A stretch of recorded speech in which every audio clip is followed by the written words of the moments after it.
Welcome everyone. I hope you guys are doing well today. Hopefully you guys had a wonderful weekend. I spent it lazing around and nearly having a heart attack yesterday. Unfortunately, one of my kitties, Jojo, got out of the house. I think my dad didn't know that the screen door in the back doesn't close all the way, and Jojo's too curious and likes the outside. So he did sneak out of the house, but poor boy did have no one out there with them, so he did get scared. And I saw him and I panicked like crazy. I yelled to my mom, my dad, my brother, anyone who could hear me. I'm just like, y'all, my cat is out there. My precious little 1-year-old baby. We need to save him. Thankfully, I was able to get him. He hid under the deck and I was just crying like crazy. And I felt so bad. But literally after he came inside, like 10 minutes later, he acted like nothing happened. Like I didn't just cry my eyes out thinking he was going to get lost or hurt. Bro, my cat is killing me, but I love my little gremlin. Thankfully, he's inside. He's nice and safe. No injuries besides like a tiny scratch on his tummy. But he's acting like nothing ever happened. And he's still the crazy gremlin bullying his older brothers like always. So my weekend was a bit eventful. Hopefully this week turns out great for me. Lots of streams. If you saw my streaming schedule, I think I have like 6 streams going on this week. I am very excited for all of them. I love talking about anime men. I love just sharing how much I love with them with other people. So today, as always, we're doing another stream of playing 5 entries of the Yandere Game Jam of 2025. I do have all the entries in the description if you want to check those out before we start. Let's see. So first should be Maidenly Feast by Koro Saris. I think that's how you say that. And this game looks like Camellia daydreams of romance on her way to her new job. She hopes to meet a beautiful woman who likes her back. But for now, she has to worry about not messing up. Ivy, the head maid, is a kind and lovely woman who seems to like her back. Is it possible for love to blossom between them? So this is different than the usual male yandere and female love interest type things I played. This is Judy, so we're gonna see how this one works out. I am very excited. As always, I have left links in my description if you want to try out the game yourself. If you do try out the game yourself, don't forget to rate and comment to let the creator know how much you enjoyed it. So we're gonna go ahead and get started. Give me one sec. I do have one of my kitties sleeping in my bed. Price, he is like, he's kind of knocked out. He's sleeping. So hopefully he does not snore. It should be fine. So we're just gonna go ahead and start. I think I checked all my preferences and everything. Oh, this is the right game. All right, so narrator. The rain hit the car window as she sank into her seat. Slowly falling asleep, she tried her best to keep her eyelids open, but they grew heavy as she followed the rhythmic movements of the windshield wipers. The driver, an older gentleman, was trying to hold a conversation with her, but his voice was drowned by all the sounds around them. You must be really tired. Are you from far away? We rarely get new people in this old town. Everyone knows each other, so it's rare to see new faces. The man kept talking, but she was already fast asleep. The car's engine was barely a whisper in her ears, and the wind outside reminded her of better days. Between glimpses of lights and the beginning of a dream, she found herself sitting at a park, eating something sweet. The voice of a woman she couldn't place joked lightly, and her laugh was the most beautiful sound that graced her ears. In her dream, they were lovers. They sat so close to each other that their knees were touching. And every time she would reach for the strawberries, the other woman would playfully take one faster than her and smudge some of the cream on her nose. With fake annoyance, she grabbed another strawberry and did the same. They both laughed as they now lay on the freshly cut grass. She turned to look at the other woman, and she smiled at her lovingly. The sound startled her awake and pulled her away from her fantasy. It was still a gray night, and visibility was low, but she could make out of the front of her new house, a mansion so big that even from far away, she couldn't see the roof. She could see the driver talking under an umbrella with the woman. They were both standing under her umbrella, but she couldn't make out what they were talking about. Then, the woman approached her side of the car and opened the door. Hello, darling. Welcome to Silverion Manor. You must be exhausted after such a long journey. Ooh, okay, so she's not human. She has some rabbit ears going on. I dig it. Camellia was stunned for a moment. The woman sitting in front of her reminded her of the woman from her dream. The long brown hair, red wine-colored eyes, and elegant demeanor. She found herself staring at her lips as she spoke, clearly noticing and giving her a big smile. She was so beautiful that her brain short-circuited for a moment. You are beautiful. Thank you. Okay, hi. She blurted out without thinking. I didn't mean to say that. Not that I don't think you are beautiful. I think you are very beautiful. Oh girl, you're not choking. It's cute what you're doing, but that's kind of embarrassing. Thank you. Let's get you settled inside. Come under my umbrella. At first, Camellia was trying to keep a respectful distance, but the other woman pulled her in closer. I can't let you get sick on your first day here. Stay close. She nodded furiously. This place is so big. I knew it was big. It is famous for that, but wow. Allow me to introduce myself. I am Ivy, the head maid, and this is Silverion Manor, with hundreds of years of history. You should be honored to be working in such a place. I feel like I'd accidentally damage something. I'd be kind of scared to work here. I'm Camellia Robinson, the new maid. My family always talked about this place. I'm so eager to finally work here. You said as much in your cover letter. Certainly a joyful read. I don't think I've ever read about someone's pet in a cover letter before. I want to show I'm responsible and capable of taking care of others. The place was lightly illuminated by a single light in the middle of the entryway. The darkness from outside seemed to seep in, and the shadows from the trees dancing in the wind made strange figures on the floor. Hiccups? Are you getting sick? You sweet thing. Come with me. I'll help you get situated. Not gonna lie, I might fold if Ivy was my boss, to tell you the truth. They walked together through the long hallways. Ivy explained the history of the manor as she kept a slow pace, making sure to always stay no more than a few feet from her. Every once in a while, thunder would interrupt the conversation.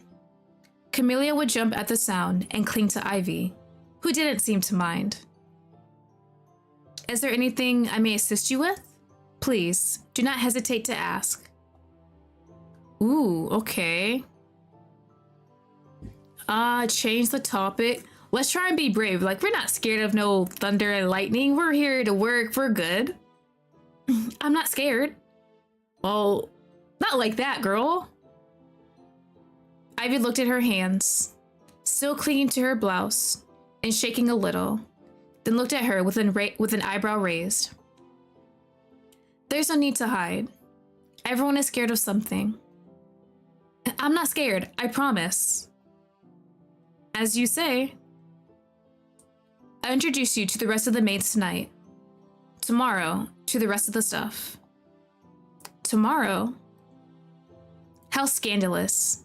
You want to go to the men's quarters this late at night? No, I didn't mean that. I was just asking. And why would I want to go to the men's quarters? Girls are more fun. We can have sleepovers, tell stories, do each other's nails and hair, and maybe kiss too. Oh, she's a huge girl kisser. Forgive me. You just got here and I'm already teasing you. Then Ivy stopped in front of a large wooden door. It seemed heavy enough that she had to use some actual strength to open it. Once she did, a group of women rushed towards them, hurling question after question. The other maids? Is that the new girl? She's so cute. A human? No, my 5 royals. Okay, so are the other maids not human then? Or is this not that many there? I told you. Your hair is so pink. Is it natural? Don't ask that. I just want to know. Stop scaring the new girl. We'll have time for that later. Shh, she can hear you. Ladies. The woman clapped once, loudly enough for all of them to hear. After that, they quickly lined in 2 rows, giggling among themselves. This woman will be your co-workers from now on. Please introduce yourself. I'm Camellia Robinson, the new maid. I'm so excited to work at this mansion. It's always been a childhood dream of mine. You're so cute. I want to bite your cheeks. We haven't had a new staff member in so long. I'm so happy we got an extra pair of hands. We really needed the help. Now, ladies, I'll leave you to your devices, but remember, tomorrow starts earlier than normal. Yes, head maid. Yes. The rain didn't stop all night.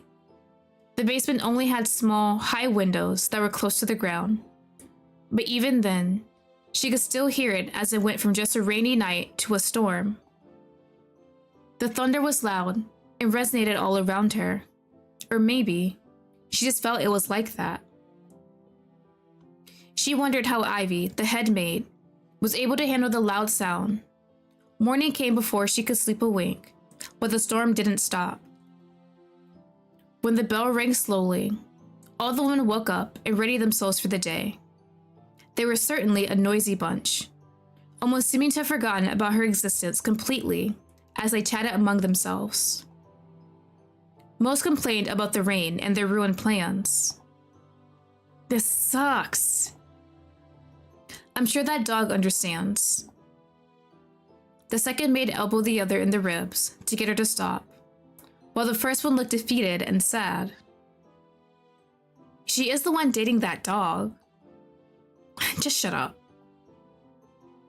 There was an awkward silence that lingered in the room as everyone else continued their morning routines in silence. Suddenly, the door burst open and Ivy strode in. Greetings, ladies. There has been a change in the schedule due to the rain, so here are copies of the new one. Okay. So everyone's on a pretty tight schedule, but looks like there is a bit of leeway if something happens, like in the weather. So I wonder what everyone's gonna do now. She did say they have to wake up earlier than usual. Everyone read the paper, and the noisy chatter started again. Camellia read and reread the paper 100 times, but she couldn't see her name anywhere and started to worry. She looked around for the others, hoping someone else would notice, but if they did, they didn't make any comment. Now, everyone, to your post. Speak up. Since we are new, she might have a special task for us. Excuse me? Yes? I'm not on the schedule. Ivy looked at the paper a few times and covered her mouth in embarrassment. Oh, she really did forget her. Kinda sad, but a bit understandable since she is new. It seems I made a mistake. Oh, she did it on purpose, did she? So you can hang out with her? But don't worry. Today is your first day, so I'll show you around and explain your responsibilities. Now, follow me, please. I'll be your guide for today. Yes, Miss Ivy. Immediately, headmaid Ivy stopped on her heels and looked at her with a shocked expression on her face. Camellia froze, worried she might have said the wrong thing, and spent what felt like an eternity looking at each other. Did I do something wrong? If I did, I deeply apologize. It was never my intention. It took a second for Ivy to respond. She just blinked at her a few more times. No, you've done nothing wrong, darling. It's just surprising. What's surprising? Again, Ivy just arched an eyebrow at her, unsure how to answer her question. She seemed more perplexed as Camellia didn't have anything to say. Ivy looked at her up and down, wondering if she had some other motives, a plan, anything, but there she stood. The young woman didn't seem to have a single clue about the weight of her words, her bright and innocent eyes. Huh, was it the Miss Ivy part? Is there something wrong with that? You don't spend time around commoners, do you? What does that mean? Come on, let's get going. It has to be the Miss part. Is she not... Do people not just use Miss for, like, the staff? With that, Ivy started walking, the thud of her heels resonating on the wooden floor. Behind her, Camellia seemed to struggle to keep up with her pace. First things first, because this, as you know, a matter of great historical importance, there are an unending list of rules related to the care of most items. My suggestion is to avoid them entirely. 1. Most items are secluded in specific rooms dedicated to them, with magic runes that allow for their proper conservation. Wait, I have no magic power. I can't feel runes or anything. How do I avoid these rooms? There's a very gentle light that comes from these rooms, although I am certain if it can be seen by the naked eye. I do know that some of the human workers mentioned that there's a humming coming from the runes. You'll have to test that yourself. Myself? Could you give me an example at least? At least show me one of the rooms and then I'll be able to know. You have magic abilities, Miss Ivy? That's impressive. Again, Ivy looked at her with a confused expression. She tilted her head as if the gesture would make things clearer for her, but then decided against continuing the conversation. Then they stopped by a grand door, and Ivy opened it. This is the main dining hall, where the family likes to have dinner. If you ask them, they'll argue that they have lunch and dinner here. That never happens, though. They all have different schedules. Ignore it. They would say, oh, but today is different. We are all having lunch at the same time. Do not believe any of them. Always check the schedule first. Some meals can't be properly stored for later, and we do not wish to waste any food. Next is the silverware. There are several sets, as you'll soon see. It is important to remember which set is required for each specific situation. Some might be more obvious than others. Oh, this is a situation where there's like 4 forks, 2 spoons, and like 5 knives, and there's like a salad spoon, not salad spoon, wow. A salad fork, a fork specifically for steak, something like that. I would not be able to remember that. Sabrina, the youngest daughter, likes lilac, so of course the tea set with lavender flowers is hers. She is the only one that will make a fuss if you get it wrong, but she is 10. Next are the off-gray, therefore the oldest son. He will ask you the color of them. Say it's dark white. Aren't they gray? They are dark white. Dark white. They are, but he will go on a very long explanation as to why gray is not a real color, and you do not want to hear it. Nobody does, including his sisters.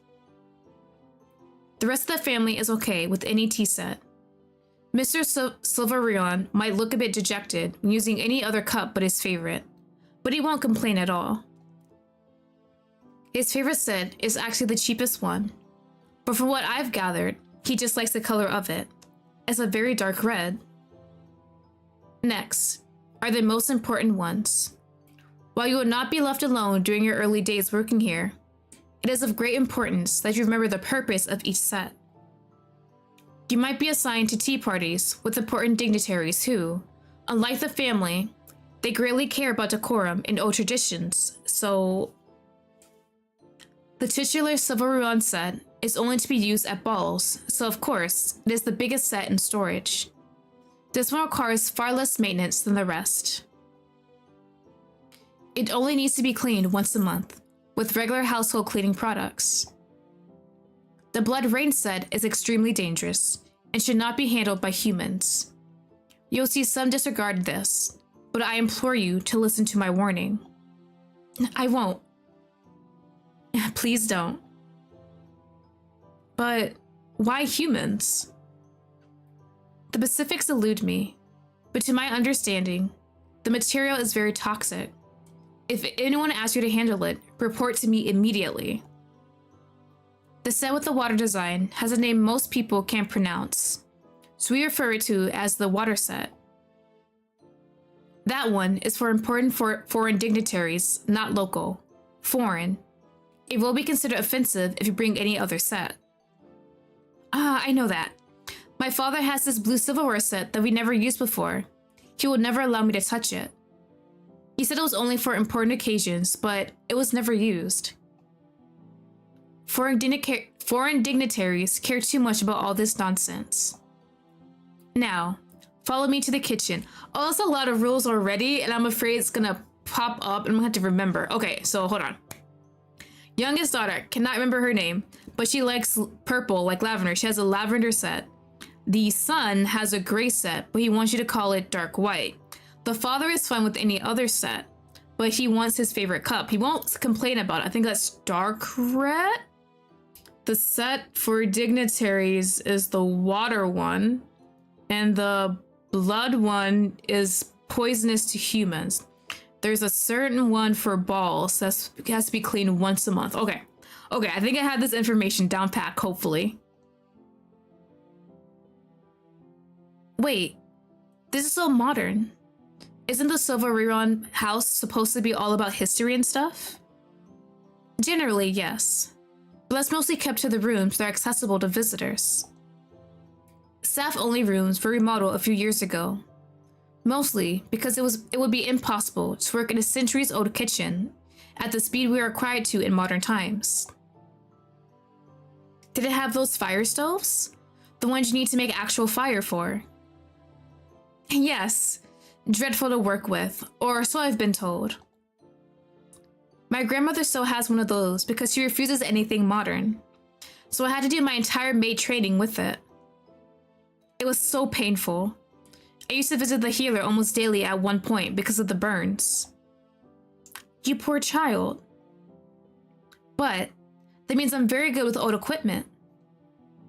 Miss Robinson, fire stoves have not been in use for the past 2 decades. Ooh.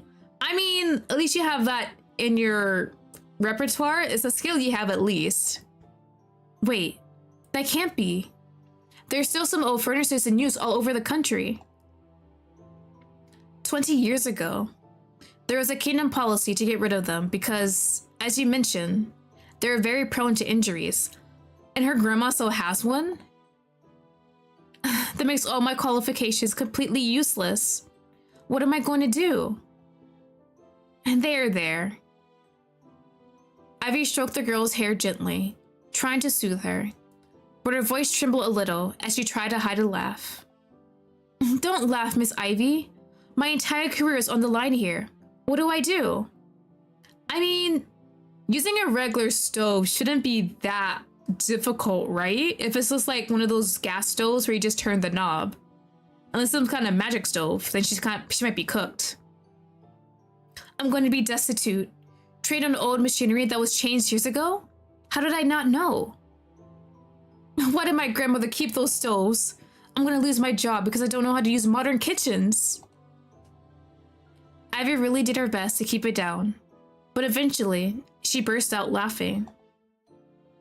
Her voice resonated. It made Camellia stop in her tracks. She has such an elegant laugh that fit her refined features and demeanor. You're very funny, Camellia. I'm very serious here. What am I going to do now? I hired you knowing this was your first job, so there was an expectation that you would need to be trained, and also, you'll be working as a maid, not a cook, so you won't need to use most of the equipment. Miss Ivy! Thank you. There. The head maid stroked her hair again. Come on. There's still so much we need to go through. Yes. Alright, so we have cleaning with the kitchen. So I wonder if we're going to learn about cleaning with the room. Through this door, we get to the second kitchen. This is the one we all use daily. Obviously, due to the stoves. I am not expecting you to prepare tea until you are fully trained. During most days, there's only one cook, Gerald. Is he not here? That's odd. He hardly goes anywhere else. Yes, Yandere Games, a bunch of them, loving them all. Maybe he went to the bathroom. Probably, but... She made a long pause and started looking around. And in doing that, she made some noises as she opened some adjacent doors. Suddenly, a voice came from inside the fridge. Who's in the fridge? Ivy, is that you? Open the fridge. I got stuck. Creator's sake. How did he get stuck in the fridge? Ivy rushed to the door. It was a large double door that went all the way to the roof. It looked heavy and made of metal. Oh, it's like one of those walk-in fridges that restaurants have. Camellia walked towards her, fearing she wouldn't be able to open it alone. Probably she wouldn't either. But the head maid opened it with such ease that she froze. Creators, I thought I would die or something. A large bear man came out of the fridge, with the tips of his fur around his face covered in ice. It stuck to it, making him look like a brownie with frosting. Camellia had never seen a beast man before, let alone one of his size, so she... I am not going to hide behind Ivy. Maybe gawk, ask if he's okay. I'm gonna kind of like stare like, oh, okay. You are a beast man. I think that's good. Thank you, Ivy. I thought I was done for. What happened? How long have you been there? All night. Can you believe it? I'm sorry. All night you're stuck in the fridge? Sir, I hope you're good. Miss? Ivy, at the moment, looked back at Camellia. Never seen these guns? The man flexed his arms proudly, which made Camellia laugh nervously. Did you see who did it? I'm sure it was an accident. There's no need. Right? That's so much fur. If he is a bear man, then he definitely is used to the cold at least a bit. Gerald, the latch was broken from the outside. Maybe something fell on it and broke it. There's no need to cause a scene over it. Ivy sighed, clearly annoyed, but did her best to keep her composure. Fine. It was an accident. But I'm telling Mr. Silveron, it can't happen again. We need to take real measures so accidents don't happen. Who the hell wanted to hurt Gerald? He seems like a nice guy. Yeah. There was tension in the air, but Camellia didn't seem to understand why, really. The both of them seemed to have shared an understanding of something she wasn't aware of. She looked at them, trying to decipher what the entire conversation was truly about, but it eluded her. By the time she gave up, they were done talking. Well, I need a shower now. Good luck with everything. Well then, I'm going to prepare the tea and you'll help me. Ooh, okay, we're gonna make some tea. Do you have to remember these instructions? I won't touch the stoves today. And now, go to the storage and bring the tea set for the oldest son, Sabrina and Mrs. Silveron. Oh, do I have to remember these? Hold on, I might. Yes, man, I might have remembered. And with that, she hurried to the door right next to the walk-in fridge. But instead of a storage room, she found herself facing a small pantry. Ivy chuckled. The second door to your right. Oh shit, do I have to actually remember? Inside, there was a wall with a cabinet filled with lots of different color cutlery. She stood there looking for the different sets, and she grabbed. Ah, shit, okay. Hold on. Lilac sets for the daughter. Okay. The cups had a fading pattern of lavender colors. Off-white set, the dark white the sun calls, that's for the sun. One of the cups in particular had a stain mark on the side that perfectly fit human lips. Okay, the blue one, that's for foreign dignitaries. The blood red, I think that's toxic to humans, so I think it might be the blue set with flowers. I think that's what it is. It looked brand new, and the pattern had no fading. Like it had seen little use. Is it? Oh shit, is it? Oh, I did it! Let's go! I remembered, okay. Fantastic. I knew you would be a quick learner. Then Ivy proceeded to start the stove. With every step she took, she slowly explained things to Camellia. The process probably made a simple and quick taste last far longer than it should have. She certainly felt guilty about it, To make the head maids work harder than necessary was not something she enjoyed, but spending time with her was refreshing. Her voice was smooth, and she kindly explained all the things Camellia didn't know, never making her feel bad for what she didn't know. Oh, that's good. She's a nice she's nice helping us as we're getting used to our new job. The tea smells so good. What is it? It's just Earl Grey tea. I can make some for you later if you want. I don't want to bother you. You're too polite. Why don't I prepare it with some dessert after dinner, just for you? Just for her? A little tea party, just us two? I would love that. Now, be a dear, and please return to the dorm while I finish with this. Afterward, I'll continue with the evening chores with you, okay? Yes, Miss Ivy. With that said, both quietly walked in their respective directions. Camellia, still unused to the long and unfamiliar hallways, made enough wrong turns to become lost quite quickly.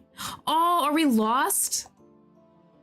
She was sure she remembered those paintings, but apparently not well enough. She looked around in the hopes of finding someone who could help her. Excuse me, miss? Camellia was glad to see one of the maids she had met before. She recognized her updo immediately, but couldn't quite place her yet. Oh, why are you here?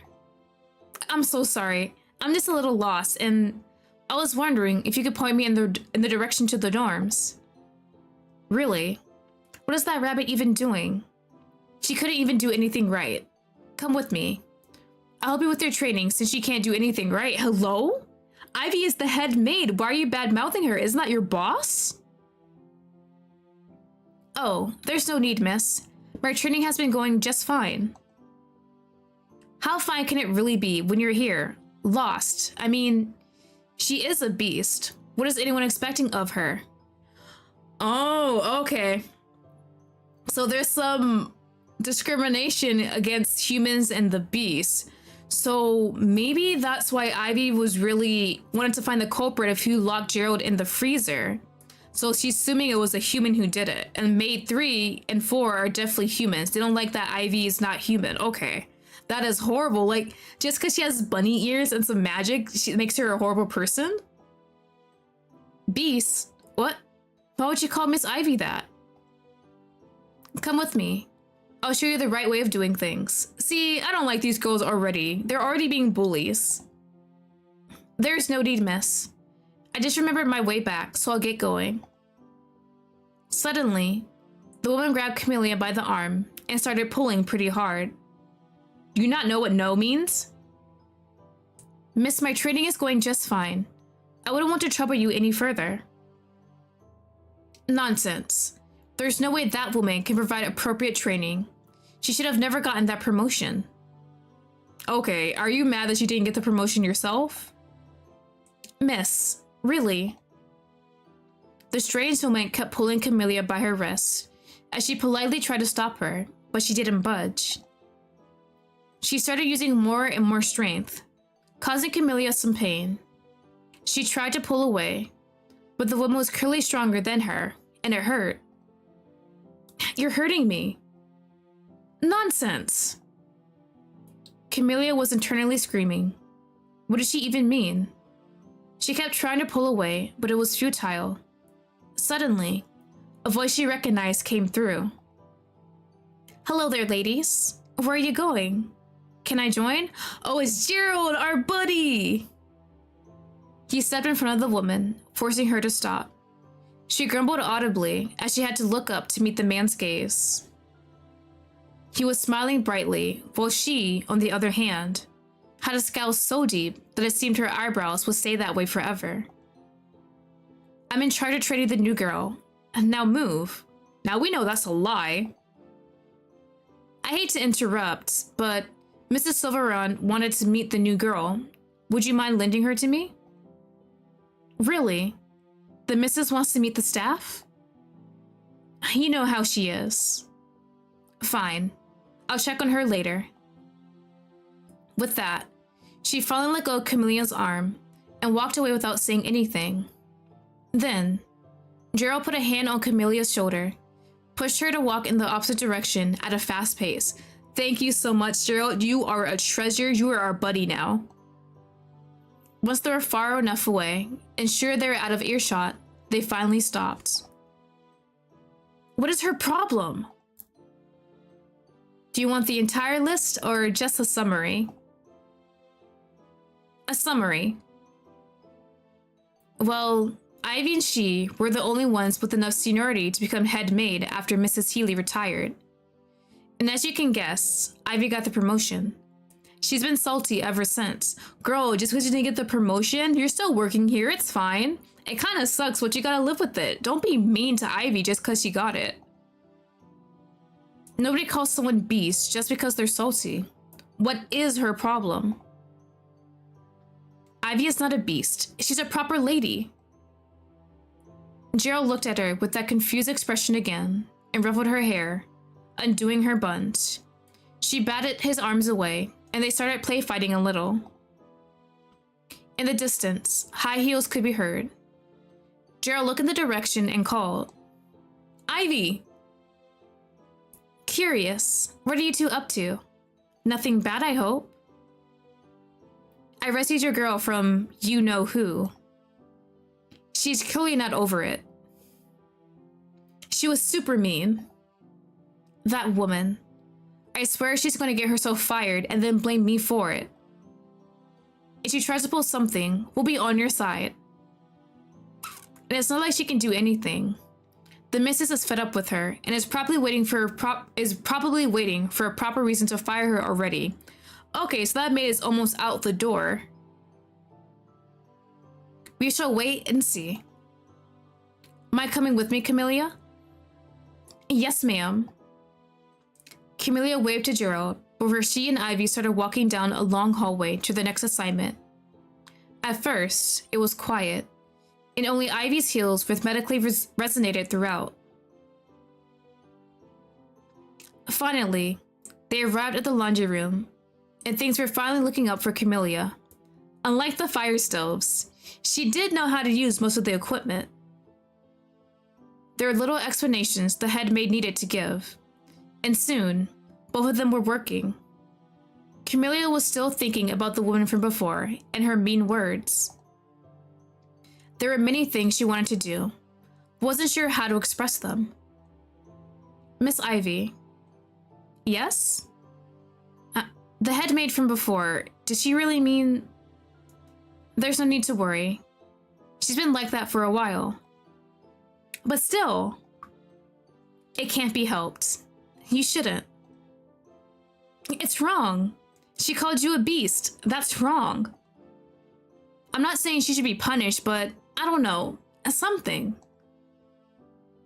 There was a pause that made her question if she had overstepped greatly, but then, suddenly Ivy burst out laughing really loudly.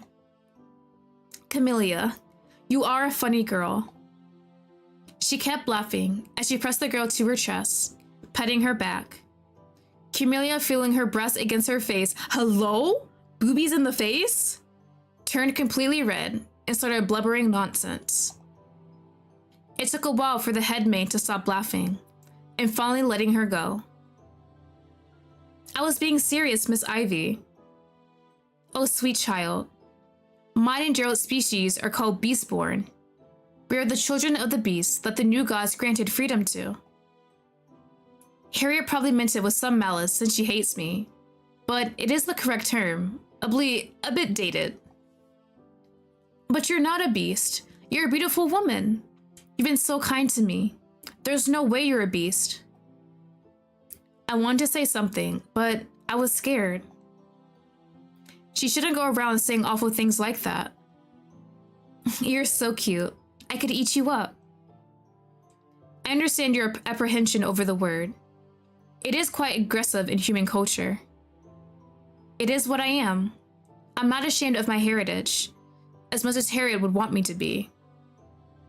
Listen, why don't I prepare you some sweets for dessert, to get your mind off of that woman?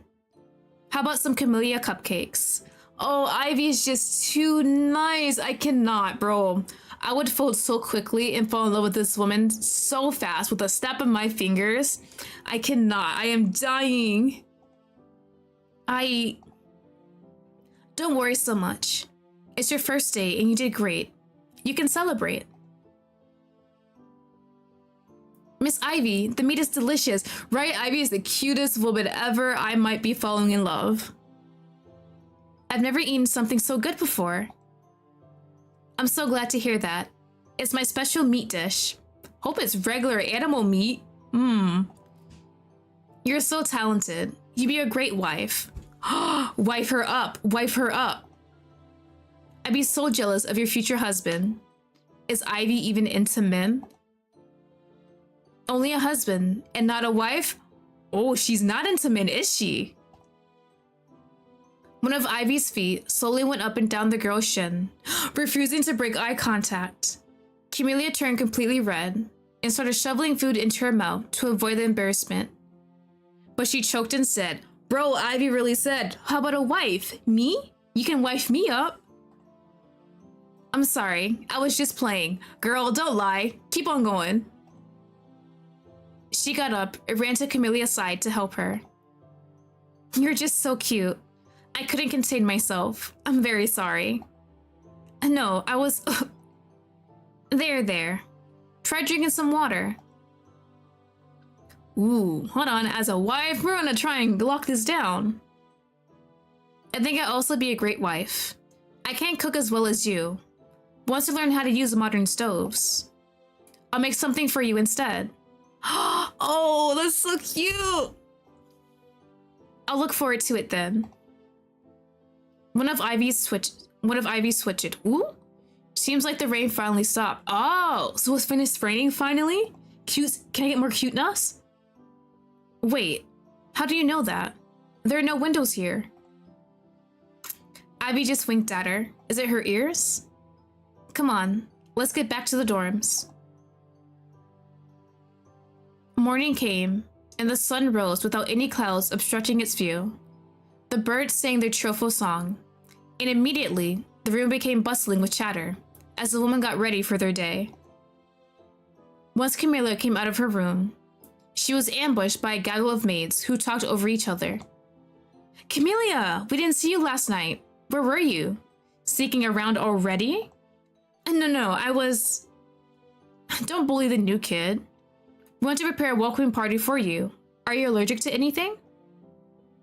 You ruined the surprise. What if we get her something she can't eat? She'd think we're savages.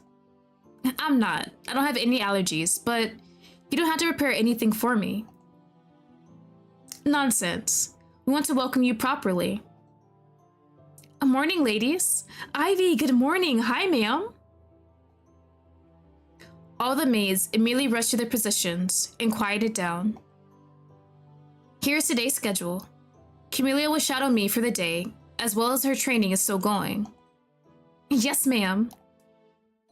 A few of the maids looked at her weird, and she definitely felt that glare of Harriet in the distance.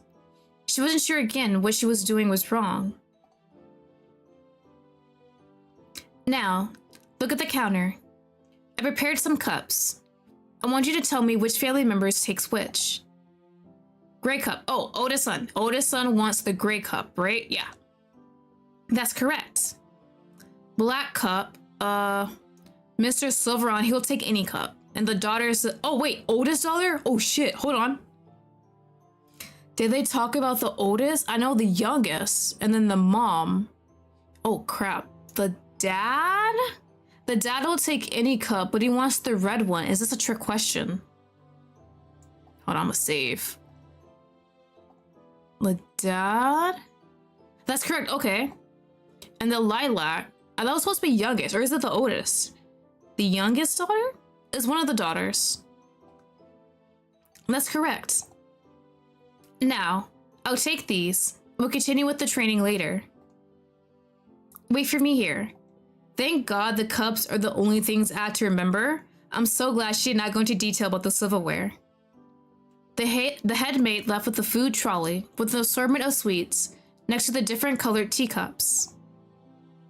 How's your training going, new girl? Camellia jumped when the beastman called her name. She hadn't heard him coming at all. You scared me. He laughed brightly. Sorry. I wasn't trying to. Are you settling in well? I guess. I've been here for barely a day. Fair. Are the other girls being nice to you? Harriet can be a lot, but you are human, so she shouldn't be a problem to you. Miss Ivy told me not to worry about it, but... How can she be so mean? I don't get it. She never liked Beastborn in general. But wow, it got so much worse after Ivy got promoted. She used to at least just ignore us, but now she goes out of her way to be mean. Bro, praying for Harriet's downfall at this point, I don't even care if she dies. Still, this isn't something you should worry about. We're all used to it. But that's wrong. She shouldn't go around calling other people bad names. It's technically the correct name for us. She makes it sound like a bad word, like it's supposed to mean something bad. It could be worse. Honestly, it could be worse. Could be better. That is true too. That made the beastman laugh, and again, he ruffled her hair. This time, she stopped him. And again, they started play fighting like a much older sibling bothering the younger one. They were both laughing. I have to get back to work. See you at your welcome surprise party. It's not a surprise. Just act shocked or something. Ivy soon returned, and their day continued as normal.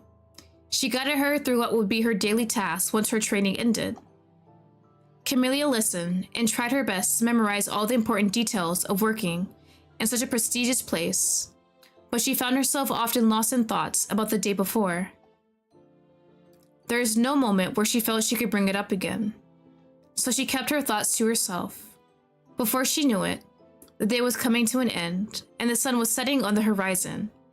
Wow, the things Harriet said really bothered Camellia, and I kind of like that about her. She's a really sweet person. Creators, it's so late already? Forgive me, I was so focused on work, I nearly forgot about your surprise.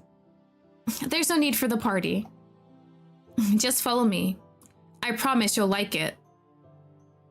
Ah! Okay, I was like, surprise with Yanderes aren't really good. I was thinking it's gonna be, I'm gonna see a body or something. Once they left for the back garden, the warm sun seeped through the trees, carefully illuminating the place. It was far enough from the mansion that the bustling of the day-to-day activities could barely be heard. Ivy had grabbed a big picnic basket and immediately started preparing everything perfectly for them to lay on the grass and enjoy some homemade sweets. Picnic date! That's even better! Did you prepare all of this just for me? Of course. You deserve a nice welcome celebration. I'm about to enjoy this moment. Forget the party. Camellia, internally wondering about the party the others had been talking about all day, but ultimately decided against it and enjoyed the moment. Ivy was a beautiful woman. She was thankful she was able to spend any time with her. I prepared some strawberry cream sandwiches, but maybe I should have asked if you liked them and... Strawberry cream sandwiches? Oh, those are my favorite sweets in the whole world. Camellia took an eager bite. This is just delicious. Miss Ivy, you're an amazing baker. Your meals are always super. You're also a proper lady as well as a talented maid. Is there anything you can't do? You flatter me, but I'm just a regular person, just like you. No way. I've never eaten such amazing strawberry cream sandwiches before, and trust me, I've eaten lots of them. Camellia ate a few more sandwiches. Look at me. Ivy, with a handkerchief.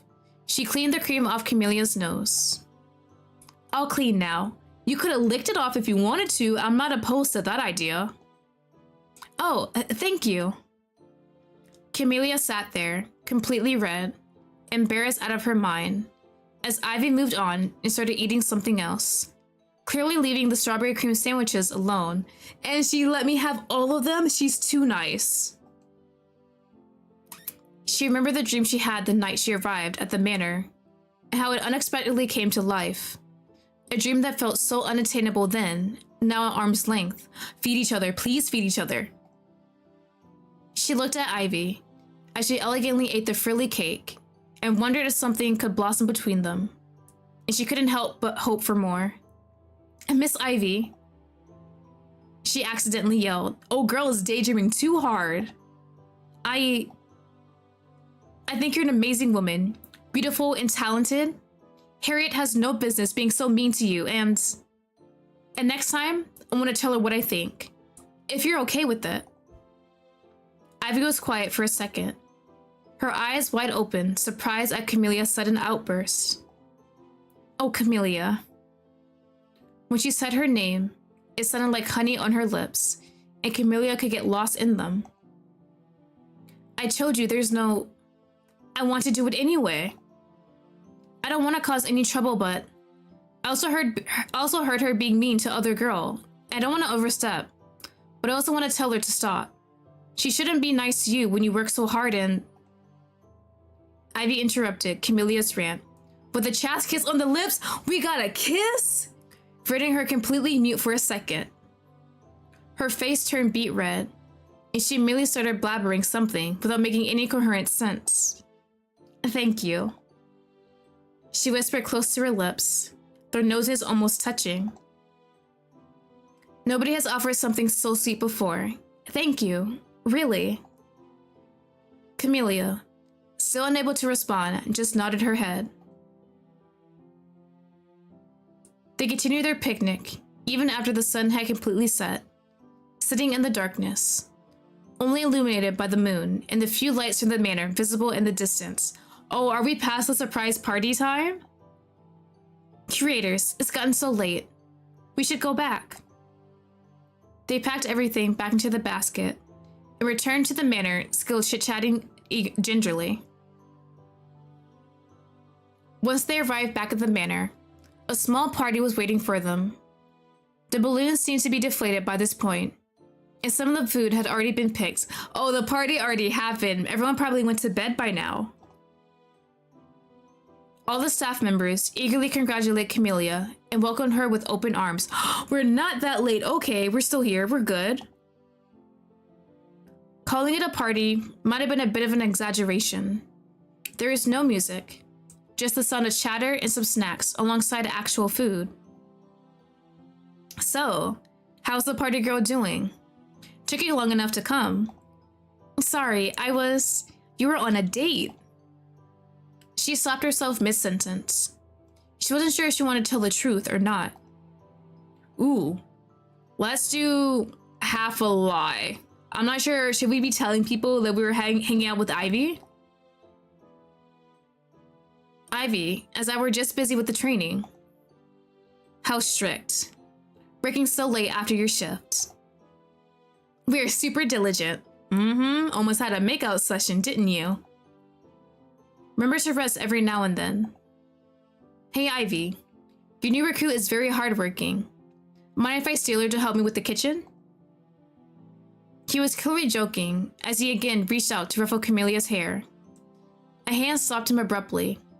Her grip was too strong for such delicate hands. Oh, that hurts. No need to get like that. I was just playing. We're already seeing a bit of possessiveness from Ivy. Okay. Camelia caught only a glance of Ivy's cold eyes, and it sent a chill down her spine. She was frozen long after she had let go of Gerald's hand, and they had started talking about something else. The mood between them hadn't changed at all. It was still playful, and yet she couldn't get her mind out of those terrifying eyes. She stood there until someone called her name.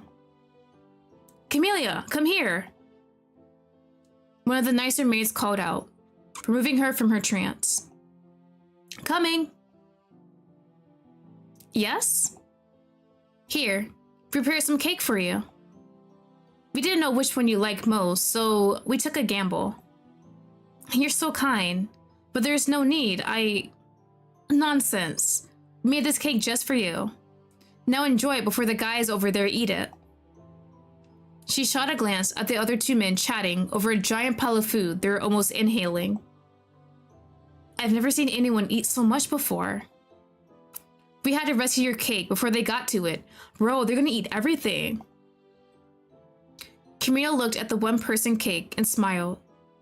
It was the same pink as her hair, and her name was spelled correctly in a darker shade of pink frosting. She took a spoonful, and despite not being as tasteful as Ivy's cooking, it was delicious. She smiled brightly at the other girls. Soon, they were all chatting like old friends who had known each other their entire lives. I am so glad there are at least mates that are very nice to Camellia. She has some buddies besides just Ivy and Gerald. The other girls spoke in Camellia and even explained some of their inside jokes so she wouldn't be out of the loop. Looking back, she wished she had paid more attention to that night. Maybe, just maybe, she would have avoided the tragedy that followed mere hours later. What happened? If she had been better, if she had been more careful, maybe it wouldn't have happened. Oh, what's gonna happen? Hold on. The party came to an end a little after midnight. Everyone still had to get up early the next day, so they knew celebrations had to be cut short. Camellia was in such high spirits, chatting with her new friend. The moment her head hit the pillow, she fell asleep immediately and would have stayed that way until the next day, if it wasn't for the sudden pain in her belly. Was the cake poisoned? Oh no, wait. Either the cake was poisoned or what Ivy gave her might have been poisoned. It was sharp, but brief. It woke her from her slumber at 3:15. The entire manor was engulfed in darkness and silence, but she didn't care. The pain was intolerable. She crawled into a fetal position until it was gone. Yet, it left some lingering discomfort afterward. Too focused on the pain and reaching the bathroom, she didn't turn on any lights as she walked blindly around the maid's dorm room. With a hand on the wall to keep her balance, she found herself bent at the knees on the floor in excruciating pain once again. It was so intense, it was hard to breathe. It felt like her insides were twisting in unnatural positions. Once it subsided a little, she got up again and more urgently tried looking for the bathroom. She tried the common bathroom in the basement, but for some reason it was locked. She thought only for a moment to bang on the door, but couldn't muster the strength to do so. The stairs to the main hall at the moment felt like an insurmountable task, but she powered through it. Bro, please, Camellia, please be okay. Please just let it be like a little stomach bug. Once she reached the top, the moon gently illuminated the hallway. It was an eerily quiet night, too quiet, but she wasn't able to think of anything beyond the growing pain that once again brought her to her knees. This time, she threw up. The thick liquid burned all the way out of her throat as she coughed. It was dark, but everything was dark at night. Sadly, throwing up didn't make her feel any better. On the contrary, her stomach grumbled and the pain came in pulses, each one stronger than the last. She crawled on the floor for what felt like an eternity, waiting for the pain to subside enough to let her walk again. She begged the gods for someone, anyone, to wake up and help her. But it was such a quiet night that her hopes were low. Help! She tried to scream, but her body was so weak it came out like a whimper. She tried to focus her eyes on the pair of legs that were walking her direction, and she thought she recognized them for a moment. But she also recognized something else. Is it Ivy? A cleaver! A dirt cleaver dripping on the floor. Each drop made a small sound as it hit the tiles. If it's Ivy, please don't chop us up. She wondered, who would be so careless to do such a thing before she could? The figure had reached out to her. Oh, it is Ivy. Okay, Ivy has a bit of a dark side. Looks like the little lamb made a mess. Her normally honeyed voice sounded sickly sweet and she almost sang the words. Her face was engulfed in darkness, so she couldn't see her face. The metal of the cleaver shined under the moonlight, and the reflection hit her eyes almost on purpose. Like she was twisting the knife around so the reflection would hurt her eyes. Ivy? She called her name incredulously for a moment. Yes, darling? She didn't know what to think. As her eyes adjusted to the darkness, she was finally able to see the blood. It covered everything. Her shoes, her stockings, her skirt, the cleaver.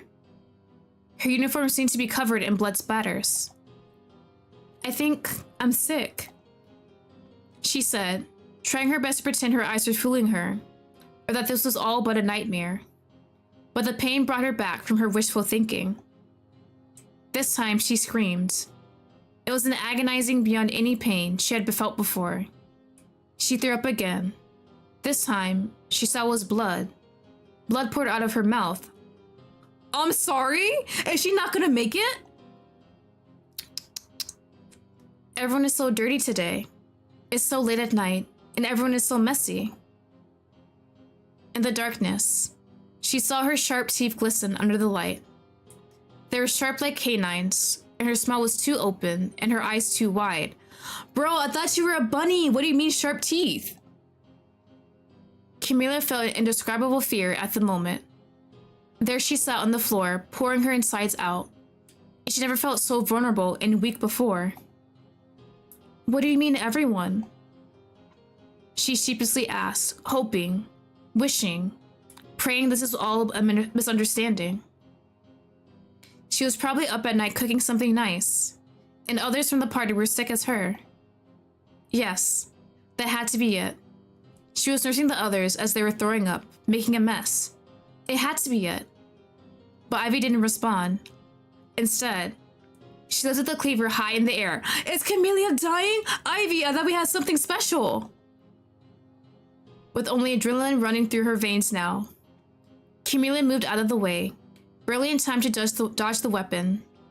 The ceramic tails cracked under its enormous strength. A part of the knife got stuck in the floor, and it was Camelia's only chance to run. Bitch, we better run! With the little strength she had left, she bolted in the opposite direction, urging her feet to run as fast as they possibly could take her. Run. Run all you want, but you can't escape. The woman yelling became distant as she ran. Suddenly, a sharp pain in the sole of her foot almost made her stop. But she didn't have that luxury, so she kept on running. She closed the door behind herself and fell to the ground immediately as the pain reared its ugly head again. She held her belly, trying to soothe the pain, but nothing seemed to work. She sat on the floor with her back pressed against the door, breathing heavily. She took a long look at her bare feet. They were bleeding and covered in glass shards. Right, I thought there was a spark. Maybe the spark was just Ivy like, ooh, that's gonna be my next victim. I can't wait to kill her, and not a loving spark. Curators, what the... She tried to get a close look, but bending like that only caused more pain, forcing her to throw up once again. How is she still standing? I would be on the floor just passed out like, Ivy, just take me out. I cannot handle this pain. She was covered in her own blood, sitting on the cold kitchen floor, running away from the woman she had kissed the same afternoon. She tried to rest for a moment to regain her strength and find a way to leave the situation, whatever it was. Then she smelled it. It was a slightly sweet smell of cooked meat with honey and vinegar. Is it human flesh? Is that what she's cooking? Where's Gerald? Please do not tell me she took out Gerald. I freaked out over nothing. Girl, she struck the cleaver down at you. Please be for real. She tried soothing her own thoughts. Girl's in denial. Camellia, please. There are signs. Of course, she was just cooking. That's why she had the cleaver. A little messy, but if everyone was so sick, maybe she was just stressed. With great difficulty, she got up and stumbled all the way to the oven. Don't let it be a head or any body parts in the oven, please. No head, no body parts, nothing. The meat can't be steak. Maybe it's buffalo. I can't wait to eat more of Ivy's... She opened the oven, and the sweet smell of honey blinded her to the horrors of its contents. It's a body part. Is it? Don't let it be Gerald. Don't let it be Gerald. It was hard to see in the darkness, so instead, she turned on the oven light. Just like she was taught, it immediately fell to her butt in horror. Among all the neatly cut vegetables, there it was, a head, eyes and skin removed with something white inside its mouth. She wished she couldn't recognize it. She really wished that she's missing. Oh my god, no, it's not Gerald, is it? Missing all of its fur and skin would make it unrecognizable. Maybe it would make the horror less daunting, but no. Oh my god. Yo, I can't. She didn't know, but she knew. Somehow she knew. It was Gerald. She felt the few contents left in her stomach whelp to her throat, and the sweet scent was not helping her keep it all down. Gerald was our homie. He helped us out. What is Ivy's problem? I thought he was homies with her. Suddenly, the kitchen door burst open, and Ivy came strolling in, carrying something heavy on the opposite hand to the cleaver. Whatever it was, made a loud thud as she dropped it on the floor. Oh my gosh. What do you think of my main dish, Ivy? Did she slaughter the whole mansion? Everyone, like the family and all the maids and workers? I always wanted to taste bear meat. Not like that. What in creator's name is wrong with you? Weren't you two friends? What are you doing? I'm making tomorrow's lunch. You know how long preparations take? Girl, are you actually gonna feed that to someone? Why did you kill him? Is it because he ruffled her hair? I wonder why. She approached Camellia as she tried to back away, but there was nowhere to go. The kitchen had only one door that led to the outside. Once again, her stomach demanded her attention, and she fell to her knees in agonizing pain. Ivy closed the distance between them and stopped atop, looking down at her. If she really did poison her with the strawberry cream cakes, is that why she didn't eat any? Only let Camellia eat everything? What the fuck is your problem? My problem? You're asking my problem? What makes you think you can let that runt touch you? I want to kill him right there. It is, okay. It was a Yandere tendency. She didn't like him ruffling her hair. What? Is that it? You killed him because of that? I killed everyone. They had no right to get so friendly around you. I couldn't let them live after that. Everyone, girl! What the fuck is wrong with you? Camellia, run! She tried screaming, but her throat was still sore from throwing up. Ivy rose to cleave again in the air, ready to swing. Camellia tried her best to move, but her body was too tired to obey. Right, I was assuming she was just gonna attack the mean maids and everyone would be fine, but I guess not. Everyone is not surviving. There was a sharp pain, and suddenly, everything turned dark. Camellia? Ah! Camellia, no! That's so weird. She said she wanted to kill them because they were all messing with her, but why would she kill her too? It's like if I can't have you, no one can situation. She really said, I'm killing you also. Oh my god, okay. Yeah, so there are other endings, so I'm assuming if you play the other endings, you'll probably get to a point where she doesn't kill anyone, hopefully, or just kills Harriet. Bro, Gerald was my buddy. That really escalated. She was like, okay, I killed everyone, now I'm gonna kill you. Oh, that one had me, like, lowering my guard down. I was enjoying all the cuteness and stuff. I felt like if she went Yandere, she wouldn't hurt Camellia, but she definitely poisoned her with those sandwiches because she did not eat a single one. She's like, oh, Camellia, go ahead and eat all the sandwiches. They're all for you. You know, I'm not gonna touch them. Right? She had me in the first half. Girl got me good. Holy shit.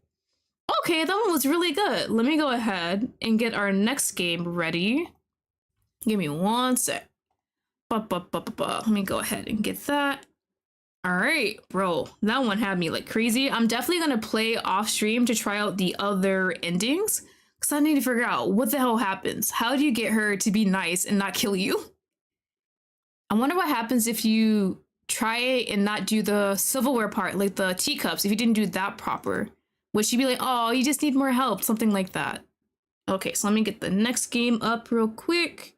Ooh, pretty art. Okay. Where are we?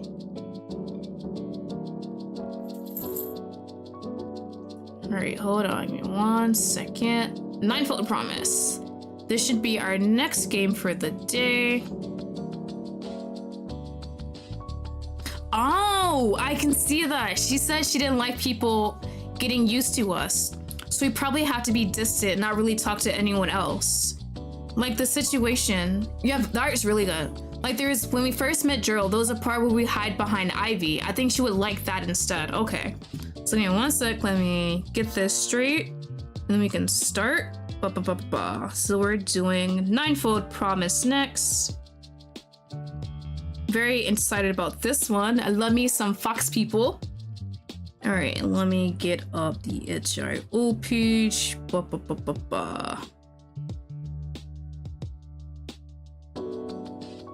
Okay, NINEFOLD Promise. Okay, second game of the day is NINEFOLD Promise. I believe this one is created by Flaming Hot Lemon. So it looks like in this game, you wake up next to someone familiar, Kai, your boyfriend for 3 years. Everything feels normal. The TV is still playing, the smell of popcorn lingers, and its warmth is comforting. But something isn't right.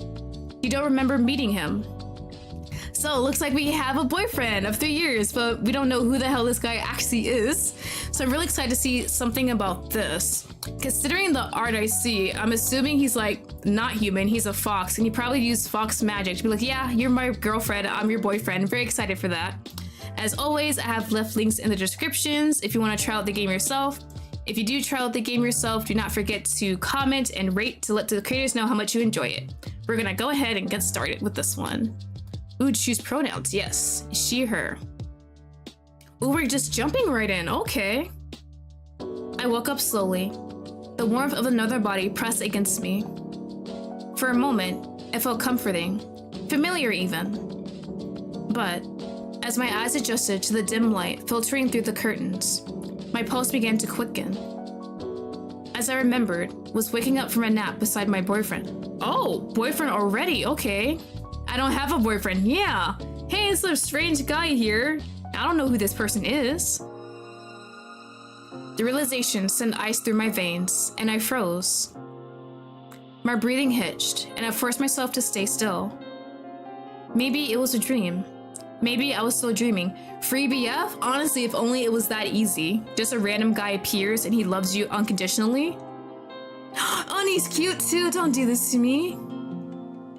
But then, he stirred beside me. His arms tightened around my waist. Good morning. Ooh, there's voice acting. Ooh, hold on, let me turn up my headphones. I stared at him dead in the face. This seemed too real.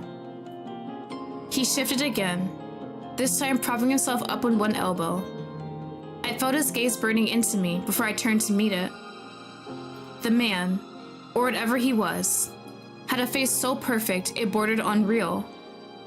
I tried to pull away. What's wrong?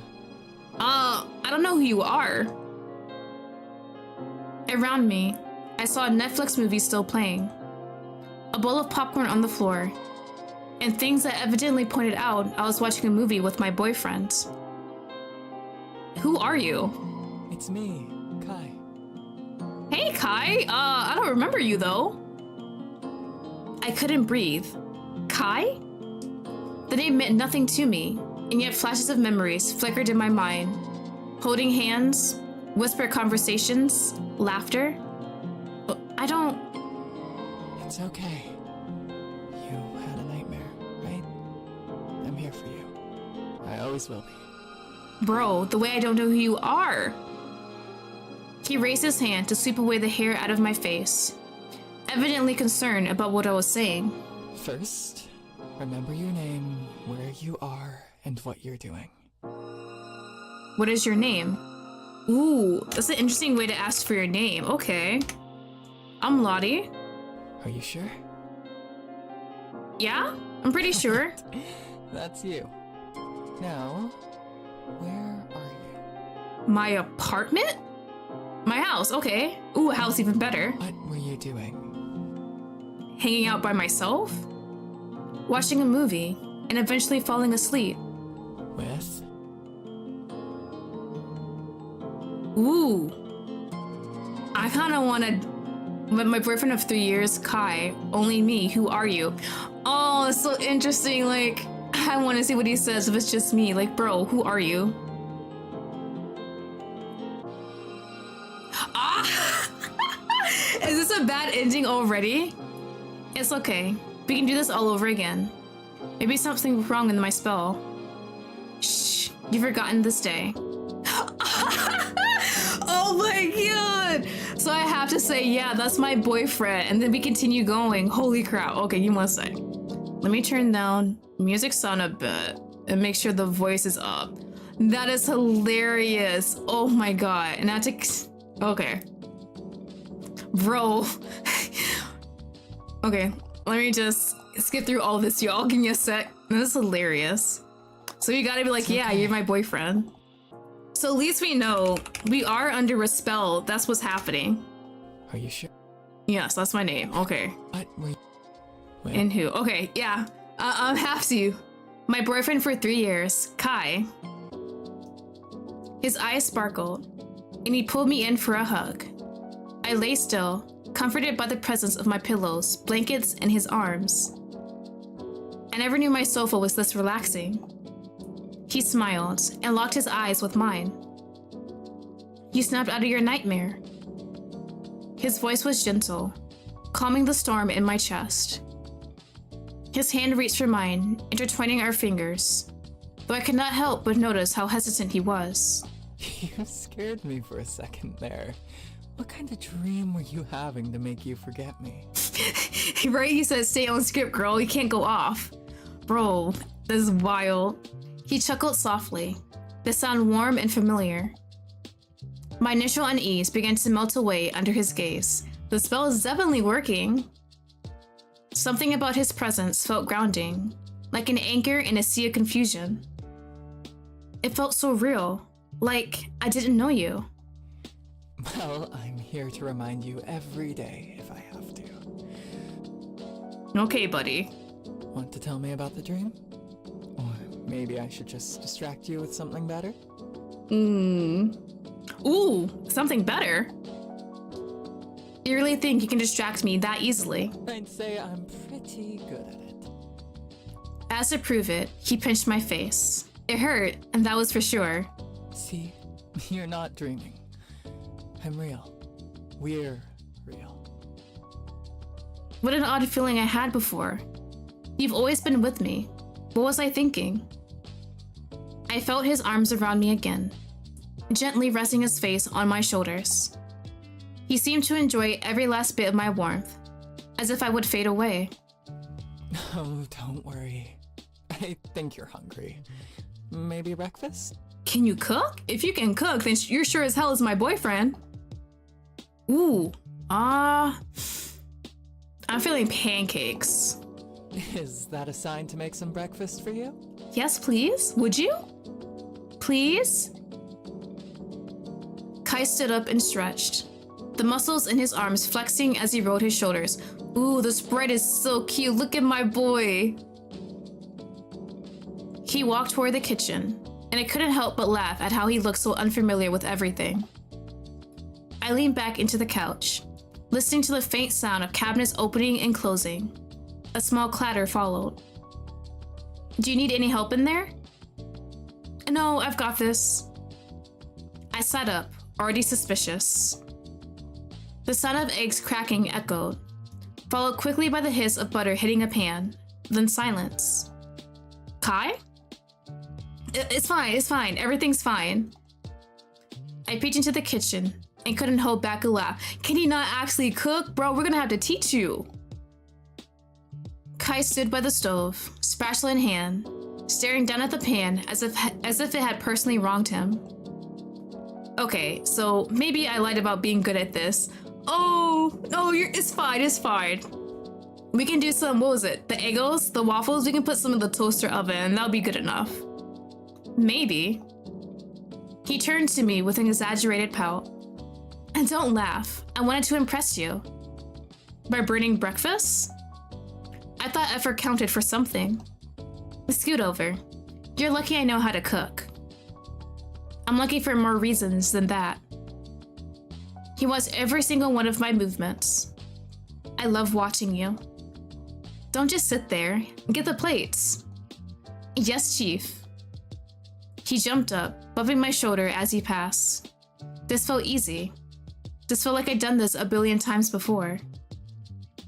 I set up the table while Kai grabbed some plates and kitchen utensils. He calmly sat on the opposite end of the table to me after he handed them to me. We ate the breakfast that I whipped up. Pancakes. Ooh, there's some blueberries on top too. That is delicious.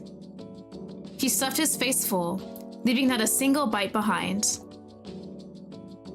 He's too adorable. I might just be glazing this man the whole time. Unfamiliar, bruh. Nah, I'm afraid it's gonna take me back to the start. I'm not ready for that. Before I could voice those thoughts out loud. Are you eating with your mouth open? That was insane. Thank you so much. He enthusiastically wiped his mouth with my handkerchief and smiled happily. He seemed unsure of what to do and continued looking at me to gauge my reaction. Oh, is he still a bit afraid the spell might not be working? I think that's what it is. He's trying to see my reactions to everything. You're welcome. We sat in silence for a few more moments. It was incredibly awkward. Bro, do you not have a game plan? If you're gonna pretend to be my boyfriend, at least have something up your sleeve. Okay, going to work soon. Are you? Work? Like the thing humans do to get money? I'm sorry. I've known you for 3 years, but what I feel like I forgot your job. Okay, so a spell isn't airtight as it seemed. There are some cracks in it. He stood up, panicked. What jobs do you think are attractive? This is because my job is attractive, by the way. Oh no, sweetie. Y'all, he might be a boy failure. Oh my god. What do you mean? What job do I find attractive? I mean, as long as you're making money and not doing something scummy like scamming people, I think I'm fine. You could be working retail. Meaning to return to Cinder? Bro had no plan besides putting us under a spell. I think that's all he has. Like, put her under a spell, it'll somehow work out in the end. That's his plan. 1, put under a spell. 2, it'll work its way out. Bro, like, just say like Starbucks or something at this point. Oh my god. Doctor, lawyer, firefighter, wildlife rehabilitator for foxes? Do I want a doctor, a lawyer, or firefighter? I kind of want to say a doctor. Nah, doctors probably work long hours though. I want you to be home with me. Lawyer? Oh, can I save? Oh, snap. Hell yeah, save, okay. What does this do? That's very specific. A wildlife rehabilitator for foxes? That is quite an attractive job. He nodded his head, deep in thought. You're very right. Foxes are beautiful creatures. And I chose to be a wildlife rehabilitator for foxes, since I thought of that. Definitely. Oh, he's really just winging it. I feel so bad for him. He's trying at least, I think. I'm going to leave now then. I'll arrive at 11 and meet you back up at 2. Bro, that's not a lot of hours though, right? What was like 4 hours? 3 hours? He scratched his head and sent me a nervous smile. I don't know the type of job, right? It's only 3 hours. Are you okay? Well, mine does, by the way. I feel like I'm forgetting something. He has no plan. Like, when he leaves for work, is he just gonna stand outside the door and just wait for 3 hours or hide behind the bushes? An umbrella? His work outfit. A wildlife rehabilitator. I feel like, depending on where they are, probably just any He probably does? He probably does. This poor boy doesn't know what he's doing. For wildlife rehabilitator, I think you just wear like casual clothes you don't mind getting dirty since you're around animals all day. Probably like work boots and maybe some gloves. An umbrella, a kiss. I'll humor him this time. I'll give him something. Hey, did you forget to kiss your precious partner? A what? He turned bright red and faced away. Sir, are you that nervous? What's with that reaction? It's absolutely nothing. He sounded like a dying rat. This poor boy. He really had no plan. He was not expecting all this affection. You're just cuddling up to me earlier. What's wrong, buddy? He didn't even get the kiss. He suddenly slammed the door. I look at the place he was standing in a moment ago, wondering if he would be okay. I was consoled by the fact that he was a grown man and could suffice on his own. Despite being utterly confused about his profession, he should be alright. He's pretty responsible in my memories. Enough about him.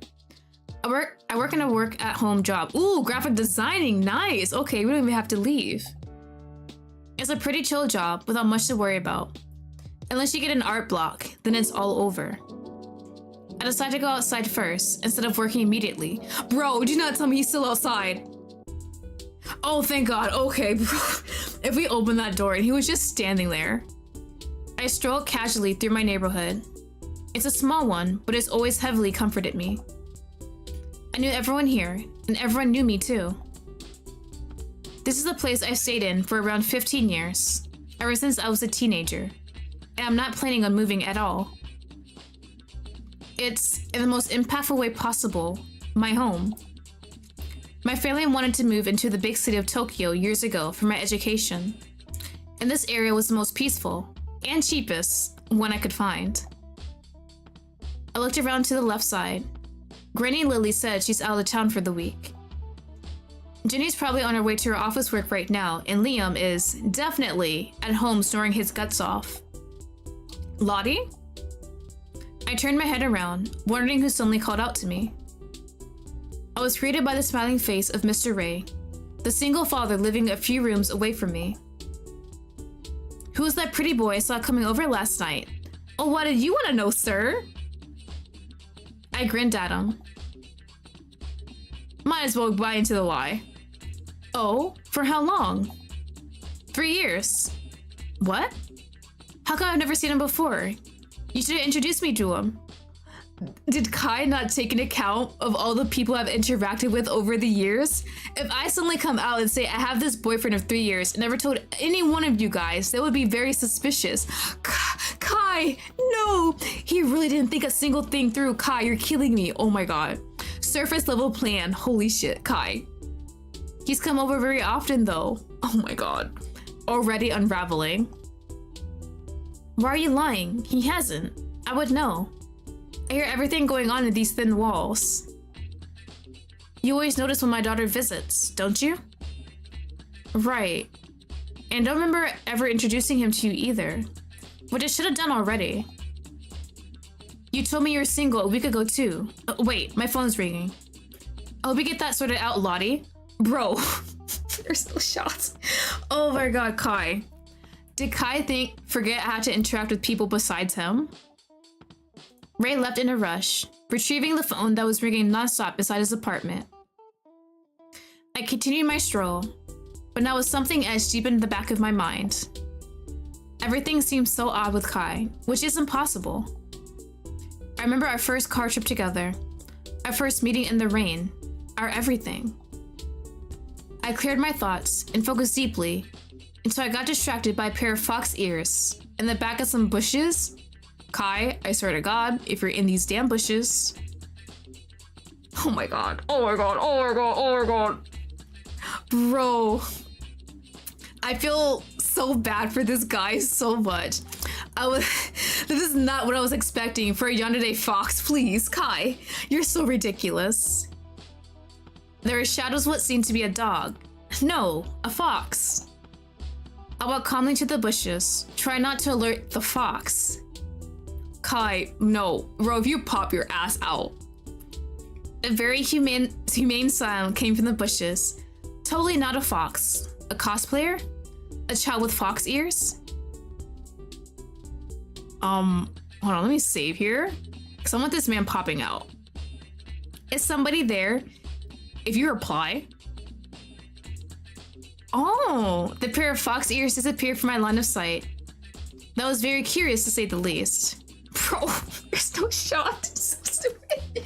Oh my god, he's so stupid and precious, Kai. I checked in all the bushes one more time, making sure I didn't miss anything at all. Kai, you're killing me. Oh my god.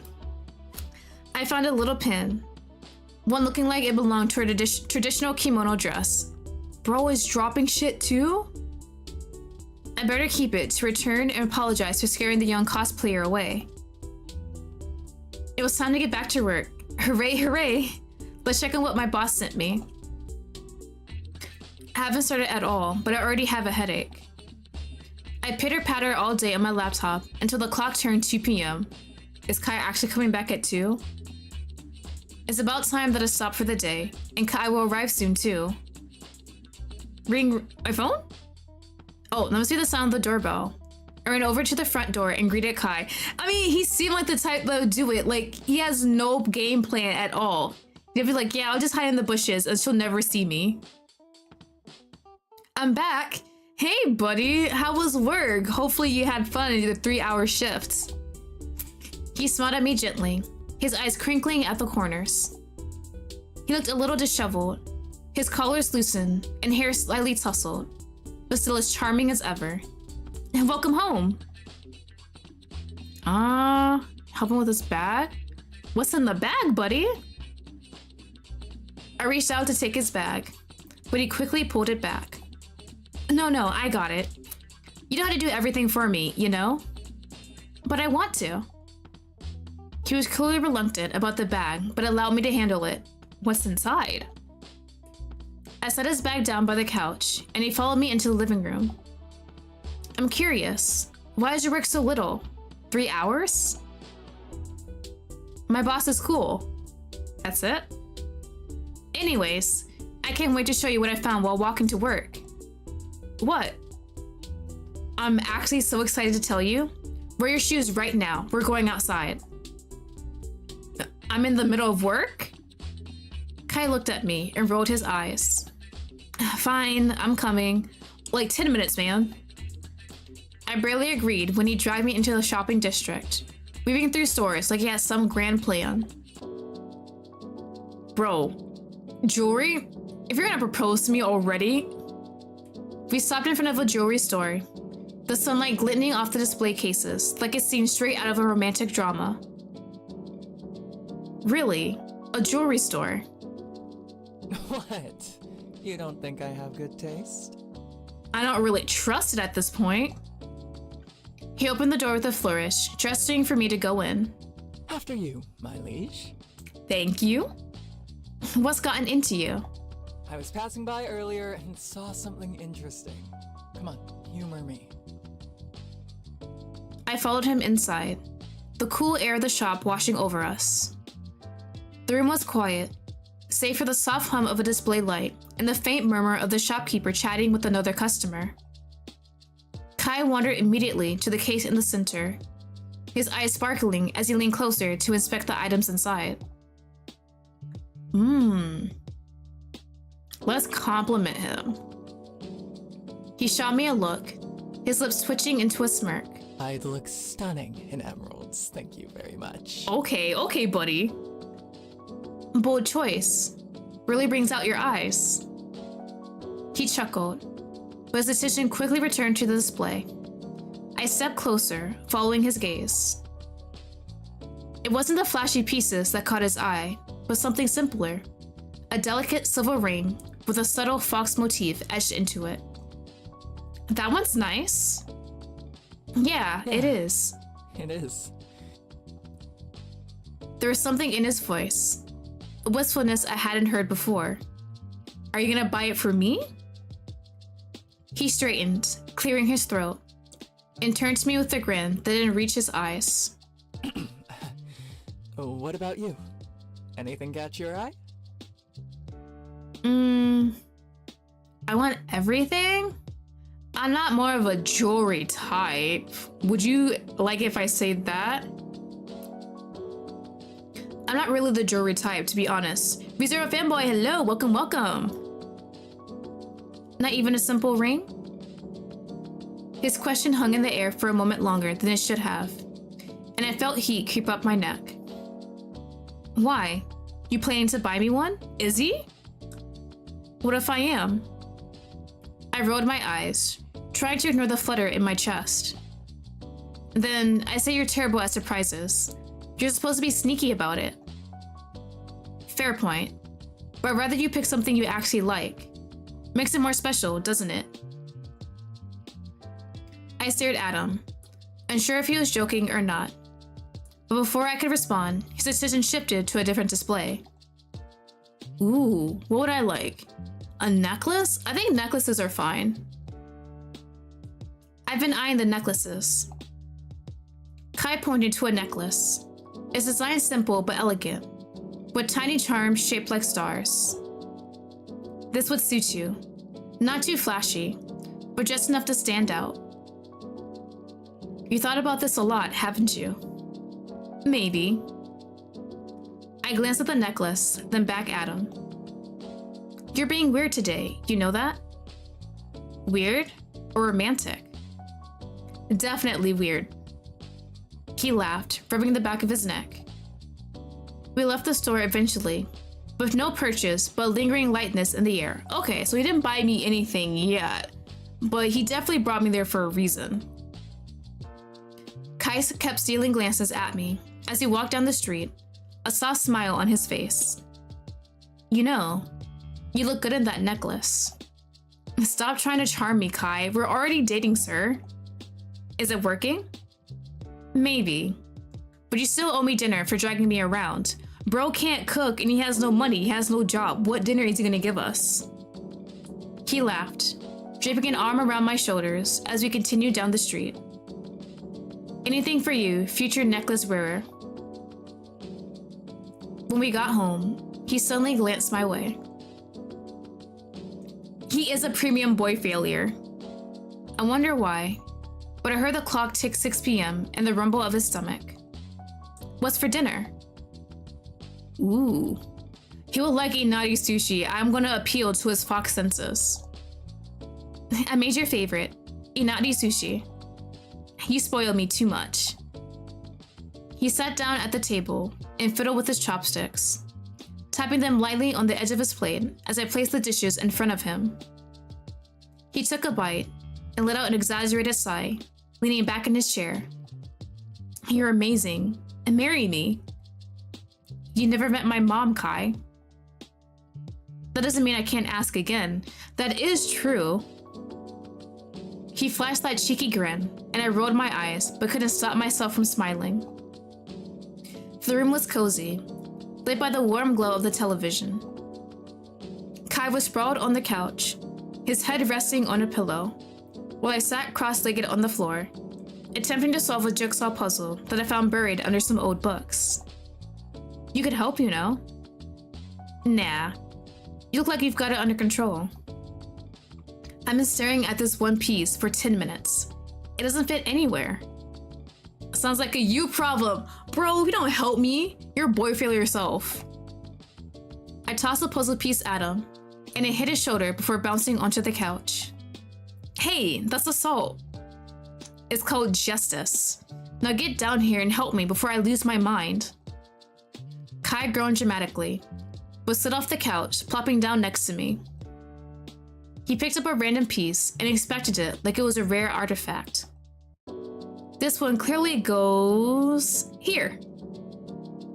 He attempted to force it into a spot that was blatantly wrong. What is this? Hold on. Weaponized incompetence? Sir, we are not doing this in my apartment. You're gonna have to, what's the word? Do your fair share of the work, sir. Please, no, we are not doing this. Seriously? That's not even the same color. Art is subjective. This isn't art, it's a puzzle. He leaned closer to inspect the puzzle. Fine, fine. Watch and learn. Master puzzler at work. He spent the next few minutes picking up pieces, pretending to study them intensely, and then trying to jam them into spots they obviously didn't belong. You're the worst at this. Excuse me, I am contributing. Moral support counts. Your moral support is morally bankrupt. He made a show of sighing deeply, like I just insulted his entire family. Okay. I admit it. I suck at puzzles. But you love me anyway, right? That's debatable. He gasped, clutching his chest dramatically. Debatable? After all we've been through? The breakfast I burnt for you? Well, at least you're admitting you're horrible at cooking. The breakfasts you burn are the main reasons it's debatable.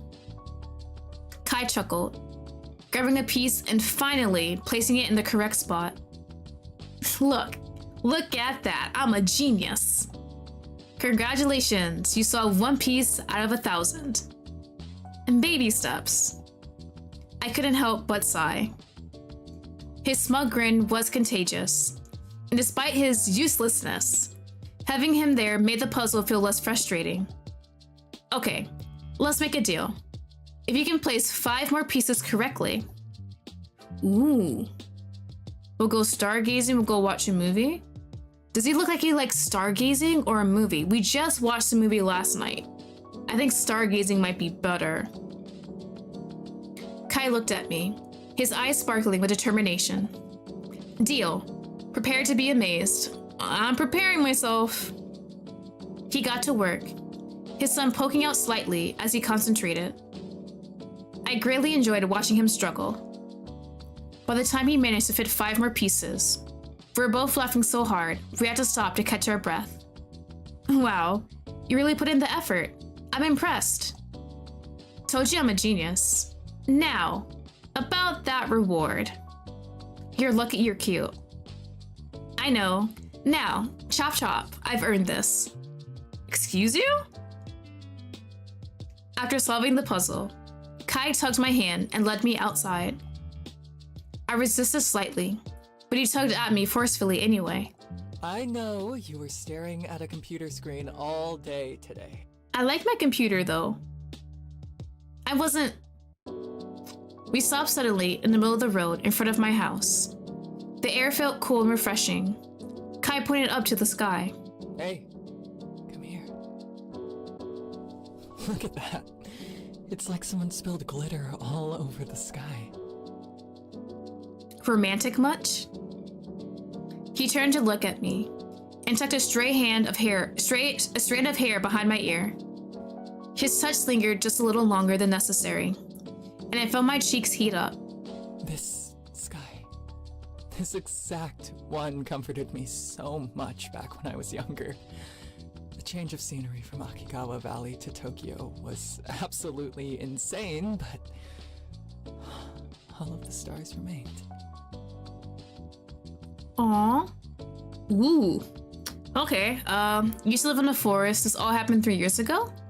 Why did you move? I think this is a simple question.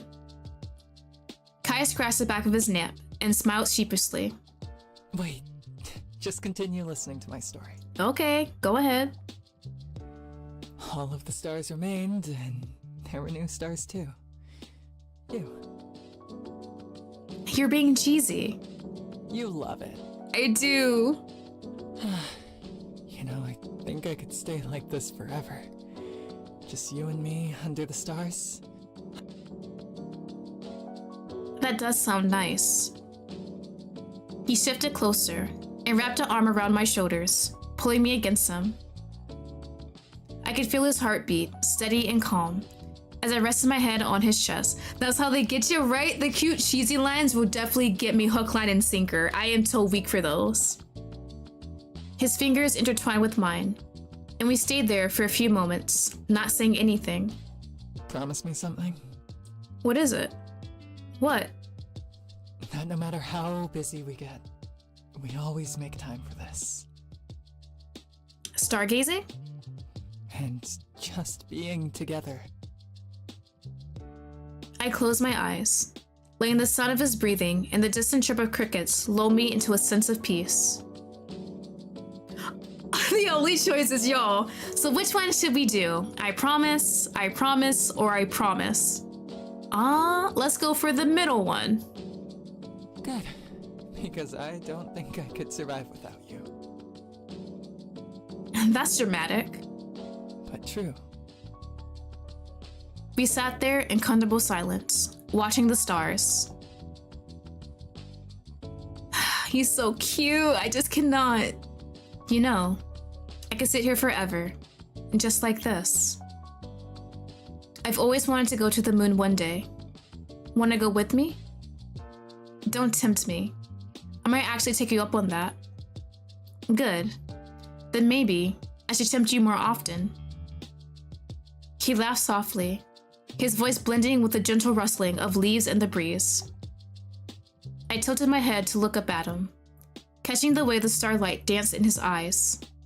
Do you ever wonder what it would be like to just leave everything behind? Start fresh somewhere? Like running away? Not exactly. More like finding some place where it's quiet, peaceful. Like Akigawa Valley? Maybe. I think about it all the time, but then I remember something important. What's that? It's not the place that makes it peaceful. It's the person you're with. I felt my heart skip a beat at his words. I opened my mouth to respond, but he shifted, leaning down just enough to rest his forehead against mine. You're my peace, you know that? Even if I was on the moon, as I always dreamt, I would refuse to go if it wasn't with you. Bro, I was thinking he's gonna spirit us away at one point. Kai. Ooh, hold on, let me save. Let's accept it. Before I could finish, he closed the distance between us, his lips brushing mine softly. It was warm, tender, and completely disarming. When he pulled back, his eyes searched mine for a reaction, and I knew my flushed expression gave everything away. Was that okay? It was more than okay. Ah ha ha, more than okay. Yeah, look at me, smart. He grinned, his thumb gently brushing against my cheek.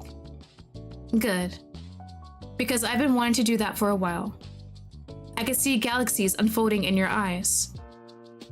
Oh, you waited until now? The stars deserve to see it. Bro, not with these cutesy lines. Oh my god, I would fold so quickly. Forget about my old life. Yeah, you're my boyfriend. I laughed, the sound light and free, as I rested my head against his shoulder again. The night stretched on, but neither one of us seemed to care. For that moment, under the endless glittering sky, everything felt perfect. I felt myself being drowsy, drifting into sleep, my legs buckling. I felt a pair of arms carry me to our room, opening the lock of our door and dropping me off on my bed. Ooh, okay. I felt a pair of arms patting me slowly and soothing me into sleep. I felt someone's body on me, cuddling me all night, and then I dreamt. One day, I found a fox calmly resting on the streets of my neighborhood. It was odd, strange. No way a fox could end up in the streets of a small town in Tokyo.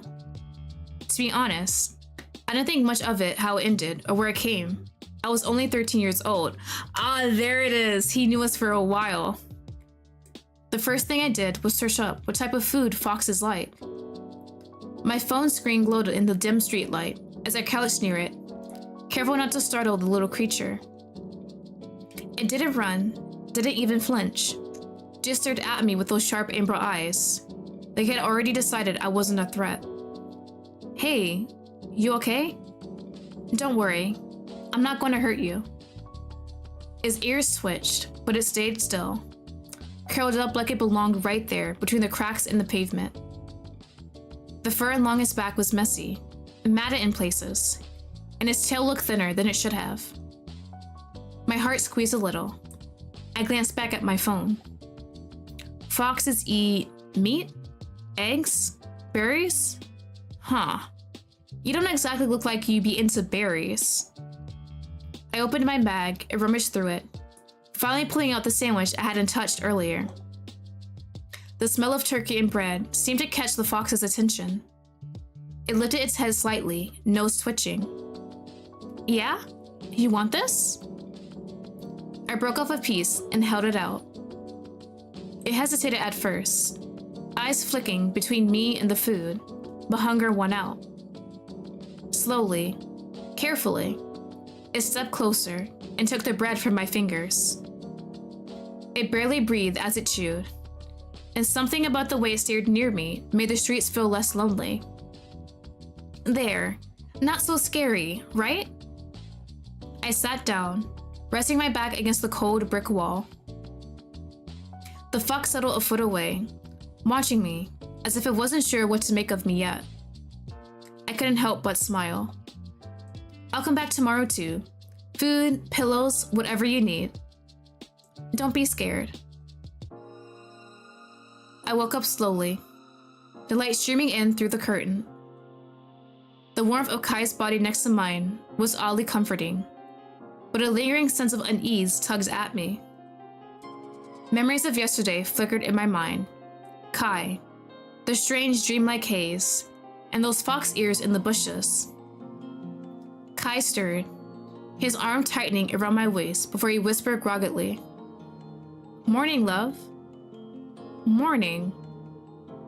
Slept well? I was, until you started stealing all the blankets. Not my fault. You were hogging the blankets anyway. Excuse me? Who's the one wrapped up like a burrito right now? He pretended to think deeply. Guilty, but can you blame me? It's cold. Then, maybe you should stop leaving the window open at night. But I like the fresh air, and I like waking up next to you even more. Smooth, but I'm not making breakfast again. At least I tried. Though, you know I'd always love you even if you're making breakfast or not. Speaking of breakfast, while you were sleeping last night, I tried to do some work in the kitchen. What kind of work, sir? I cleaned it all up though. Don't be mad. I found out yesterday how to make pancakes for you. I hope it's your taste. Okay, boy failure is leveling up. He's getting some skills. Okay. You made pancakes for me? Yeah. He woke up and scurried me over to the table in the living room. He proudly presented the pancakes to me. It looked like something. It definitely does not look completely appetizing. Try it. I hesitantly took a bite, holding on my stomach for safety. How is it? Say that. I don't want to hurt his feelings. Really? You think so? I'm not dumb. I know that this is quite bad, but your words made me feel a lot better. I'll approve in cooking, for you. I'll do everything. He had his hands in a fist and raised it up determined. Yeah, it's not as bad as our bear meal. Kai sat across from me, watching intently as I poked at the pancake with my fork. The food wasn't the problem. It was quiet. A stillness hung in the air, too heavy for a typical morning. So, you really made this all by yourself last night? He nodded eagerly. Of course. I wanted to surprise you. You deserve it. His words were warm, but something about his tone, it was too deliberate, like he was trying too hard. My eyes drifted to his hands.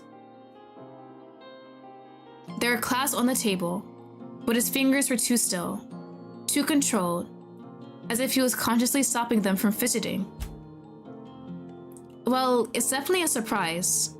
You're full of them lately, huh? Kai's head tilted slightly, his gaze locking onto mine. Is that a bad thing? There it was again. That same strange feeling from yesterday, like his words didn't quite match the moment.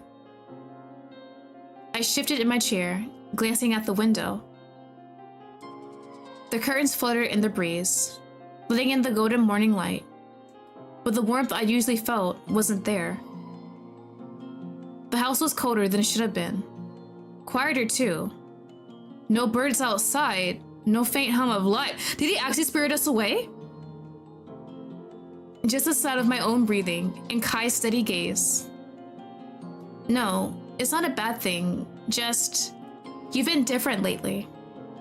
Different? How?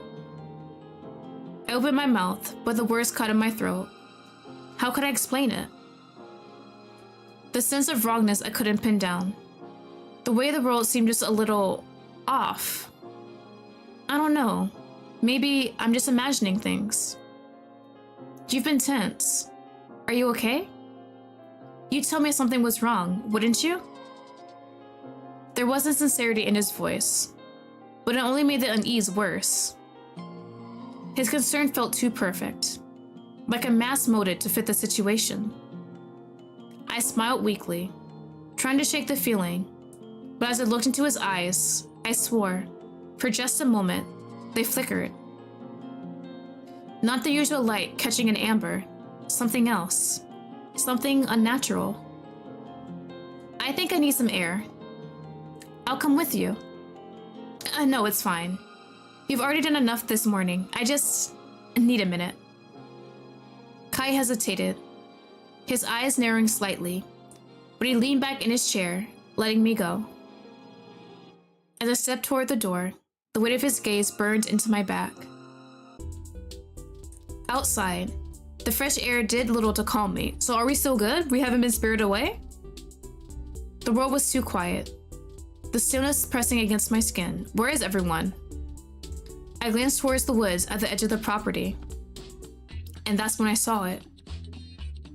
I froze near the door. Faint, muddy paw prints trailed across the floor. My heart raced.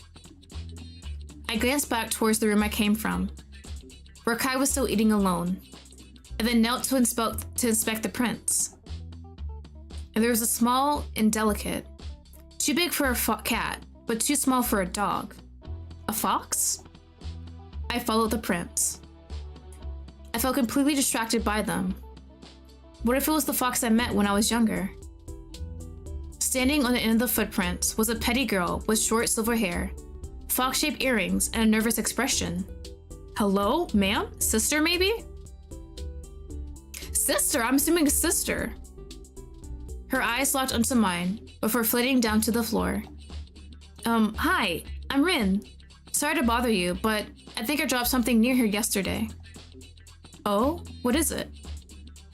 A pin. It looks purple.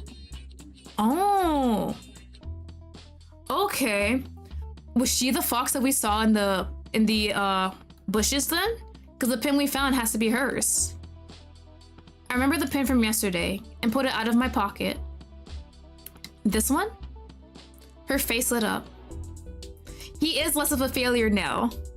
Yes, thank you so much. I didn't mean to scare you yesterday. I was just around. Around? Reen looked away, fidgeting nervously. Just exploring. Anyway, thanks again. She turned to leave, but I stepped forward.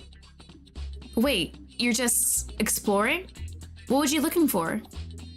She paused, her back still turned to me. My mentor Kai. Kai Yabori, oh my god. So she does know Kai, okay. That's my boyfriend. I think he looked too young to be interning at his workplace. The little girl, barely reaching my shoulders, stared at me dead in the eyes, her mouth widened. Is this what people do when they get older? Do what? She stomped at the ground, frustrated. Ignore all responsibilities and their students and chase some person. Kai, no. If she's another fox, is Kai supposed to be helping her like get used to her powers? And bro just said, peace, you're on your own. I'm going to live with this girl and make her believe I'm her boyfriend. Bro, Kai really left his student alone and she's a child. Girl. He also work every day. What do you mean? Bro, just shatter my illusions. Oh, he does. You're lying so much. Girl, as far as I know, he goes to work for 3 hours a day. She rubbed her temples, suddenly reminding me of an old man. Wonder where she got that from. I haven't seen him teaching me at all. So, his job is to teach you? No, it's much more, but Dad won't tell me. He's not safe.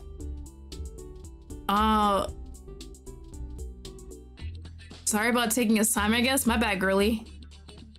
That's right, you should apologize. Well, damn. I guess that cute smile on your face is just a ruse, huh?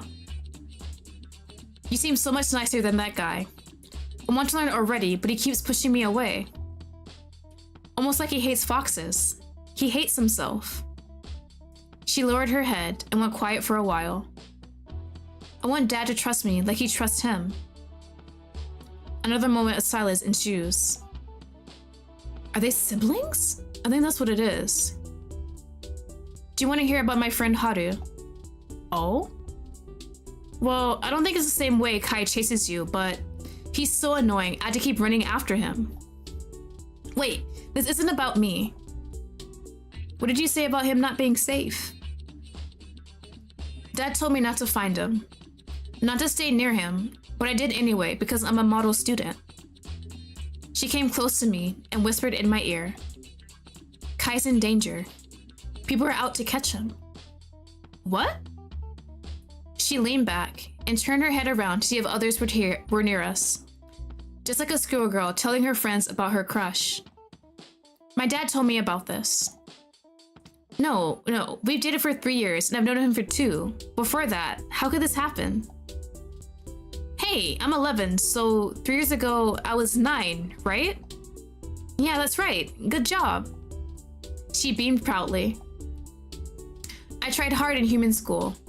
Also, 3 years ago, Kai was serving as my father's right hand. Ah, okay, so not siblings. He worked for her father and now he's supposed to teach her. Okay. He was the one teaching me instead of those human teachers.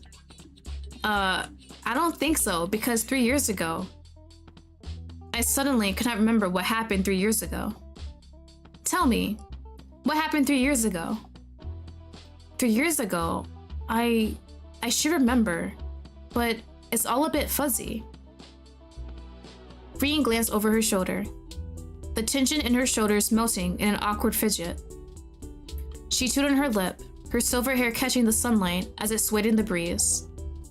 Forget I said anything. I was probably just being weird. Yeah, that's it, weird. Girl, if you don't tell me everything, please. Reen, wait.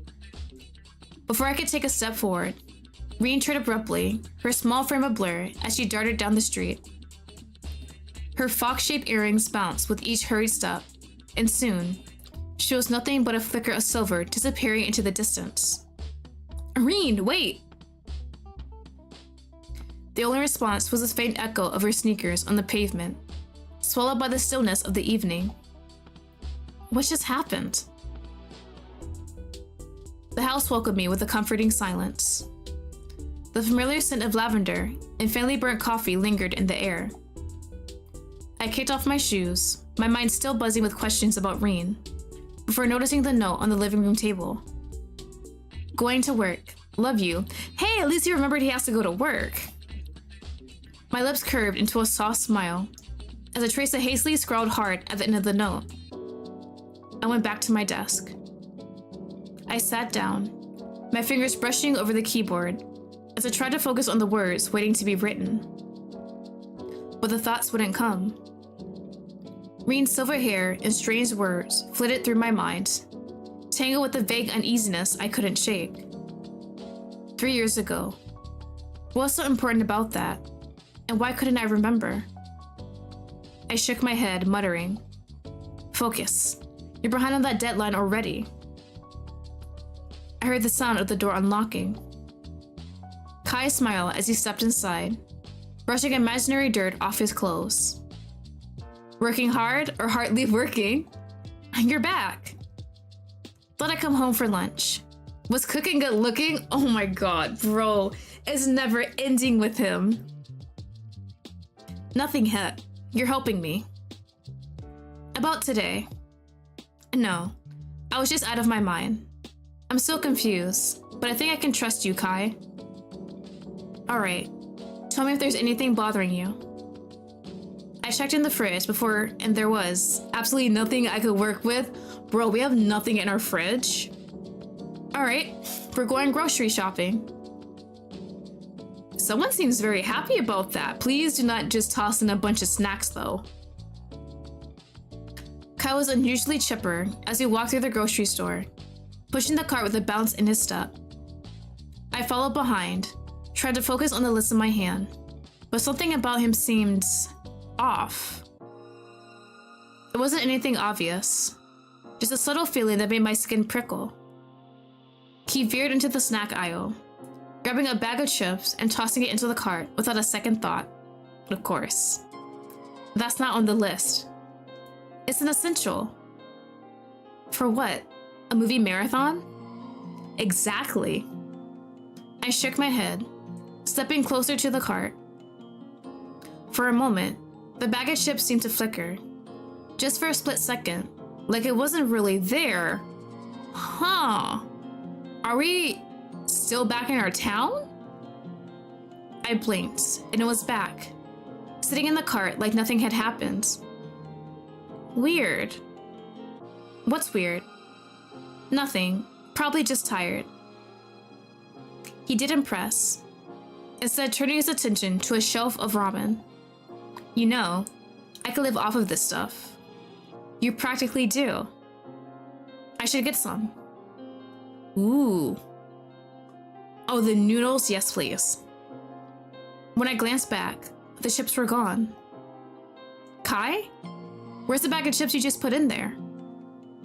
What do you mean? It's right... He stopped, staring at the empty spot in the cart. Your spell's unraveling, isn't it? His brows furrowed, and for a split second, I thought I saw something in his eyes. Worry?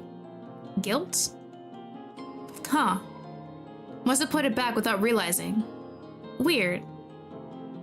You don't forget snacks. Ever. He laughed nervously. Maybe I'm losing my touch. Should I go grab another one? No, it's fine. Let's just stick to the list. He nodded, but I noticed how he avoided my gaze, his usual carefree demeanor slipping just slightly. We moved to the produce section, where he picked up an apple and spun it in his hand like a magician with a trick. This one's got potential. Look at that shine. Sure. I glanced at the cart again, but this time, it wasn't the chips that were gone. It was the instant noodles I just placed there. My heart skipped a beat. Kai, did you take the instant noodles out? Instant noodles? No, why would I? Bro, just go with it. Your spell is not working at this point. It's slowly unraveling, and it's gonna be horrible once everything just goes away. I stare at the cart, my stomach twisting. I swear, I just put them in there. Kai reached over, placing a hand on my shoulder. Hey, you okay? You seem distracted. Yeah, just tired, like I said. Probably imagining things. His hand lingered for a moment before he pulled away, his expression soft but unreadable. Why don't you just stay here and take a breath? I'll grab the last few things. You sure? You're not exactly great at following the list. I'll do my best. Stay here. He's probably going to try and fortify the spell. He needs some time to do it by himself. I nodded, leaning against the cart as he walked away. My eyes follow him, and for a split second, just a second, his figure seemed to blur, like heat waves rising off the asphalt. I blinked hard, and he was back to normal, casually strolling down the aisle. Get it together. When he returned, the cart was full, and his usual cheerful demeanor was back in full force. Look, I even got the right kind of milk this time. Congratulations, you're learning. We headed to the checkout, and the strange occurrences faded into the background. Almost. There was still a nagging feeling in the back of my mind, like a puzzle piece that didn't quite fit. Next to me, he whispered. Not to me, but I suppose to himself. My illusions, yup. Are they fading? I watched him look at his hands, with deep thoughts in his mind. Kai? He glanced at me and immediately straightened his thoughts. Yeah, I'm here. Let's go. As we left the store, Kai slung an arm over my shoulders, his touch warm and grounding. I'm sorry, where are we, sir? Hello, is that a shrine? Kai insisted we go for a walk to clear our heads. The stars were out, and the cool air carried the faint scent of earth and leaves. It should have been romantic, but my thoughts wouldn't be quiet. Kai tugged at my hand gently, his grip firm enough to guide me, but soft enough to feel like a question. The woods around us were quiet, save for the rustle of leaves underfoot and the occasional chirp of unseen insects. There's something I want to show you. Something different. Different how? Different as in, wow, so romantic, or different as, oops, I'm gonna lead you into a lair of a bear. Kai snorted, a rare, genuine sound that tugged at my chest. If there's a bear, I'll wrestle it for you. But no, it's a, wow, so romantic kind of thing. Probably. What are you about to show me? I'm kind of scared. His laughter echoed softly, and I couldn't help but smile. He always had a way of making the world feel lighter, like he could bend reality with a joke or a grin. Just trust me. If you don't like it, I'll owe you. Big time. Breakfast in bed, foot rubs, whatever you want. I'm keeping that in mind. We walked deeper into the woods, the sunlight playing tricks with the shadows. Ever think about how weird it is to trust someone completely? Like, I could lead you anywhere right now, and you'd follow me. Bro, don't give me red flags right now. Don't get too cocky. I'm mostly following you because it's dark, and you have better night vision than I do. Sure. That's the only reason. There's a flicker of something in his tone, something almost wistful, but it was gone before I could name it. Where are you leading me? No one hear you scream here? I gotta do that one. Huh? Okay, I feel like you're planning something. I might be planning your downfall at this point. Something involving your demise? Maybe. I can scream very loudly, by the way. We're almost there. He stopped abruptly, his hand slipping from mine. For a brief moment, I felt unmoored, the absence of his touch more jarring than I expected. Close your eyes. What? No, I'd like to know where I'm going. Come on, humor me, just for a second. I gave him a skeptical look, but he was already sitting in front of me, his hands lightly brushing my arms. I won't let you trip. Promise. With a reluctant sigh, I closed my eyes. His hand moved to my shoulders, steadying me as he guided me forward. Each step felt longer, heavier, like the world was holding its breath. Okay, open them. I blinked against the sudden light of the moon, filtering through the break in the trees. In front of us was a small clearing, where wildflowers blanketed the ground in soft purples and whites. A small weathered shrine stood at the center, its stone surface etched with patterns I couldn't decipher. A thin stream trickled nearby, its sound harmonizing with the rustling leaves. Oh. It's not much, but I thought you'd like it. I turned to him, the moonlight catching in his hair, softening his features. He looked different. For the conversation we had today, with Reen and everything, it felt as if this was a complete 360 degrees from when I expected that he was lying. It caught me off guard. I used to come here when I was younger. Back when I thought the world was too loud, it didn't have room for me. This place, it felt like it did. I stepped closer to the shrine, running my fingers over the rough stone. The carvings were intricate, almost alive under my touch. It's beautiful, like it doesn't belong in this world. Maybe it doesn't, but neither do you. I looked back at him, startled. He smiled softly, but there was something else there, something fragile. Like he wasn't sure how I'd respond. Is he actually gonna spirit me away right now? That's a strange way to compliment someone. He stepped closer, his hand brushing mine before he caught it, his fingers threading through mine again. Kai, where did you say you grew up? He paused, glancing away before answering. A small town near Akigawa Valley. The words came easily, but something about the way he said them made my stomach twist. And why did you move? You know why. For work. Then why did you tell me you came here when you were younger? I came here a lot as a kid. My parents worked here. Okay. His hand brushed mine, grounding me for just a moment. Maybe I was overthinking.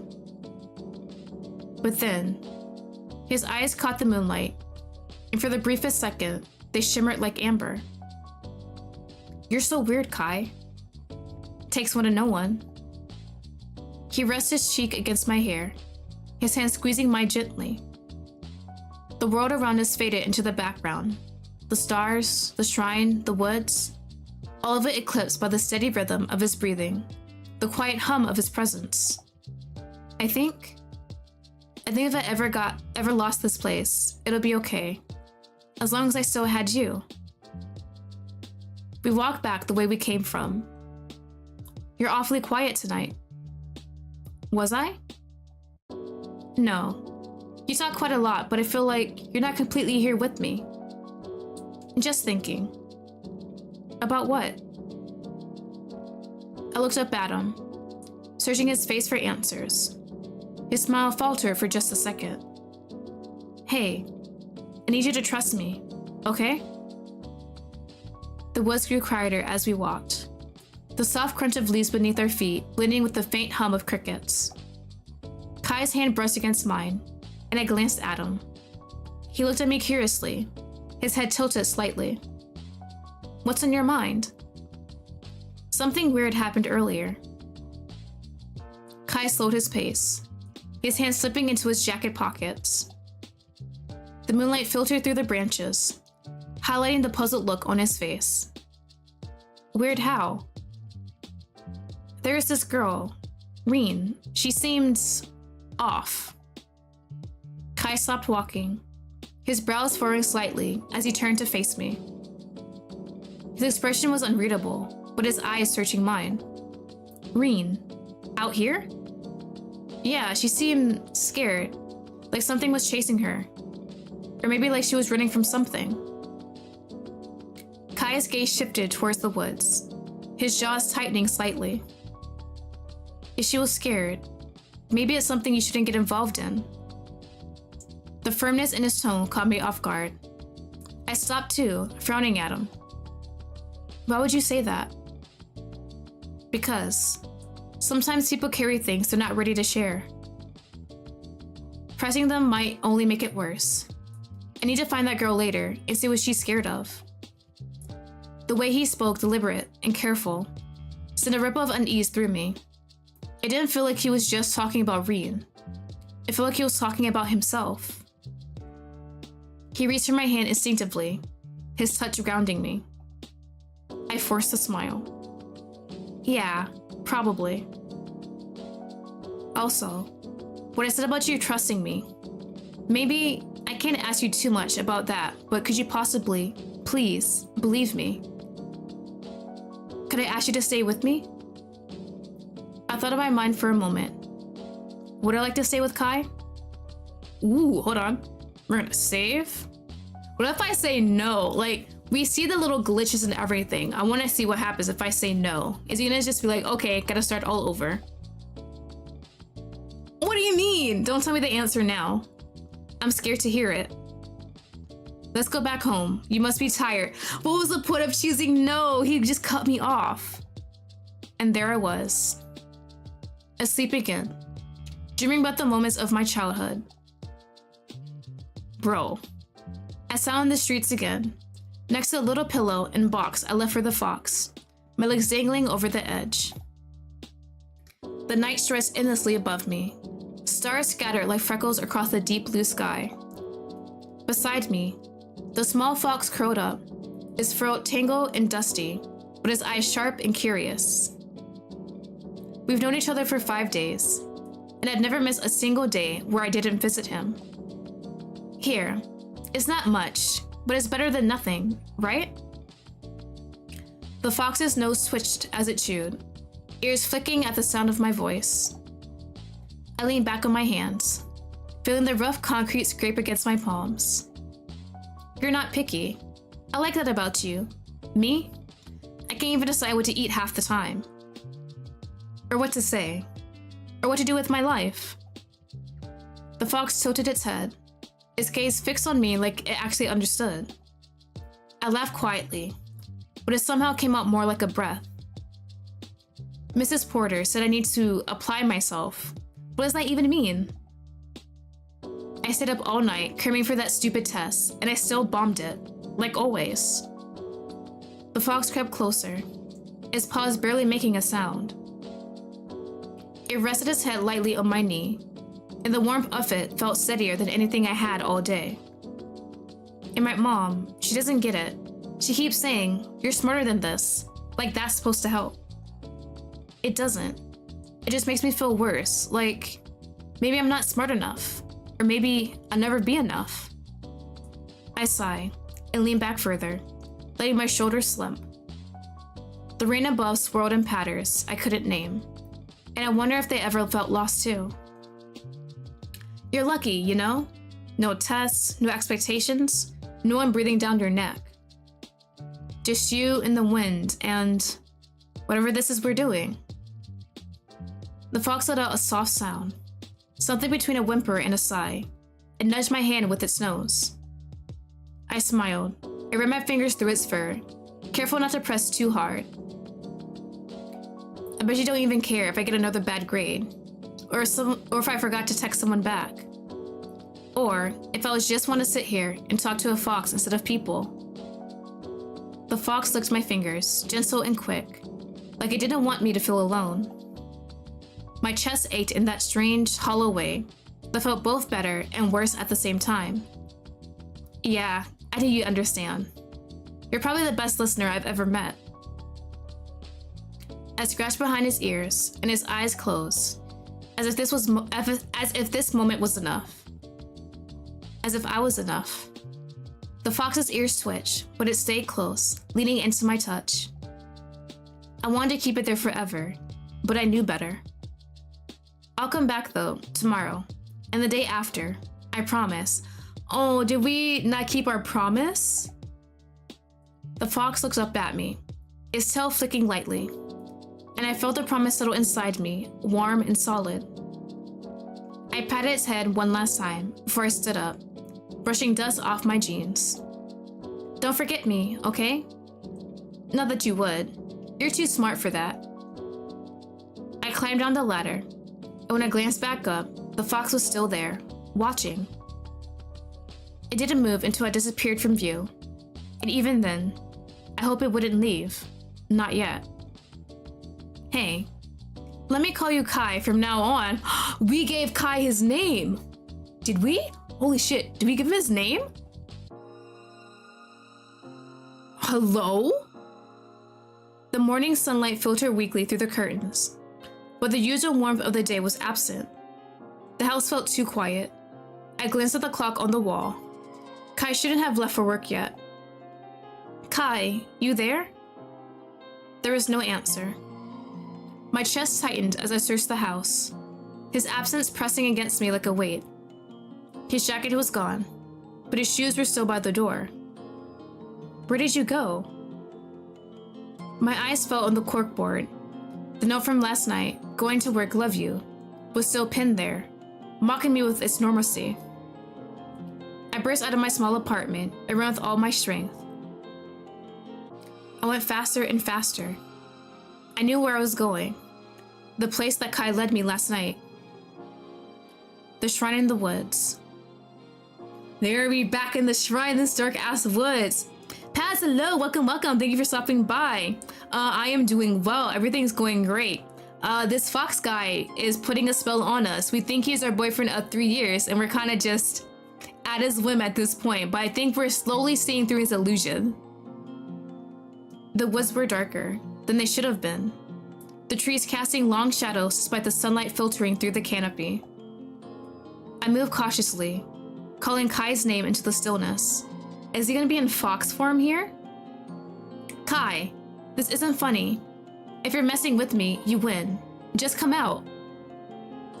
The only response was a rustle of leaves in the wind. A chill crawled down my spine. The further I went, the darker the woods became.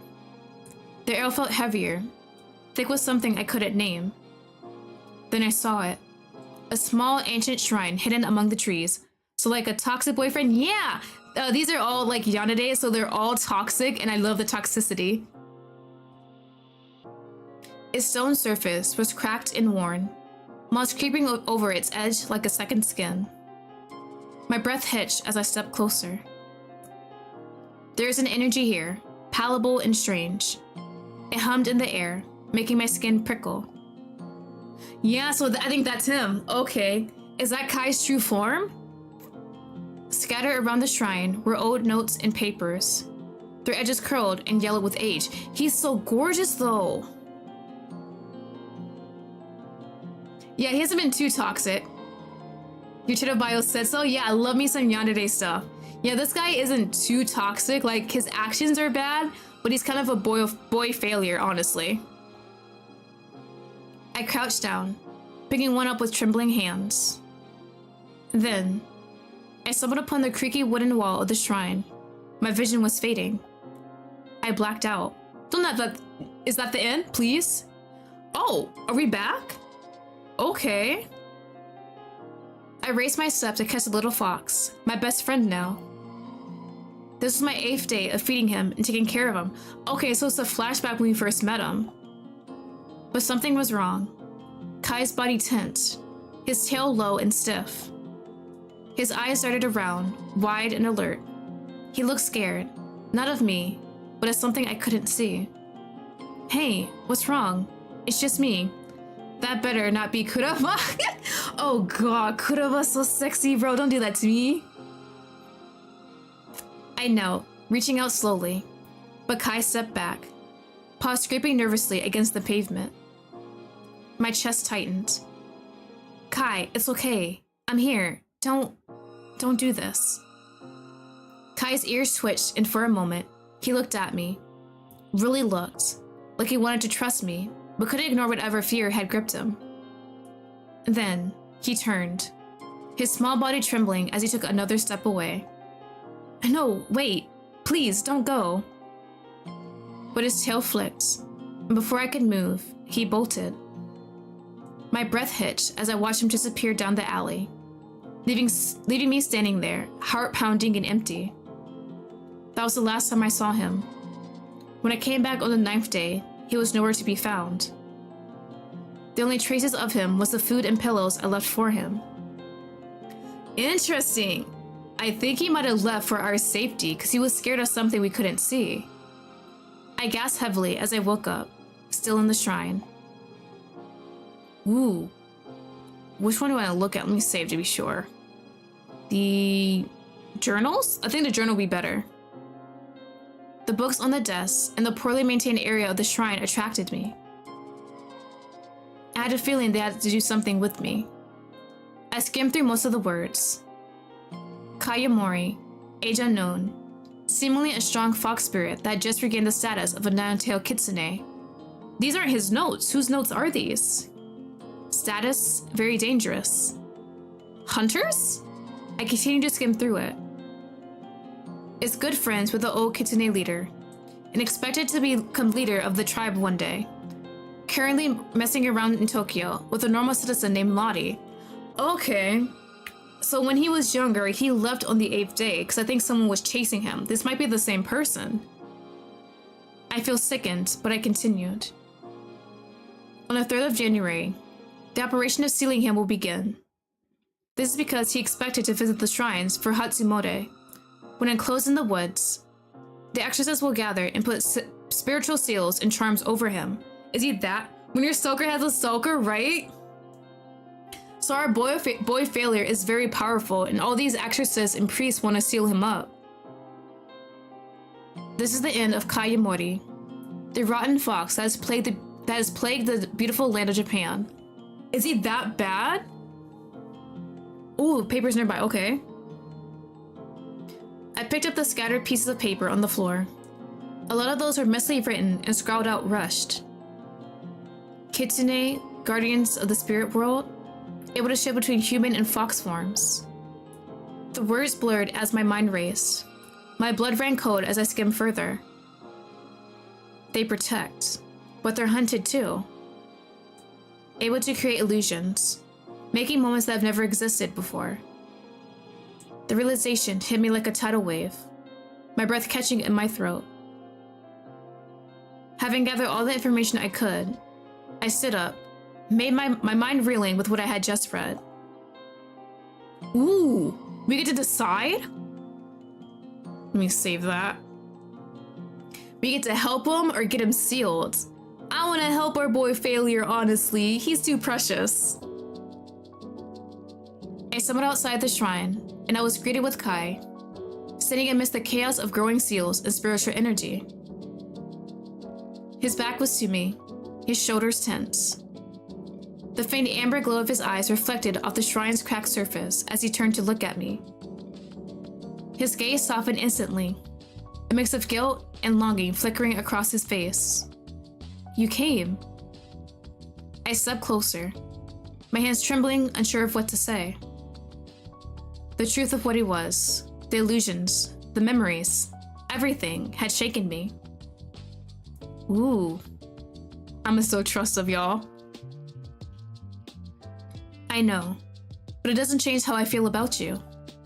It's pretty dumb. He looked down, his expression twisting with regret. I never meant for it to go this far. I wanted you to look at me the way you do now, to want me, even if you knew the truth. I couldn't stand the thought of losing you, even if it meant weaving a world of lies. I just wanted to stay by your side. You're an idiot. He smiled at me. Yes, we all ignore red flags on Yandere Day. There are no flags here. You're always so good with words. I'm an idiot too. You came to me because you're you. And the reason I like you is because you're you. And who you are is someone who's an idiot. What are you trying to say? I love you. He gently held my hand, his eyes glowing. Oh, by the way, actresses, I know, those batch of fools. And I'm worried you don't have to be. The ground beneath us trembled as the actresses emerged from the trees, their chants growing louder. Okay, they're actually doing this. The seals around the shrine flared brighter, their light harsh and unforgiving. I tricked the love of my life. How hard would it be to make some conspiracy theorists forget my existence? The chants died down, the footsteps becoming arrayed and frantic. I just wanted to see if he would come to warn me. He did this on purpose? Bro. I was too guilty to tell you the truth. I paused for a while, letting the silence sink in between us. A relieved sigh came from my lips. Despite everything, we just avoided a dangerous fate. What's after this? What do you mean? Let's do this one. Boyfriend, aren't we? Does that mean you're abandoning me? That's what I said. Boyfriend, after all of that, might as well, man. Right. You didn't consider that you were my type since the beginning, and you decided to send illusions instead. He blushed. Your type? I'm sorry. I'm glitching and repeating everything you say. As your boyfriend, I would like to hold my partner's hands as we go home together, if you would allow it. The following weeks were peaceful. We returned to the quiet domesticity we built together. Well, I got a boyfriend now, y'all. It was that easy. Kai, ever the mischievous charmer, seemed lighter now, less burdened, more at ease. And yet, he didn't forget the responsibilities he left behind. So, Reen's coming over today. Oh, she is? Okay. You're doing your job, thank you. You mean the fox girl who was cursing your name in the street? How'd you convince her? I promised her I actually start teaching her again. Plus, I may have bribed her with her snacks. You're crazy. Kai pulled me close, his arms wrapping around me in a warm embrace. And yet, he loved me anyway. I don't think I have any other choice, but you're lucky you're cute. Don't let it go to your head. Later, I watched from the porch as Kai sat cross-legged on the grass, patiently explaining something to Reen. Her fox-shaped earrings glistened in the setting sun as she scribbled notes furiously, her brows furrowed in concentration.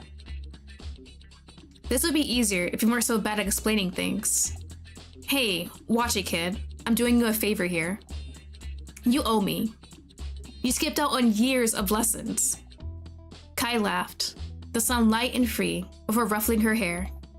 No, you explained it all wrong. Or maybe you're just not paying attention. I don't know how you ever became a teacher. Pure charm, obviously. I feel like Kai could charm his way into any job. I leaned against the door frame, smiling, as I watched them bicker. Reen caught my eye and waved enthusiastically. Hey Lottie, tell him he's a terrible teacher. Kai, you're a horrible teacher. Don't listen to her. She's just mad and better at illusions than she is. Reen waved her arms furiously. All right. I'll make it up to you. We'll start with the basics and work our way up. Deal? Deal. But no more running off, okay?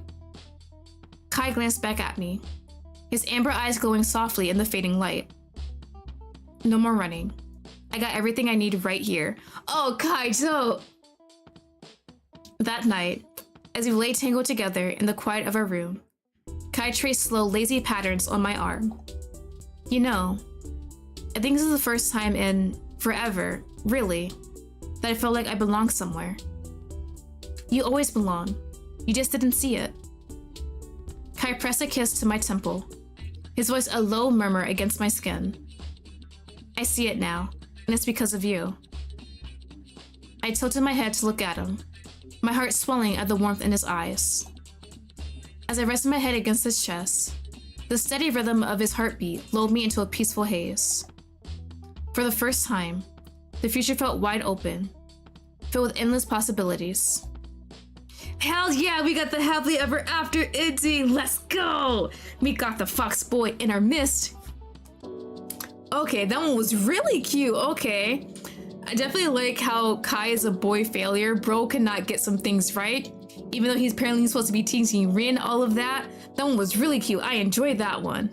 That was a nice ending. He's a little dorky. I love his cheesy lines. Cutest thing ever. Definitely how you can just get my heart is right there. Let's see. Where'd my cat go? Bryce, are you okay, buddy? You awake? Okay. Yeah. My cat left my bed. He's now laying on the floor just staring at me. All right, next game. Our next one might be a bit more horror based. I think it's one where you actually gotta run away and hide from the Yandere. I'm really excited to try this one out because it's different from what I'm used to. So let me get that one straight first. Let's build in Unity. I might have to fix someone up a bit. So let me open up this game. Let me take a water break while I'm at it. Bro. Oh, it's big. You can hear it. Okay. There's like music playing at the bottom. Give me a sec.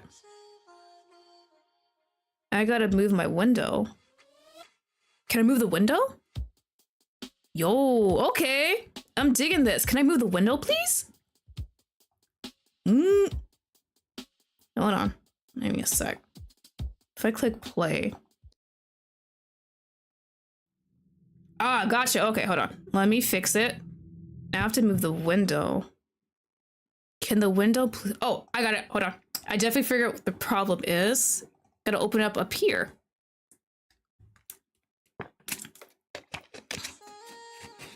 There we go. Okay. Let me open it up real quick. Now you guys can see it. Will it open properly? Oh, to do it differently? Oh yeah, here it is. There we go. Let me make it smaller. So apparently this one's more horror based. We're actually supposed to be running away from this man. So you guys need to pray for me? Give me a sec so I could move my window better. Okay. So let me go ahead and get the information ready. Very excited for this one. I don't think I'm gonna survive. It has like flashlight mechanics and running around, so your girl might be, I might be chalked in this game. You will survive. Oh, thank you for having faith in me. I don't have that much faith in myself, but I'm praying I will survive this guy.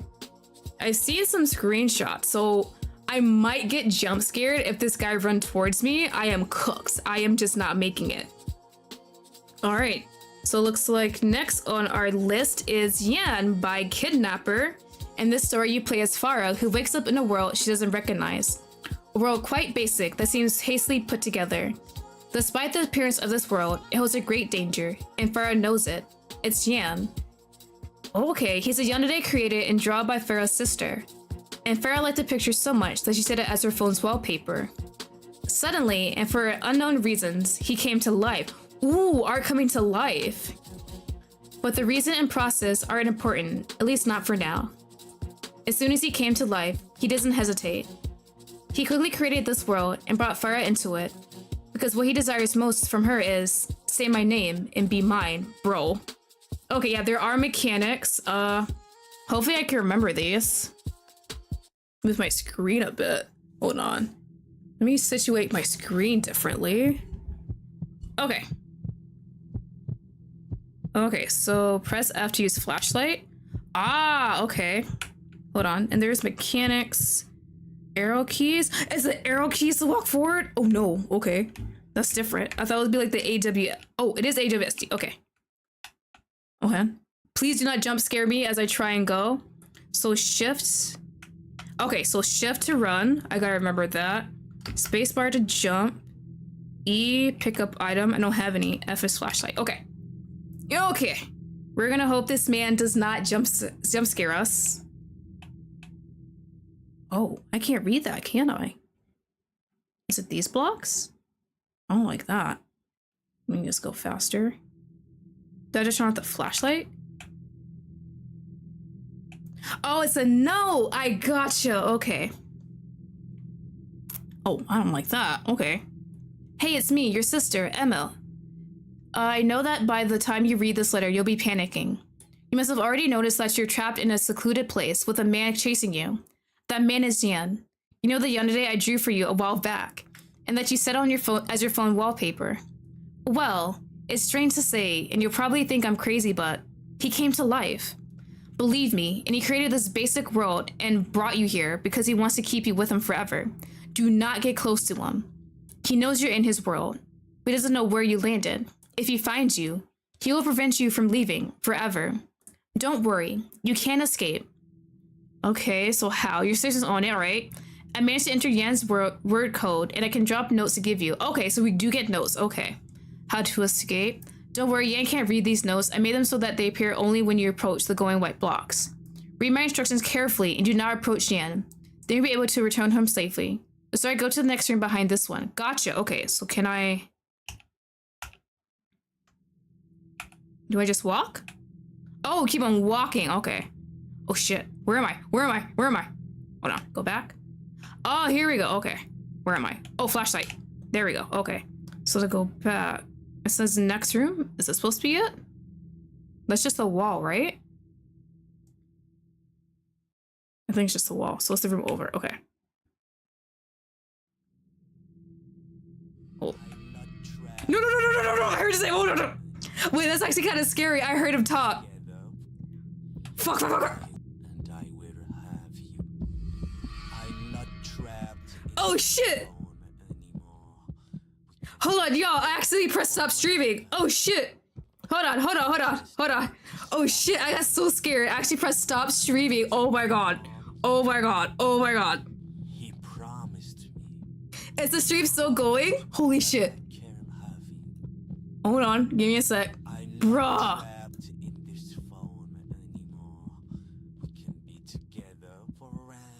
Oh my god. I'm still here? Okay. I got so scared. Bro was talking to me. I got so scared. I clicked. Bro, he might get me. Hold on. Y'all, I need to actually calm myself down. I got so scared. I pressed stop streaming on OBS. Oh my god. He might actually get me here, and that's fine. Let me bring up chat again. Where the fuck are you? He's too close. I don't know where he is. I'm gonna just stay in this corner. I'm too scared to move. I'm not trapped in this phone anymore. We can be together forever. Bro, I'm actually too scared to move. Where is he? He sounds close, but I don't see a body. He promised me. Wait. It's not. Okay. He stopped talking and the heartbeat's over. So I think he's gone? Okay, I'll keep on. I'll move. Bro. Is he talking? Shit. He's still here, bro. Leave me alone. We stay with bro is still here. Now I'm scared to turn on the flashlight. Do not. Okay. I had to get to the next room though. Okay, hold on. Let me go all the way to the edge of this. You just need to Nope. stop hiding Bro. and come into my arms. Yo, I don't know where he is. Is this how people feel when they play horror games? This is why I don't play horror games. Okay. We're just gonna send it. We're just gonna send it. Oh, wait. I don't hear him anymore. Okay. Okay. I don't hear him anymore. Let's go to the next room. It should be this way, right? Yeah. Okay. Okay. Okay. Don't jump scare me. Don't jump scare me. Don't jump scare me. Should be another note on the side, right? Please, please. Okay. Okay. Okay. Okay. Oh, thank God. There's a little thing. I don't know what that is. Okay. Nope. Please. Okay. Farah, thank you. Oh my God. Hello again, Farah. So, to give you some context, so you know what you...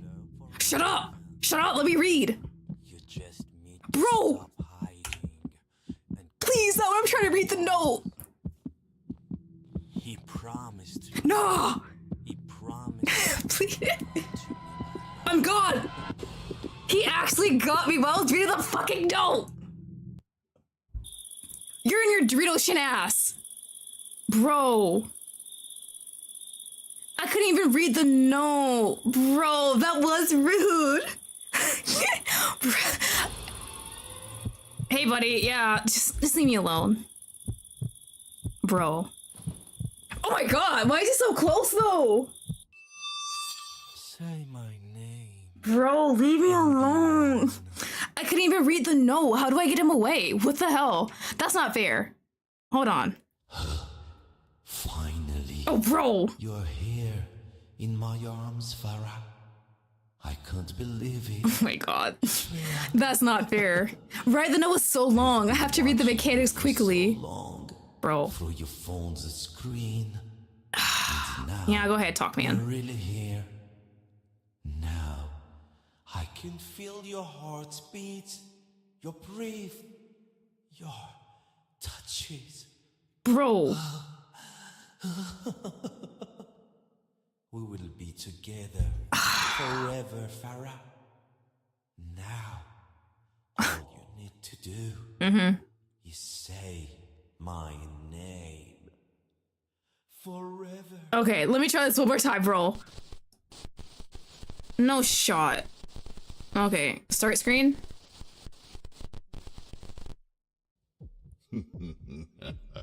Bro, let me replay. Hold on. I can do this, I swear. Can I replay? There we go. Okay. Wait a minute. I've been here before? Am I supposed to die the first time?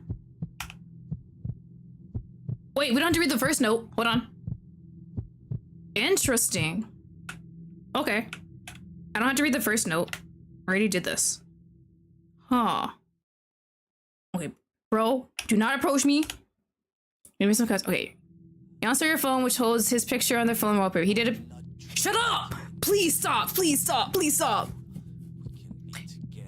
Fuck, he might actually get me. Your phone's the key to allow him to bring you to the world. But it's also the key to allow you to escape. There's 3 doors to unlock in order to become right color. Okay. I need the keys below. Green door, red door, and then blue. Okay. Behind the blue door. Okay, my phone's behind the blue. Be reversed and look in order with the coin. Okay. Green, red, blue. Press E when you're close to the green door and press E again to open the door and they'll see you behind the green door. Okay. I'm not trapped in this phone. Where? Fuck. We can be together forever. E? I got it. Okay. You just need to stop hiding. Can I go against the wall? Come into my Okay. Okay. Okay. What was it? Green, red, and blue. We just got the green key. We need to find the green door. Okay. I don't hear him. I don't hear him. So I'ma just... Is that the wall? Oh shit, that's where I was. Okay. Where am I? Okay. Okay, we're just here. We know the red door is on that side. I don't know where he went.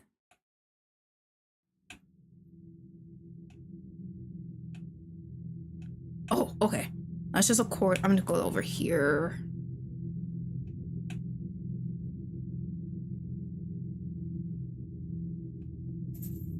It's a boundary? Okay. Can I? Okay, I can go. Oh, I don't like this. There's like no real hiding spaces. I have to just run quickly. Nope. Turn off the light, turn off the light. Hide in the corner. Shit. Where am I? I went all the way back. I need to hide in the corner. Nope. Nope. Nope. Shit. No. Fuck. Where am I? Where is he? Bro. No. Oh shit, there he is. He promised me. He promised. Hold on. Does he have a cycle? You can't see me, right? I'm not trapped. Freaking idiot. He didn't see me. He didn't see me. We're gonna run. We're gonna run. Okay, we actually saw him walking. So he's on the opposite side. Green door. Oh, bless. Run. Run, run, run. E. E? Oh, thank God. Now we have the key. Red key. Okay. E? Got it. Girl, we know where the red door is. All the way on the other side. Can he not come in here? Oh, thank God. I don't think he can come in here. Oh, thank God. Okay. Okay. I think we're good. He can't come in this way. Okay, making sure.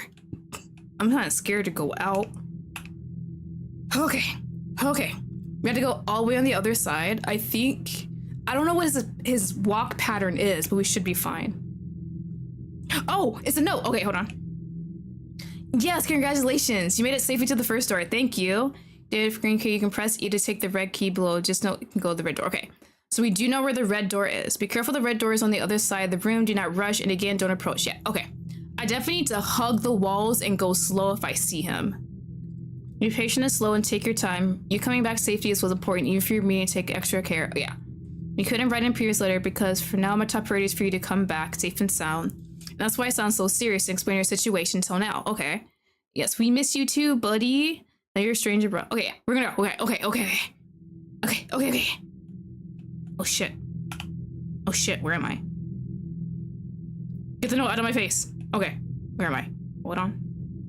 This way. Okay, he's all the way on the other side of the map. I see a shadow.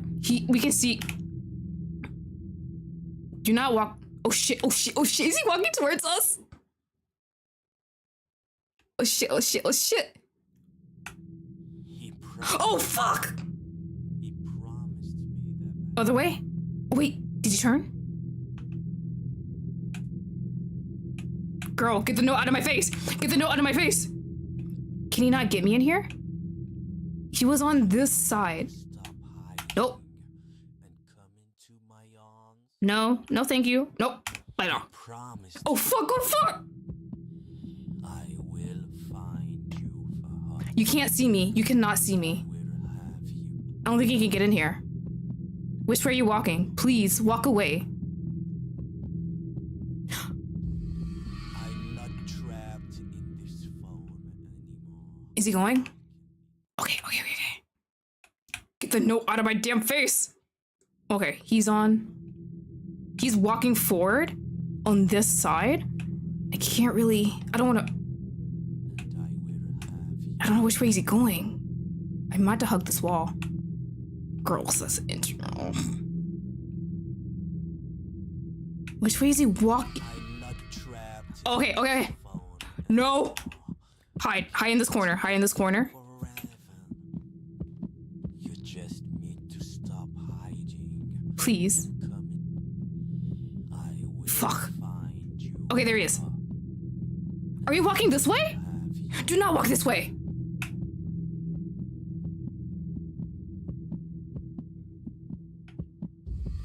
I'm not trapped. Okay. in this Oh, thank God. Oh, okay. We can be together forever. Which way is he? You just need to stop hiding and come into my arms. Okay. He promised me. He promised. Corners. I'm had to hide in corners. I'm not trapped in this. Where are you going? Corners. That's what it is. I'm gonna have to hide in corners. I do not trust this man. Am I at the wall? I am. Okay. I'm gonna stay right here. His hat shines a little, so maybe I can use. Or yeah, it's a different game. I'm hiding from my Yandere drawing in this world.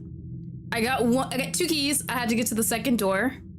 Where is he? Okay. Okay. Okay. Okay. Okay, buddy. Okay. We're getting close.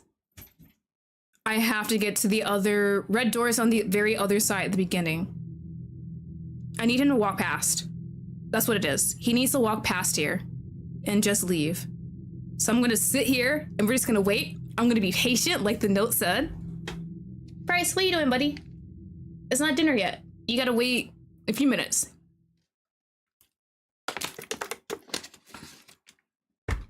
So apparently the drawing is something our sister made for us, and then we kept it as our background, and I guess it became sentient.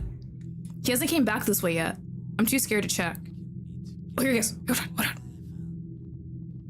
You just need to stop hiding. Bro, you don't see me. To my arms. Please walk all the way past. Promise. There he is. We're fucking running. We're running. Where's the door? Oh, wait, the end. Run, run, run, run. There it is. There it is. Oh my God. E. Open, open. Open. Open. There we go. Oh, thank God. Okay. And the last key. You get it? Okay, we got it. Bro, do not approach me as I try and read this damn note. Oh my God. Okay. Okay, so we got it. Yes, safely red door. I told you, yeah, where is the blue door? Behind the blue door, you'll find your phone. Okay, once you open the blue door, I'll explain to you in detail how you're going to escape this world. What do you mean? I thought finding my phone, I'll be escaping automatically. I'm currently preparing everything and coding a portal. Since Yann disabled it by taking your phone. Okay, then you use to come back home and find escape this world. Can't wait, staying careful. See you behind the blue door.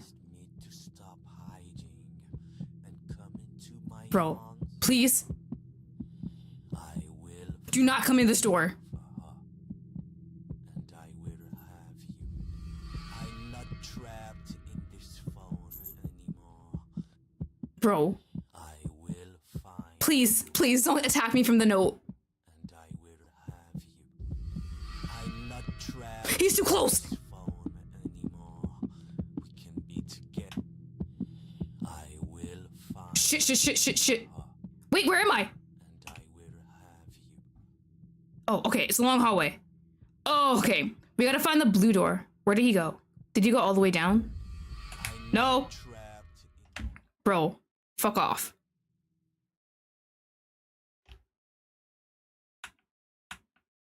I don't know where the blue door is. Okay.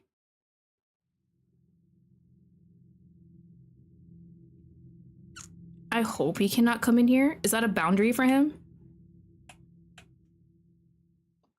Where the hell is the blue door? That leads to nowhere. It has to be on the other side of the map, I swear to God. Where is he? I don't hear him. I don't see like the little shine on his hat, his hair, whatever. Which side of this map is he on? Shit. Okay, there's that. Is that just the keys? I didn't actually look at this. Is that nothing? Oh, okay, it's just how to play. Okay. Wait, you can crouch? Oh, I didn't know you could crouch. Okay. I forget there's jump also. Where'd he go? Where'd my guy go? We're gonna run to this corner. We're just gonna... Okay. Okay. He promised. There he is. He Couch. promised me You can't see me if I'm crouching, right? Just walk past. Just walk past me, please. in this phone anymore. We can Corner of safety always. find you for You can't see me. Oh, I see him. He's on the other side. Okay. have you. Which way is he walk? I will find Nope. you for her. If I don't look at him, he's not scary, right? I'm not trapped Oh, thank God. Okay, he's moving away. anymore. Okay. We're gonna... Oh, wrong button. Not crouch. I will find Which way is he? for her. Is he on the other side? And I He is. Okay. have you. He's on the other side. I'm not Nope. trapped in Turn that light off. I don't need that. Okay, we're against the wall. If I can turn. Okay. Okay. I don't think he's gonna come against the wall. I'm just gonna move fast. I'm not Bro. trapped in this phone. Okay. I will Please, find please, please. for her. Couch. And I will have you. You can't see me if I'm crouched, right? Not trapped in this phone anymore. We can be together forever. Okay, buddy. Just need to stop hiding and come into my arms. Good to know, buddy. I think... Okay. I need to see him walk past, though. I don't trust it.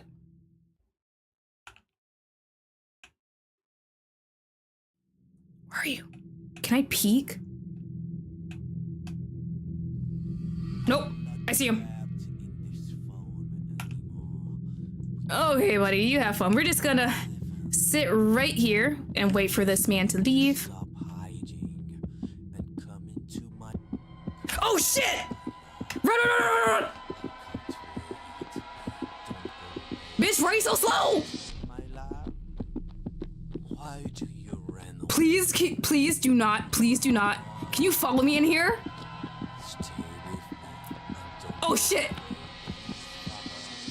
please stay with me. Can he follow me in here? Me, please. Oh, shit! He can follow me in the damn room! Oh my God. I thought it was safety. Okay, buddy. Yeah, you got me. You caught me. Whatever. I don't think my heart can take this game anymore, y'all. I don't think my heart can take this game anymore. Oh, he's so rude. What do you mean he could get me in the hiding spot? Say my Bro, name. yeah. Okay. Yeah. Bro, don't breathe in my ear. I swear to God. You're here in my arms, Farah. I can't believe it. It's real. He's killing me. I thought I had it. For so long, through your phone's screen, Bro. and now you're really here. Okay, we're gonna try like one more time. Feel your heart. Okay. You're brave. You're So whatever side I'm on, he can find me. That's what it is. Okay. At least I know where the other door is. I can probably try and find the blue door while I'm on the other side. forever, Farah. Bro, he pisses me off. I almost had it. He had to see me. I should have ran the other way. Okay. Name. Forever. So I at least know those places are not safety. If he finds me in there, he will get me. So if he does find me, I just need to run to where I need to go, honestly. Just take him in some circles and pray it works out. Yeah, I'll play again. Okay. We can try one more time. I at least don't have to read the notes now since I already know how this works. Okay. Light. Okay. And we're getting up. Yep. I know how this works now. I know how this works. I have to be like on the opposite side of where he is. Okay, yeah. We're just gonna full send it. I already know what this is. Screen door is on the other side. E. There we go. I think it's on the other side. Okay. I'm not trapped in Shit, wait, which side does he come on this way? We can be together forever. Bye, bitch. Oh, shit! I might have messed up. My love. Oh shit, I messed up already! Bro, don't touch me. Don't touch me. Don't touch me. Oh shit. Oh shit, he didn't see me. Never mind. Did I grab it? I did. I'll juke this man. Okay, red door's on the other side. Where the fuck is the blue door? What?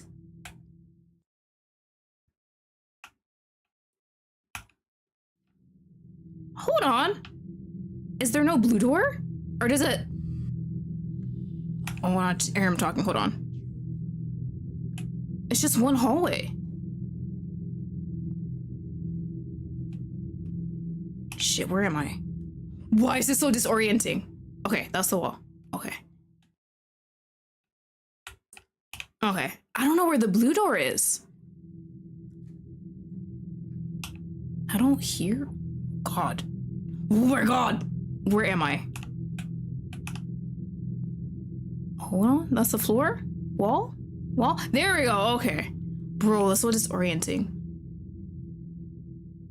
Alright, where is he? Is he on the other side?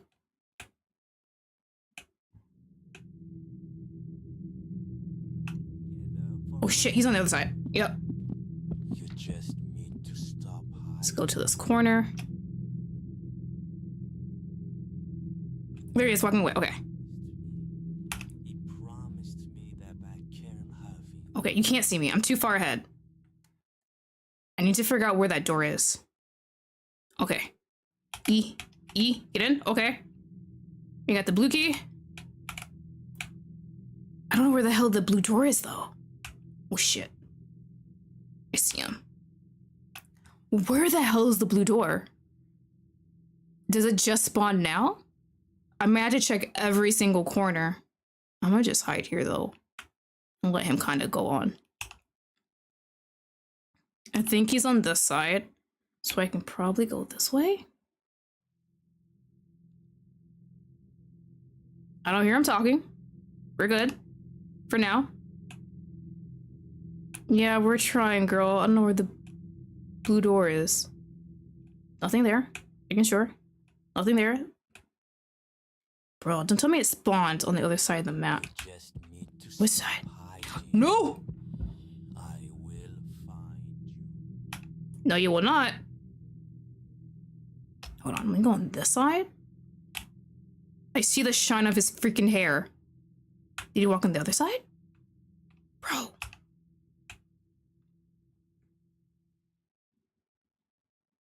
Where is he? Where is he? Where is he? Where is he? Yo.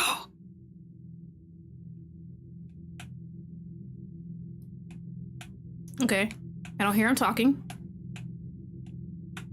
He's not in the corner. Is he? Don't be in this corner. Don't be in this corner. Okay. He's on the corner. He's on the side. I can't. It's hard to see all the way in front. Is that movement? I can't tell.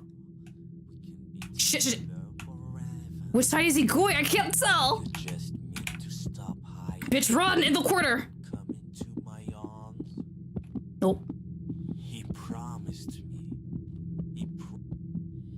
I will find No. you. No, you won't. Hold on. And I will have. I don't hear footsteps.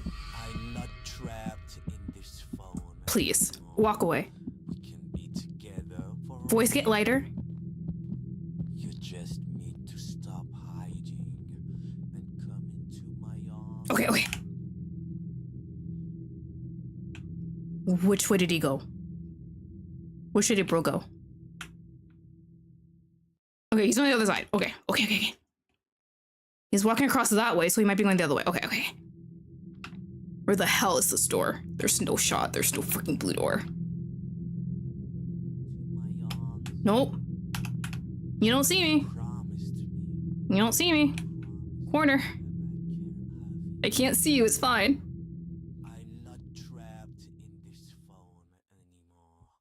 We can be together forever. Okay, hold on. Heartbeat. You just need to stop hiding. Can't see me. Come on. We're good. To my arms. Okay. Shit, where am I? Okay. Which way? Did he go that? He's going that way. Okay. We're good. I He went the opposite direction. There's no where's the blue nope, that's the wall. Where the hell is the blue door? Oh, thank God. Oh, thank God. It just spawned. He's a fucking liar! He's a fucking liar! He's a liar! There's no shot! Was that my sister even sending me the notes? Oh my God, there's no way this man tricked me this whole time. There's no shot. This man gave me hope. Is that the image of him? There's no shot. Hold on. What does this note say? A sword caution. Strange column of pink particle falling from the ceiling to the floor. Your phone is floating aside. Girl. Please. Okay, hold on. Hold on. Bro, leave me alone as I try to read this damn note. See, there's some part of strange column. Okay, I'll say I don't understand what this means or what your phone is floating. Guess Jan wanted to emphasize the magical nature of this phone as it's linked between you and him. Who knows, but it's not that important. I'll now explain what you need to do. Okay. I have to get close enough to my phone and press E so I can take it. Then you need to go one last time on the other side of the building. Do not. Okay, hold on. We might be good. We might be good. Can you approach the door? Recognize your phone. It'll open automatically. From your phone, the door will close again. I'll create the screen door early. Okay. We might be good. We might be good.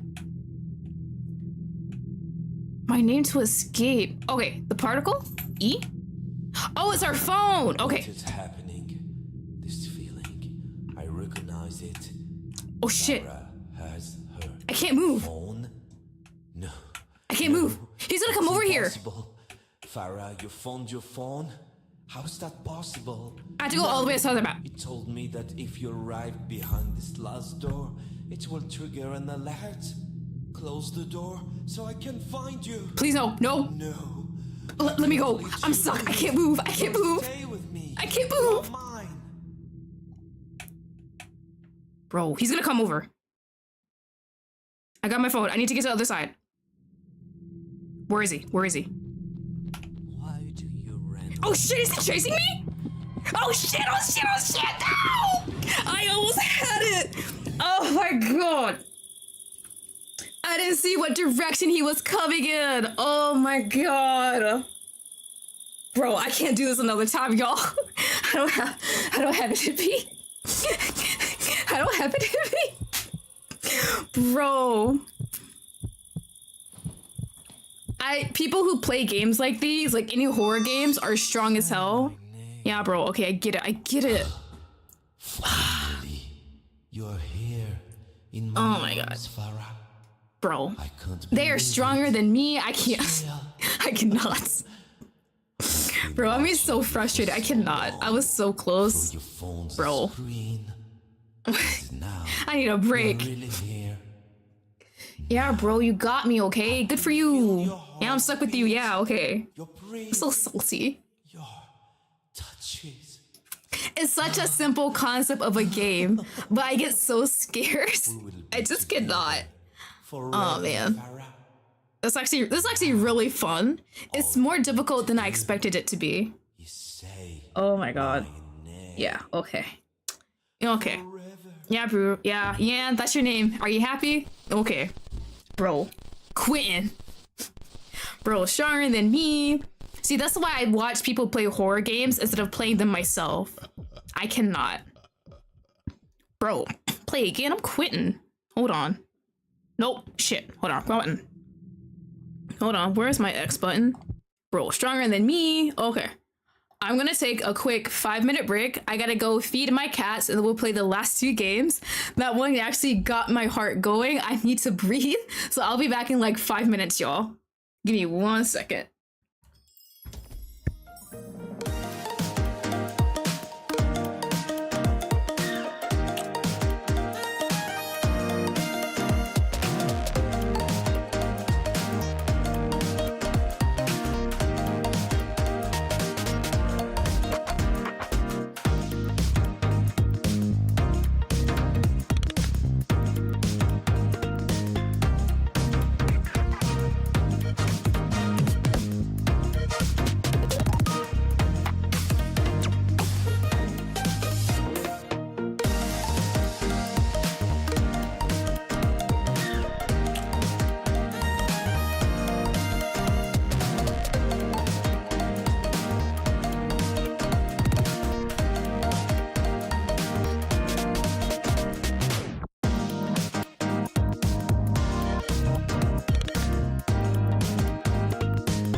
right, I have returned. The kitties are all eating their food. Like, as soon as I opened my door, they all came running out and basically meowed at me for food. Dear God. And I gave them their food, so hopefully they're all good with that. Give me a sec. Where the hell is the game? Here it is. There we go. Is it the right one? It's not the right one. Dear God, hold on. That was YANN synthetic. You gonna pop up? There we go. Okay.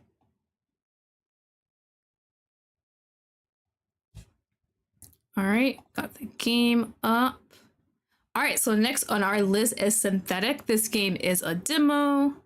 Let me see. Hold on, I definitely got the info. This one is created by Acid of L. Looks like in this game, let me see. Oh, we have love interest as one of our classmate, only friend is an AI helper. Ooh. Okay, I'm really digging the whole AI type of love character, because usually they try and think logically with some of their decisions. So we're just gonna go ahead and get started, and hopefully we'll see which guy we like. I like the AI helper, honestly, let you guys know. All right. All right, as always, I have left links in the description if you want to try out the game yourself. If you do try out the game yourself, don't forget to rate and comment to let the creator know how much you enjoyed it. All right. Pain. Sharp, stupid, endless. The kind that makes every cell in your body scream. Stay under the covers. Lock the door. Erase this day. I dug my fingers into the pillow, trying to remember how to fall asleep. For the past few weeks, my mind had been falling into blackness like an abyss, quickly, dreamlessly. Or is it just me not remembering? I forgot how I fell asleep last night. Lately, my desire to sleep has increased 100-fold. I don't know if that's good or bad. Maybe I'm sick with something. Ooh. The whole room is in a terrible state, and the only ray of light was a computer screen with a 24-hour lo-fi hip-hop playlist on. I need to urgently change my sleep schedule. This is clearly going to have some sort of detrimental effect on me in the long run. Looking at the time, I saw the intimidating figure of 8:17. Theoretically, I'm not late for the lecture. Practically, I am. Nova, where's the alarm clock? Is that our assistant? Nova is my personal AI assistant, though I say more of a companion. I was given him for my coming of age as a helper for your future endeavors, but fundamentally, I use him as a psychologist, counselor, courier. The artificial intelligence appeared in front of me with cat ears. My own long-standing request. Oh, so we said, hey, you gotta add cat ears to this guy, and then I'll take them. Perfect. I like we get preferences. To be less creepy is about my excuse to Max. Hello, you're kind of cute. Okay. And you are wearing an outfit, kind of like a sheer top. Nova's voice came out of nowhere. Oh, sorry. I guess my sensors are a bit wonky after all. Although you said yourself that this lecture wasn't that important and could be skipped. I still can't skip school though. Oh, and you fell asleep pretty late last night while we were sitting together. And I theorized that your health was more important than your grades and your... That's right. We're watching some media or anime with a disgustingly long title together again. I have it introduced either by me or Nova. But before you get up, you need to solve this so I know you're awake. What's 365 plus 274? You set this function yourself, by the way. Hold on, let me do the math. Hold on, it's been a while. What was that? 9? So 9, no, go back. Okay. 9, and then 7 plus 6 is, oh God, 13. So 3, carry the 1, and then 1 plus 3 is 4 plus 2, 5. So is it 5, 3, 9? Is that it? No, 639. I think it's 639. The screen of a phone calculator automatically appears in my hand. Math has never been my trump card. Even an alarm clock and words about waking up the brain with exertion are unlikely to change that. No hacks. What is this a measure of human genius? Okay, I'll forgive you this time. Thank you, buddy. I'm not that good. I would have done a calculator, honestly. He tells me so every day, and I don't do anything new every day. Suddenly, he coughed, falsely, and turned on his working intonation. Good morning, Lottie. The current time is 8:22. There's an 89% chance you'll be late for your lecture. Yeah, talking to you, buddy. Recommendation. Skip breakfast and choose clothes in style I didn't sleep, for my genius was unstoppable, and I also had very puppy eyes. So, there's a chance the professor will forgive you for your pretty bags under your eyes. I can't afford such blasphemy as skipping a meal. Put scrambled eggs and coffee on the cooking as well. I started to slowly make my way towards the bathroom to clean myself up. Why are there still face-to-face lectures at our age? Because your professors believe in the magic of personal contact, which is pretty offensive, in my humble opinion. Physicality is way overrated. Can you feel? Now that's what I'm wondering since he just said that. Nova muttered quietly under my ear. I didn't think his thoughts on my physicality should count, but I kept my mouth shut.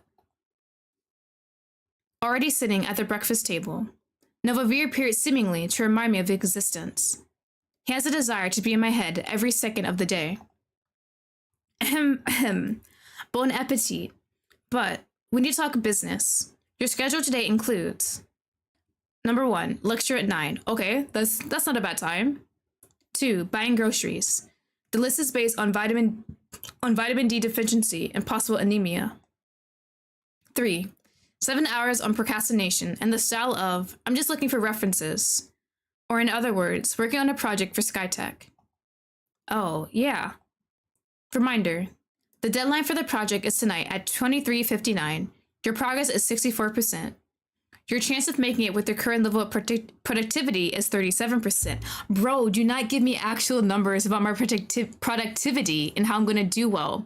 See, those type of numbers are going to make me just fail automatically. Like, well, 37% chance, might as well not do it. Add a motivational quote for the day ahead. Yeah, go ahead. Give me one. Art is not what you see. What you make others see. Degas. Your sketches are already better than 92% of the work in the database. Flattery? Really?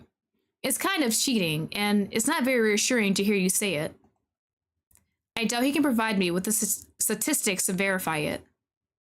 Nova abruptly began to stare intensely out the window, fading interest in the rain. Then, suddenly, remembering something, he turned to me. I wonder if you've ever forgotten anything.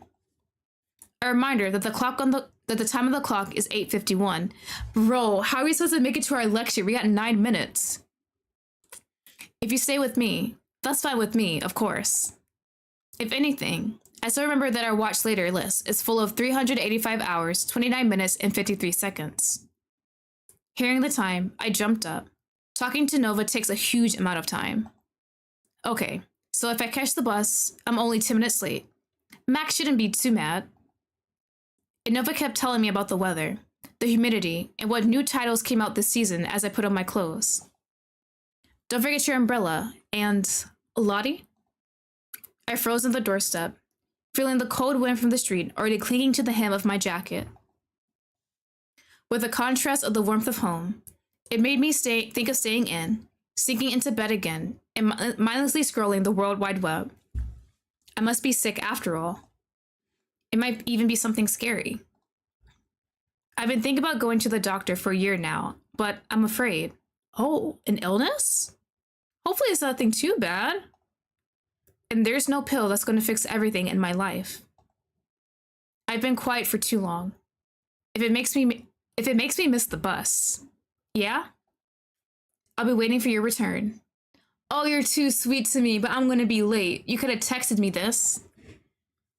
I looked at him for a few seconds and scrambled down the stairs. He can be weird sometimes. Already on the stairs, I stumbled. Either from fatigue or from how strangely his words affected me. Using my best efforts, I tried to sneak to the last row of the auditorium, trying not to look in Max's direction. Useless. He looked at me all through my great walk of shame. I stumbled once. It was definitely a conspiracy from him. Hi, buddy, you're kind of cute. Approaching Max at last. All he did was move his bag out of my spot. Thank you, you're so nice. Hold on. He actually had a spot for me? You're 15 minutes and 32 seconds late, he said, clicking his tongue as if grating. Give or take 3 seconds per clock error. He should be thankful that I came at all. I listen badly to lectures and hardly learn anything. Sometimes I feel like I come here just for him. We met in first year, and he's still one of the only flesh and blood people I hang out with. We don't even have each other's contacts, so our communication is exclusive to in real life. Interesting. We've known him for a while, but don't even have phone numbers, no emails, no Discord, Group B, nothing? Not even Instagram? Twitter?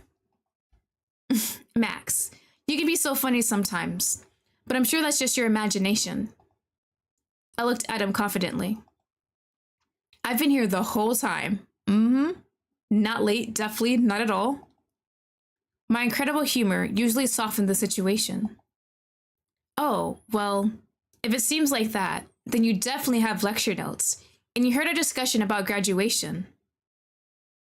Yes? It doesn't for some reason. I can never understand his mood. Although, I can't understand mine either. You know, but come on. They're doing it again with this graduation thing. We got a lot of time to do this. I don't know why everyone has this obsession with a thing that will take so much effort and energy. Graduation is in less than 3 months. Oh my god, 3 months? Girl, we gotta shape up, dear god. And we haven't even finished our project yet? I'm helping you with your work, of course. But I didn't think you'd be lost in time so much. See, now we know Max is a saint. Bro is really helping us and we're behind everything. Max said the phrase meaningfully, resting his eyes on the wall as if considering something. You want me to tell you what we talked about? Yes, please. Yes. They want to organize some kind of event, university activity and all that. So we have to split into groups. As if that could be ignored for now. Look at the little drawing. It's so cute. It's a kitty. Agree. Let me copy notes too, by the way. 50 bucks? 15 minutes of rambling on about quantum nonsense is clearly not worth it. This almost includes moral compensation. It wasn't really easy for me to sit like that alone for 15 minutes either. Their quiet scolding dissolved into the hum of the projector until the bell cut the air. The students had already spilled out into the corridor. I just realized I was in a lecture, already thinking about the misery of the next few hours. I went to the exit. Where to now? Do you have another class? Is it the only one? Max caught me by the elbow. Procrastinating in a cafe? My plan was to buy fish from the shop, but that plan was made by Nova. So it's advisory in nature.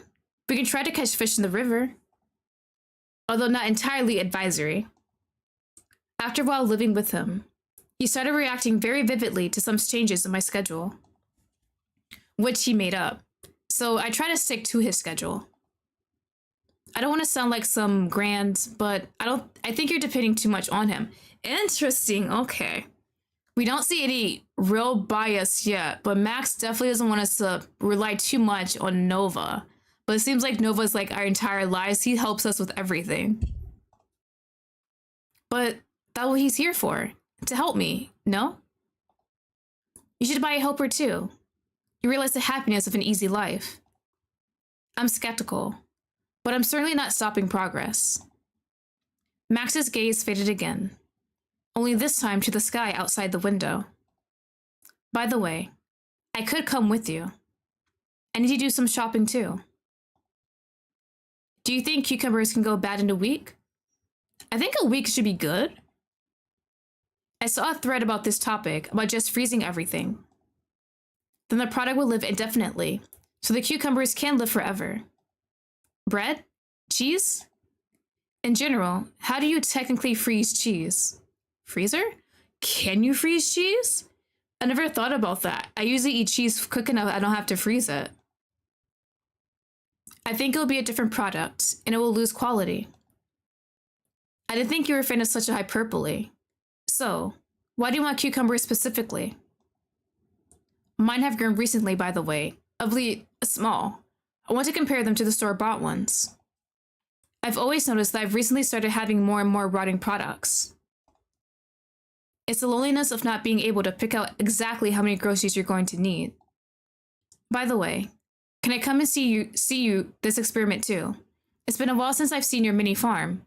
Okay, so he does plant some crops. That's really cute and neat. Better than me, I would have killed those plants the first week I had them. You have a deadline today. I thought this project was important to you. With a simple question, he brought distress to my soul. But if I can get Max in a good mood, he can be very accommodating and might even be able to help me with a project. This only happens if he's really happy about something, right? One time I bought like cat grass, simple grass, just water it, put it in the sun, and that thing still died on me. But at least my cats enjoyed it while it was still alive. So, if I praise his mini farm, maybe he'll lend me his abilities. Okay, better be nice. Hold on. If you don't want to, I don't insist. You're the one who can help me. Sir, we had to appeal to him. Help me. I don't know what I was expecting, but okay. Let's go to the shop already. You killed an airplane? Those are a thing? We went into a shop unknown to me, because as Max told me, it was closer to his house. I kind of trust him. Interesting, as there are many baked goods here. Although I've been telling him myself to stop buying them because of the need to fight consumerism and late-stage capitalism. Max went ahead. I'm after him. We got to the vegetables. Cucumbers. And they look bad. Bro, really? Even the store ones? Like, really bad. This experiment of his has already raised questions for me since his original idea. It's like Max is from an anti-globalization cult. It's not like we're in the 2010s to be afraid of the GMOs and chemistry. Although, I'm not far gone myself and have an old-fashioned fear of nuclear war. I looked at Max. He had an almost half-decayed vegetable in his hands. Jesus. Does he have an experience? Although, stop. How is he, as someone who grows vegetables, doesn't realize the difference? Maybe the problem is me. I haven't eaten fresh produce in a while, which is bad. We need some veggies in us, at least a salad. I guess my GI tract has been a tube for a long time, and there's nothing useful left in my blood. Have you ever bought your own vegetables? Of course. Who do you think I am? You don't have to follow me at all. You have your own shopping list. Max snorted, and I snorted back. It went in search of natural vitamin D supplies nonetheless. As I look around, I saw this, the masterpiece, the beauty, the soul of my life. I abruptly ran to savor this moment. Is that a bunny? A huge toy of Chloe, my favorite comfort rabbit from the children's comic. Something I saw myself in her with her blank eyes and big head with cotton wool inside. The synthetic fabric that tried to resemble wool caressed under my hands. It smelled like cheap plastic, and the crumpled under centipede inside only squeaked. But I realized I needed her, because I love her for her soul, not her looks. Suddenly, Max came up to me. What's this? Are you going to spend money again on things that's just going to gather dust? Never, I can still dust them. You said yourself that you can't sleep with your toys because you kick them out. Chloe is different. It could be considered a collector's item. If I buy it now, it will increase 5 or 10, even 20 times in 20 years. So, it is both an investment and medicine for the soul. Max gave me a distrustful look. Although, who am I lying to? He looked at me like I was talking rubbish, right? If I see cute things, I'm buying them. In fact, Max and I are in the same category of abandoned people. Max admitted, "You're just jealous of me, looking at Chloe like that." Why do you think such nonsense? Come on, let's go to the checkout. Those pickles don't really fit my idea. I looked at Chloe and thought she was worth my food budget today. Feeling a satisfying hunger is fleeting, so I proudly carried her to the checkout. Bro, we really said we're just gonna get Chloe and no food at all. At least get like some TV dinners or something. Max followed me, drilling my neck with his gaze. He's judging so hard. Already standing at the checkout with the rabbit and almost having made the payment, Max's hand beat me to it. Paying for your moral compensation. I wonder if Max thinks the same as me or not. Although because of the difference in character, probably not. He rather enjoys being alone, so he's not afraid to insult people. So I think I can take this free money with a peace of mind. And he's paying? Max is good. We love Max. Thank you, sir. You did not have to do that. Thank you. Looks like I never get to look at Max's experiment, and I still have a project to finish. Although Max in theory could help me with it if he's so remorseful to me, or do it in the comfort of his home with Nova. By the way, hope he's not worried. Who should I finish the project with? Ooh, okay. Let me save. This will be, I'm assuming, where the routes branch off.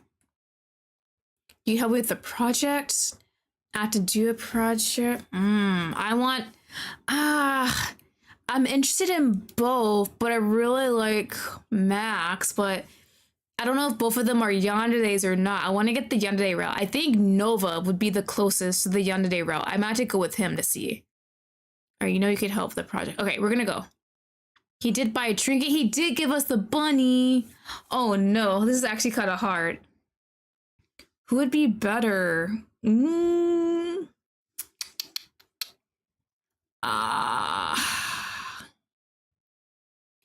Okay, hold on.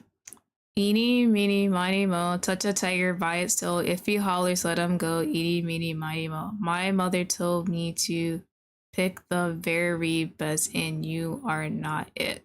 Damn, is it Nova? Okay, we're going with Nova. All right, have a good trip. But next time, you should definitely see the experiment. I felt embarrassed to say goodbye, so I just waved him off. A quick trip to the shop for groceries, and a 20-minute bus ride later, I found myself at the door of my flat. Hey, Nova, hope you're okay. Hopefully I'm not home late. Nova, I'm home. It was probably unnecessary. He was already feeling it, but it helped me humanize him in my head. Oh, how was your day? How was uni? Did you socialize with anyone? What did you buy at the shop? Nova appeared beside me, barraged me with questions as I put the groceries in their places. I never liked his behavior, like he's waiting for me to prove something to him. Now, what do you want me to prove? That I'm lonely? I have a buddy. I have someone. Chloe sat down in her rightful place, my bed. It's not important. More important that you will help me to do the project. I don't really like to share moments from my life with anyone. I can't tell stories beautifully, and what goes on seems silly and boring to me. Aren't you tired? Why don't you get some rest and then do it? And that's why it's not done. And it's only a 5-minute job. I laugh nervously. I'm more likely to look at the previous done work, think it's a nightmare, and redo it. My dog when I just get home. Oh, that's so cute. I love it when that happens. Sometimes when I come home, my cats are happy, but only when they want dinner. You know I can help. His help, so-so. I never liked his design choices, but the search abilities are good. Can you look for inspiration for my work, please? I'll be right there, and we'll get started. Okay. Do you want me to cook you with something? I ate a bun while I was walking home, so it's all good. I stared at the wall for about 5 minutes to clear my thoughts. Hopefully, Nova wouldn't catch me doing that. He already looks so sad. Summoning my strength, I went to Nova. Okay, buddy, you gonna help me out? Nova was already fidgeting around my computer, with 100 browser photos on the screen looking for inspiration. You're worse than me! I quickly began to flick between the folders. Oh god, bro. The combination of FFB6C1 and 87C EEB increases user engagement by 18%. But flipping through the pages, I saw all the same algorithmic, oh god, how do you say that word? Algorithmic images, as Nova told me he didn't know the distinction between the living and the artificial. Nova, sorry, but it's all the same AI-generated things. I don't see anything new for me. Bro, not AI images. Nova, you should know better. Next time, please, look a little better. I looked at him with a smile, so he wouldn't take offense. Oh, he didn't like that. Oh, I see where it might go. What's the difference? AI and human are the same. You and I look the same. So we can do everything on the same level. But there's a difference between actual art and inspiration images compared to AI. Oh, Nova, oh no. Oh, no. Nova looked at me with puppy eyes, but he's clearly faking it. Just because you and I look alike doesn't mean we think alike. Example, you chose this hologram because I like it, not because you wanted to. I remember moments after I was given him, essentially, his nature was nothing. You don't like the way I look? You want me to change? I can add something. Oh, we made him insecure. No, that's not what I meant. Have you been hanging out with Max? For what I can tell, he's a bad influence on you. He's increasing your stress. You need to cut down your contact with him. There was a silence in the air, which is a good thing. At least this way. Maybe I'll be able to finish my work. I hastily began to gather my sketches, ignoring Nova's gaze on my back. After an hour of work, I had what I could call a finished product, and decided to call it a day. Okay, at least we finished our work, dear God. Nova made no more comments on his own. But hitting the submit button, I felt no sense of victory, just a vague feeling. Nova, as if sensing this, perked up. You'll be fine. I really like what you did. I'm sure they did too. I know you're tired. Come on, let's go to bed. Tomorrow's gonna be a tough day too. Ugh, I gotta get up for class again? What do you mean I have to go to class more than one day a week? Please don't forget to drink your herbal tea. It's been a hard day. It'll help you calm down. He pointed to the cup he had prepared. In taking it, I collapsed back into bed, pulling Chloe close to me. Nova sitting down quietly beside me. Don't drug the tea. Do not drug the tea. Do you want to watch something tonight? His transparent hand began to pet my head. I didn't feel anything. Tiredness was pressing down on me, so I only shook my head in refusal. You know, you could put me on your phone and headphone and we'll always be together. Oh, wait, I kind of like that. Mobile Nova? You wouldn't be lonely in lectures. My mind was rummaging through thoughts about today, yesterday, and tomorrow. Just have to wait until summer. Then it's sure to be at least pretty good. What a failure I am. Well, damn. I sink into the abyss of sleep. Oh, is that the end of the demo? No, that was quick. Okay. Okay. We kind of see a bit of Yandere tendencies in Nova. Definitely does not like us hanging out with Alex at all. Well, not Alex, Max, with Max at all. And I've realized he's holographic. I assumed he'd be like an android. Only a bit of Yandere, just a smidge. This is a demo, so once the full game is released or they start adding updates, we'll get more Yandere in the game. But Nova's a cutie. I would not mind having him on my phone, honestly, to carry him around with me. All right, so our last game of the day. Give me a sec to get all this straight. Majoring in Love. Let me go ahead and open up that game. Fifth and final game of the day. So many Yanderes to love. Ooh.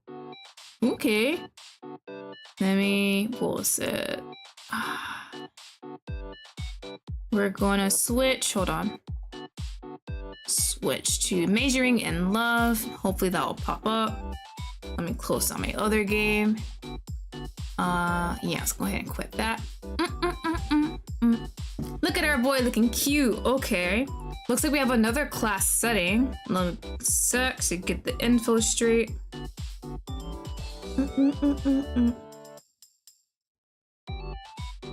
Where did my mouse go? Here we go. At least didn't cut off our limbs. I'm not letting it die. Bro, that guy was legit. He went crazier than I expected. I'm still not forgetting that one, honestly. That one still haunts my dreams. Guy was really like, yeah, I kidnapped you. Let me cut off all your limbs and give you some robotic ones, and you'll love me this way, right? Right. Bro did not contact me for how long and decided, okay, I don't like her hanging out with this other guy. Ridiculous. All right, so our next game is Majoring in Love. This one is created by, give me a sec, I got my info. Artistic Autistic. On this game, looks like colleging is an interesting experience. You think crushes typically stop after high school, but even in adulthood, it stays. In just a few rows in front of you is your crush. The typical college introvert that doesn't talk much. For as long as you remember, you've been obsessing over him without even knowing his name. It wasn't until after passing conversation that you finally found out his name, Renzing. You have yet to find an opportunity to introduce yourself to him. So in the meantime, you stay on the sidelines hoping that maybe you'll have the chance to get close, to have him notice you. Different this time, we're the one with the actual crush, okay. Maybe he already has, in your bittersweet delusions at least. One way or another, you'll get him to notice, but how exactly? Interesting, so it looks like we're the stalkers in this one instead, okay. Alright, you guys ready to be stalkers? Ready to lock up this boy in the basement? Make sure my text speed is good. Alright. Yeah, so the game will have strong language, themes of stalking, obsessive behavior, and possessiveness. Alright, since we're playing this like that, I might just go buck wild crazy. You know, the things you expect from Yanderes, yes. Keep in mind this is a work of fiction and meant to be enjoyed, not imitated. I do not condone stalking or possessive behavior. Same for me, y'all, this is only fun in fiction. Alright, it's not safe for younger ages. Good. By going for this means you're comfortable and okay with continue. Yes, I am. The music is hitting, honestly. Alright. We've been warned. Yes, purely fictional. Fictional, y'all. Alright, don't go around stalking or killing people, y'all. You guys heard that, don't do that. Bad, don't do it. Alright, so first game, okay, really interested to play. Alright, off we go. So what is my name? Ready to stalk this man. Lightly tapping the end of your pen on your notebook, you stare off into space while the lecture goes on. The sound of the professor is drowned out by your daydreaming as you admire something else across the room. Or rather, someone else. Your biggest crush. He was 1 year older than you. You would see him often around campus, and while he is just a normal average English major student, he managed to catch your eye. For some reason, you found yourself drawn to him. Passing by him practically every day became one of the things you look forward to and anticipated when attending class.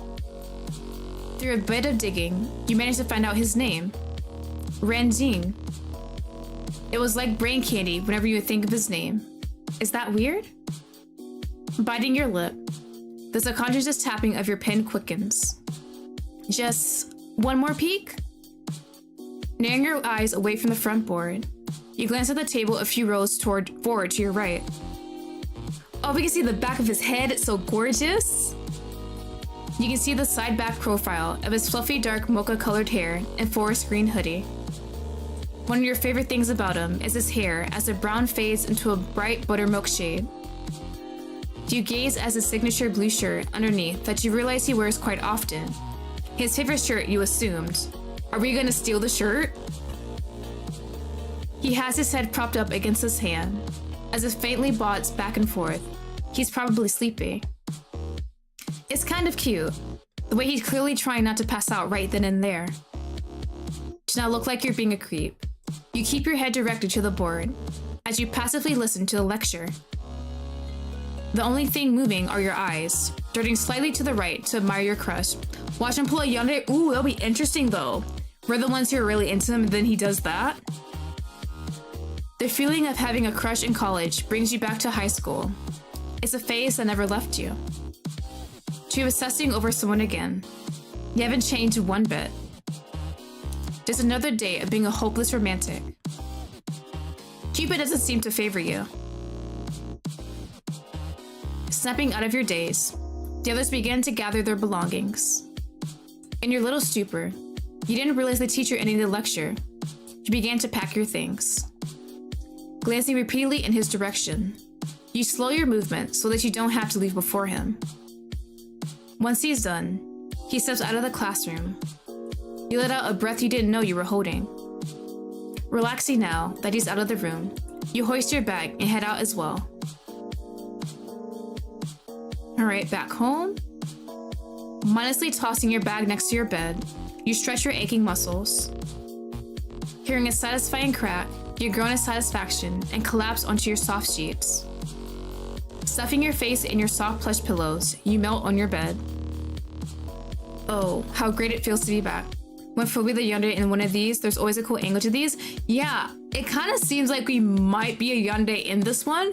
I just gotta see how far we're willing to go. You always end up coming to your bedroom feeling tired and lethargic. You wish you could take a long nap, but unfortunately, you have some work that you need to finish first. Forcing your limbs to move, you hoist yourself out of bed. Splashing your droopy eyes with cold water, you let your body wake up to reality. You can feel your eyes becoming less languid. Running your front hair back, you let out a long, tired sigh. You give yourself a long, hard stare in the mirror, seeing how frazzled you look. You need to take care of your outward appearance more. Wetting your hands, you reach for your soap bottle and dispense them onto your palms. Only a bit comes out. We gotta go shopping? You're nearly out of soap. That's fine. You have an extra bottle in your cupboard. Crouching down, you open the sink cabinet door and look for the extra bottle. To your frustration, you can't find it. You rummage inside and check each object that's inside. Still no luck. Furrowing your brows, you're left confused. You could have sworn you had an unused one. Unless you're just that unaware that you didn't know you already used it. Could he, if he is the yandere, could he have stolen a bottle of soap from us? That means you have to go to the grocery store and get more. Time to add that to your shopping list. Getting up, you shut the cabinet doors and dry your wet face and hands.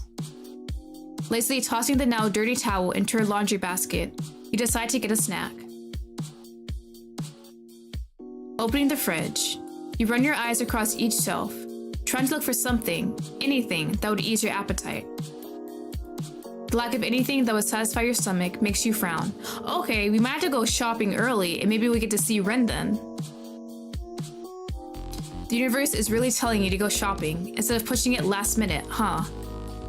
You close the fridge, turning to go to your cabinets and shelves. You open the ones you already might have something. Most of the stuff are individual ingredients that wouldn't suffice as a snack. You don't have much of any food that you can mindlessly munch on until you're content. Grunting in frustration, you're prompted to go back to your fridge and just eat whatever's good. Your hunger outweighs your cravings.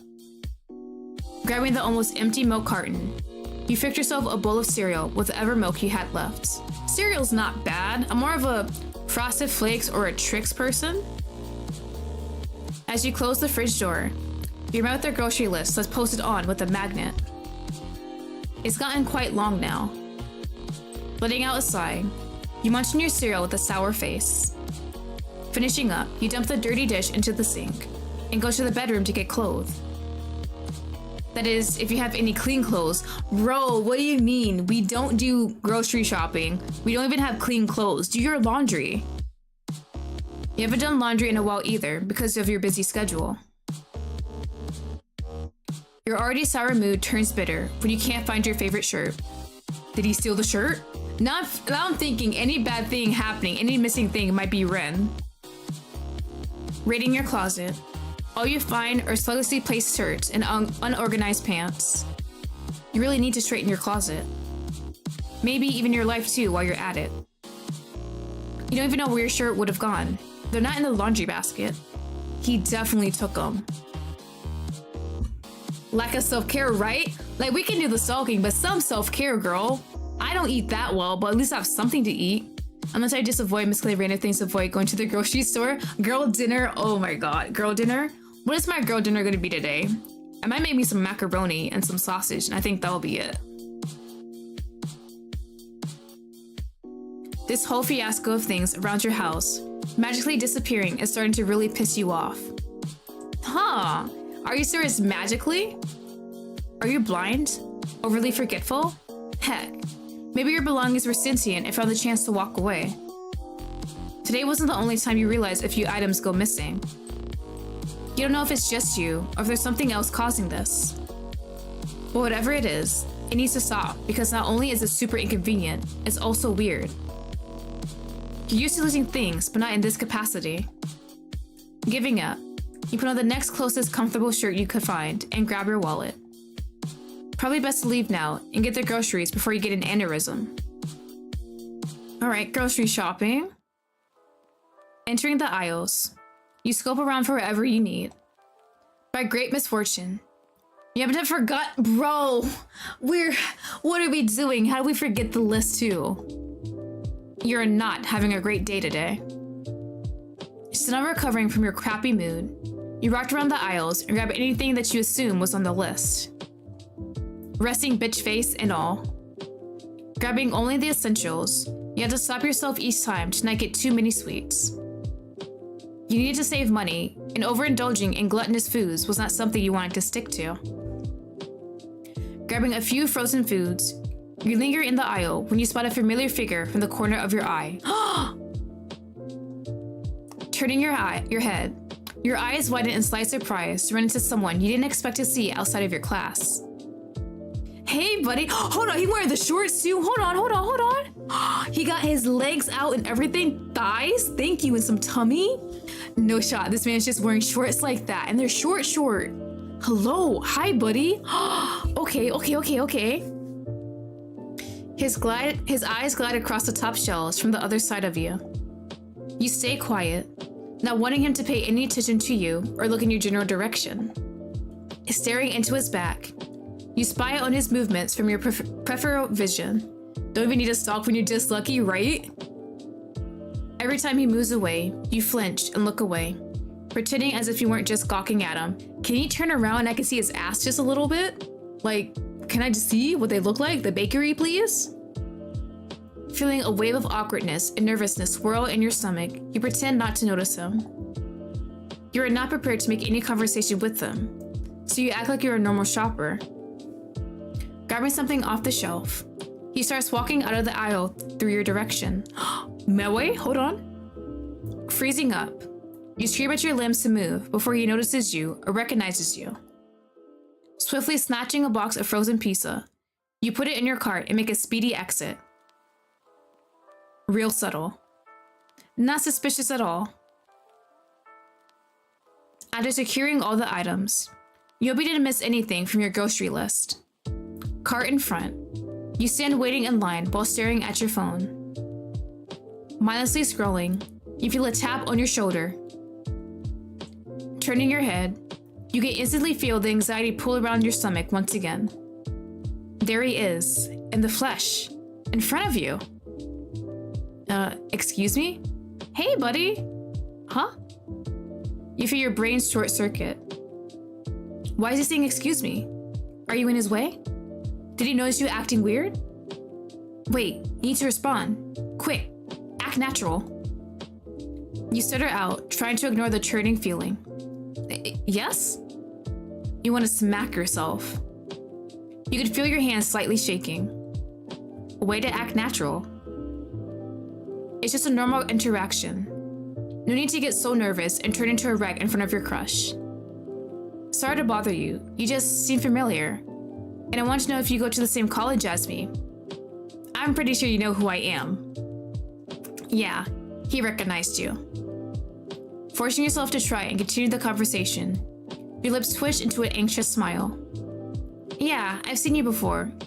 You're in Mr. Taylor's lecture class, right? His smile curls up a bit, hearing the familiar name. Yeah, I knew I recognized you. Nice to meet you. I'm Rin. Rin Jing. You nod, acting as if you didn't already know who he was. I'm Lottie. It's nice to meet you too. I was surprised to see someone I recognized from class. He let out a nervous chuckle. Just here to buy groceries after pushing it back for a while. Yeah, Mr. Taylor's been giving us a lot of work lately. Not enough time to do a lot of stuff.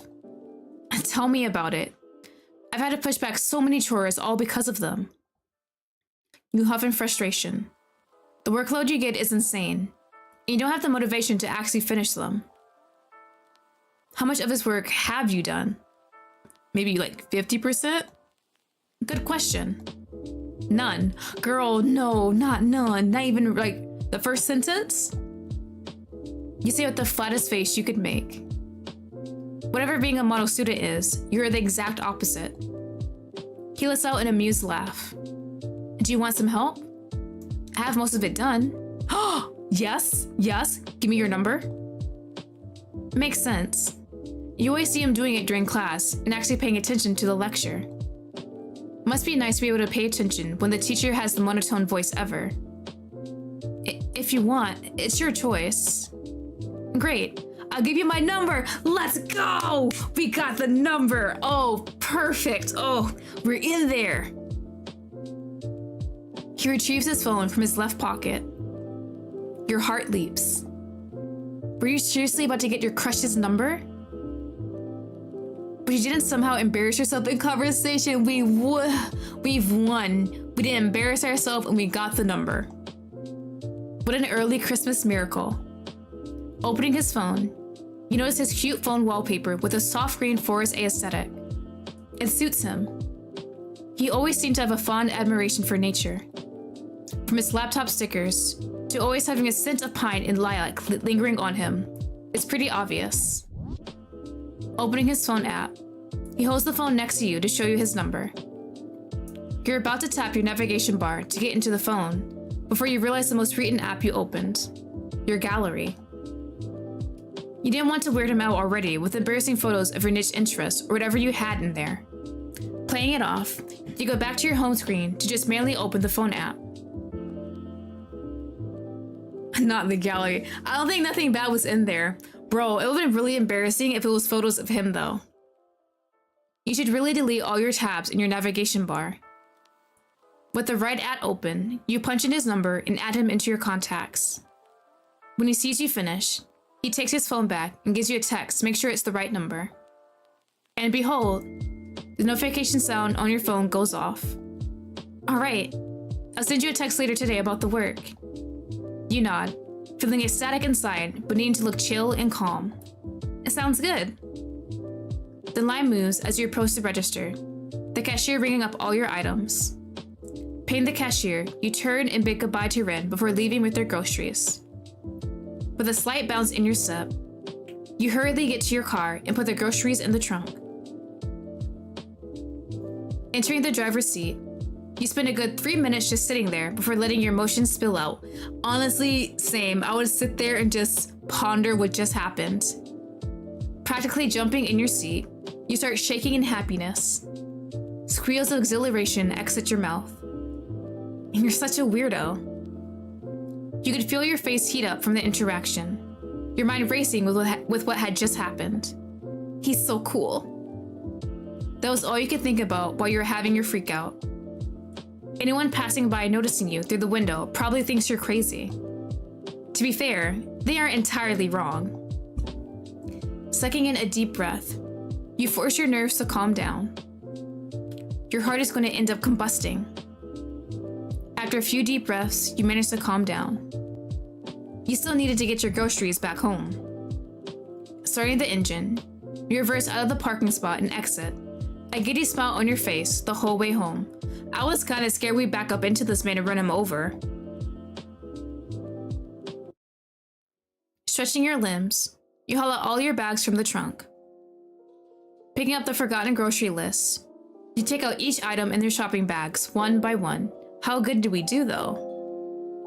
You got extra soap, some snacks, water, toilet paper, napkins, eggs, blah blah. Ugh, you forgot to get more milk. Ah well, you're just gonna have to hold on to your cereal a bit longer. You don't want to go out again. Lazily putting away each item in a designated spot, you trudge to your couch. Then proceed to pass out. Yep, understandable. Doing grocery takes out so much energy from me. You deserved a nap.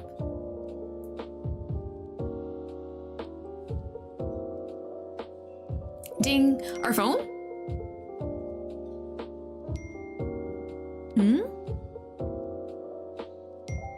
What? Groggily flicking your eyes open, you register reality. Staring at the ceiling, you lay still for a short while to slowly wake up. Who? That's a lot of messages. How many dings was that? Like 5? Sitting up from your couch at lightning speed, you fumble for your phone. Fuck, you fell asleep. What time is it? Holding your phone, you turn it on and check the time. 8:34 p.m. Double fuck. You've been out for nearly 3 hours. That was a good nap though. No way you're gonna be able to go to sleep early today. Unlocking the screen, you open your messages app. You got a few messages from Ren. Ooh, hi! Hi, buddy! Are you alive? Just a bit. Everything okay? Hey, I'm so sorry I didn't respond. I fell asleep. Ah, okay. No sweat. You were out for a while. Yeah, I guess I was super tired today. Did you get enough sleep? Who does nowadays? True. I said I would help you with that homework earlier. Do you want to meet up? Now? Oh sure, that'd be nice. Great. What time is good for you? Well, I have no plans for a while. Is tomorrow after class good? I don't know where you want to meet up though. Yeah, I can meet up after class. There's this cafe I go to when I have a workload to finish. It's called the Taiga Forest Cafe. It's walking distance near the college. Sure, that sounds good. All right, see you then. Well, actually, see you in class tomorrow. Yeah, can't wait. All right. We have a study date with this man. I am very excited for that one. Putting your phone face down on the couch, you blink before screaming out of your lungs into your pillow. Wrapping your arms around said pillow, you give it a good bear hug. Extinguishing all your growing energy into your poor cushion, you find your legs kicking behind you. Giggling like some kid on Christmas, you feel euphoric and lightheaded. Despite him being an English major, the lack of proper grammar and spelling in text makes you crack a laugh. How does one man make you feel so many emotions at once? This doesn't feel real. Are you dreaming? You never thought you'd ever have a chance to even ever talk to him. And now, you have a study date with him. Okay, calm your horses. It's not a date, just a study hangout, but we can call it a date in our minds. Stop being weird. Ugh, you just can't help yourself. He's your dream guy, and being able to be in his presence is enough to fluster you. Thinking about it, you have to learn to maintain eye contact with him. Be able to handle being in close proximity with him, and not accidentally creep him out. You need to make sure you don't ruin any future chances with him.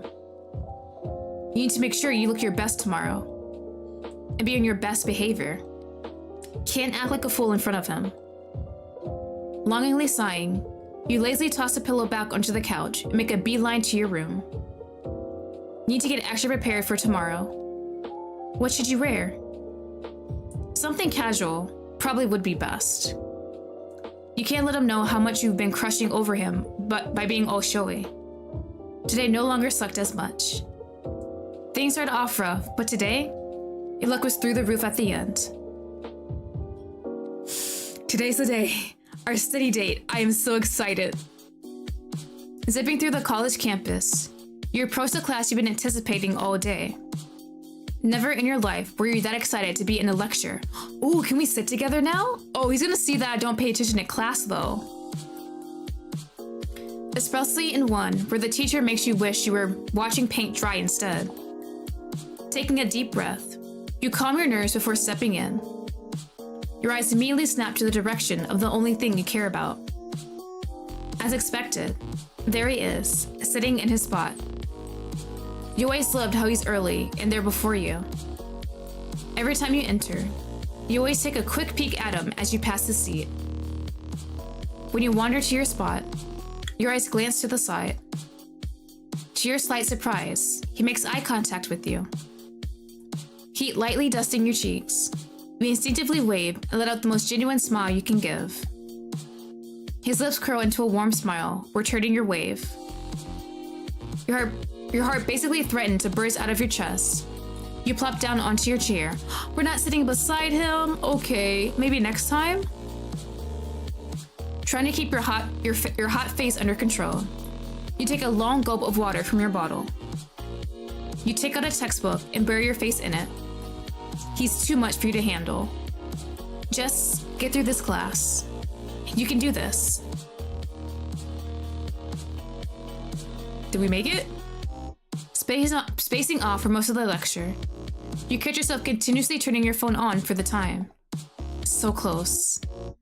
It feels like you've been sitting here for hours. Why has this class always been so long?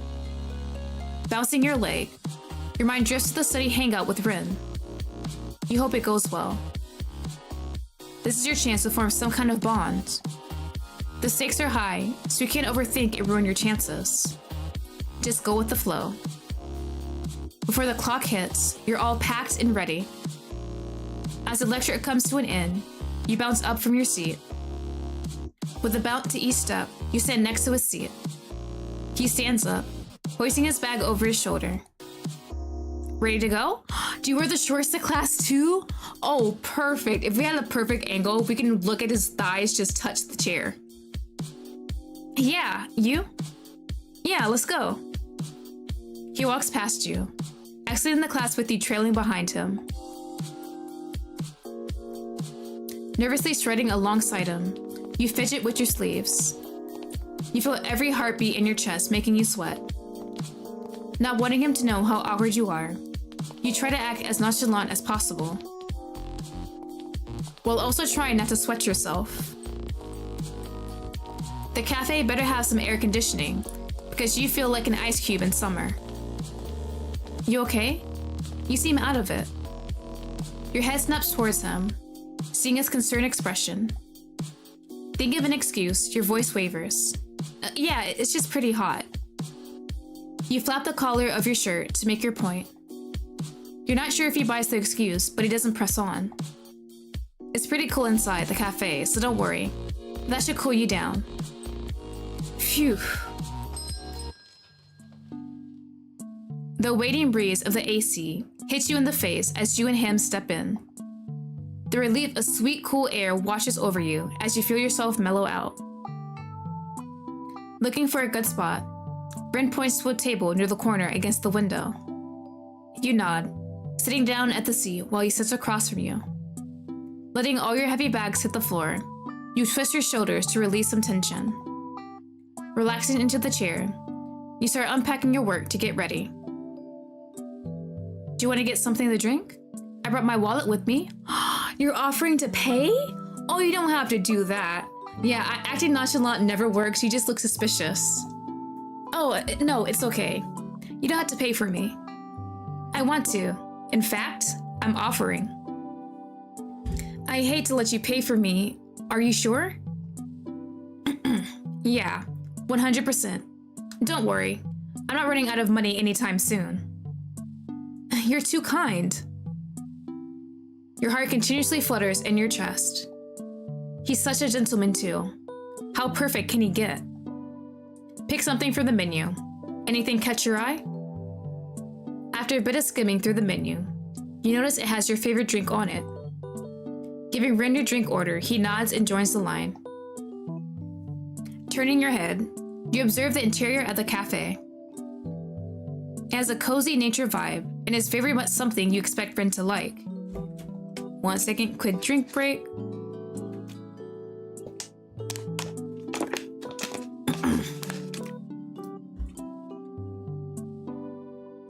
The vines hanging down from the walls, and the plethora of potted greenery around gives you a comfortable feeling. The chill music in the background really drills in the relaxing cafe atmosphere. You definitely come here again when you want a nice quiet place to get work done. And maybe run into Ren again. Opening your laptop, you turn it on and say hello to the scattered files lazily plastered around your home screen. You have yet to organize the mess that is your laptop files. Another thing you realize you have to do too. Your chore list just piles up. It makes you groan in contempt. Clicking your search engine, your screen opens up to various tabs that you left open. Your laziness and lack of motivation is really starting to show. Your private life is just way too busy to fit in these chores. Hey, you okay? He approaches you, 2 drinks in hand. Ah, he must have noticed your discontent expression. The look of concern etched on his face makes you feel a tang of guilt. He doesn't need to know how much of a mess you are. Brushing it off with an awkward laugh, you nod. Yeah, don't worry. Just stressed about all the work I have is all. Are you sure? It looks like you have a lot on your mind. The traumas the MC, right? I don't think I can have that much of a messy life. I would have to do everything quickly. He sets down your drink in front of you, sitting in his own seat. If you need someone to talk to, you can talk to me. Only if you want to, of course. Seeing his smile and attempt to comfort you makes you smile back. He's so considerate. But you didn't come here to ruin the mood with your problems. Not today, but thanks for the offer. I appreciate your concern. Of course, just being a good friend. Feeling warmth rise to your cheeks, you quickly grab hold of your drink. The aroma of your drink fills your airways as you take a satisfied sip.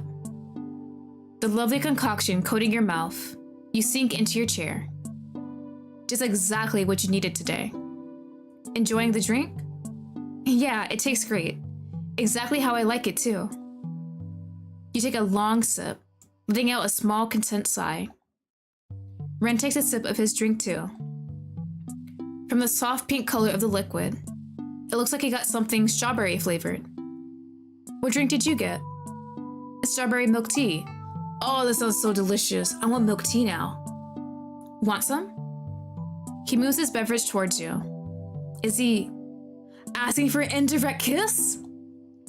Observing his face, he holds nothing but an innocent smile. No joke. No indication that he knows what he just offered. Nothing but pure kindness. Your heart may have stopped right then and there. Oh, sure. Trembling a bit, you reach over and bring the straw close to your lips. Okay, act natural. Just take a small sip. Nothing out of the ordinary here. Just your crush letting you use the same straw he used. Taking a small breath, you finally make contact with the straw. Swallowing a bit of his drink, you stay still for a few seconds more before leaning back into your chair. That tastes pretty good. That's why I come here a lot. The drinks are good, and it's perfect to just study here. Yeah, I think I'll also come here often. Thanks for showing me this place. No problem. If you want, we can come here after class anytime you want to. More study dates! Sure, I don't mind. Score! You have an excuse to keep hanging out with them. Encountering him at the market was the best thing to ever happen to you. Maybe Cupid deserves a second chance. And speaking of class, we should probably get some work done now. Good idea. We have quite the workload to catch up on. More like you do. He's probably done with basically everything. Taking out his own computer and other supplies, he sets his workstation. Opening his binder, he swipes through the stack of papers inside. Is that all the work he gave us? Ren lightly chuckles at your shocked expression. Well, sort of. Some of them are old. He rummages through all the sheets, occasionally grabbing a few in his other hand. He then hands you the bundle of papers. Here's all the work he's assigned. Oh, you're a saint, my guy. I need to stay with you, never leave my side. Great. With a strange smile, you take all the papers in distaste.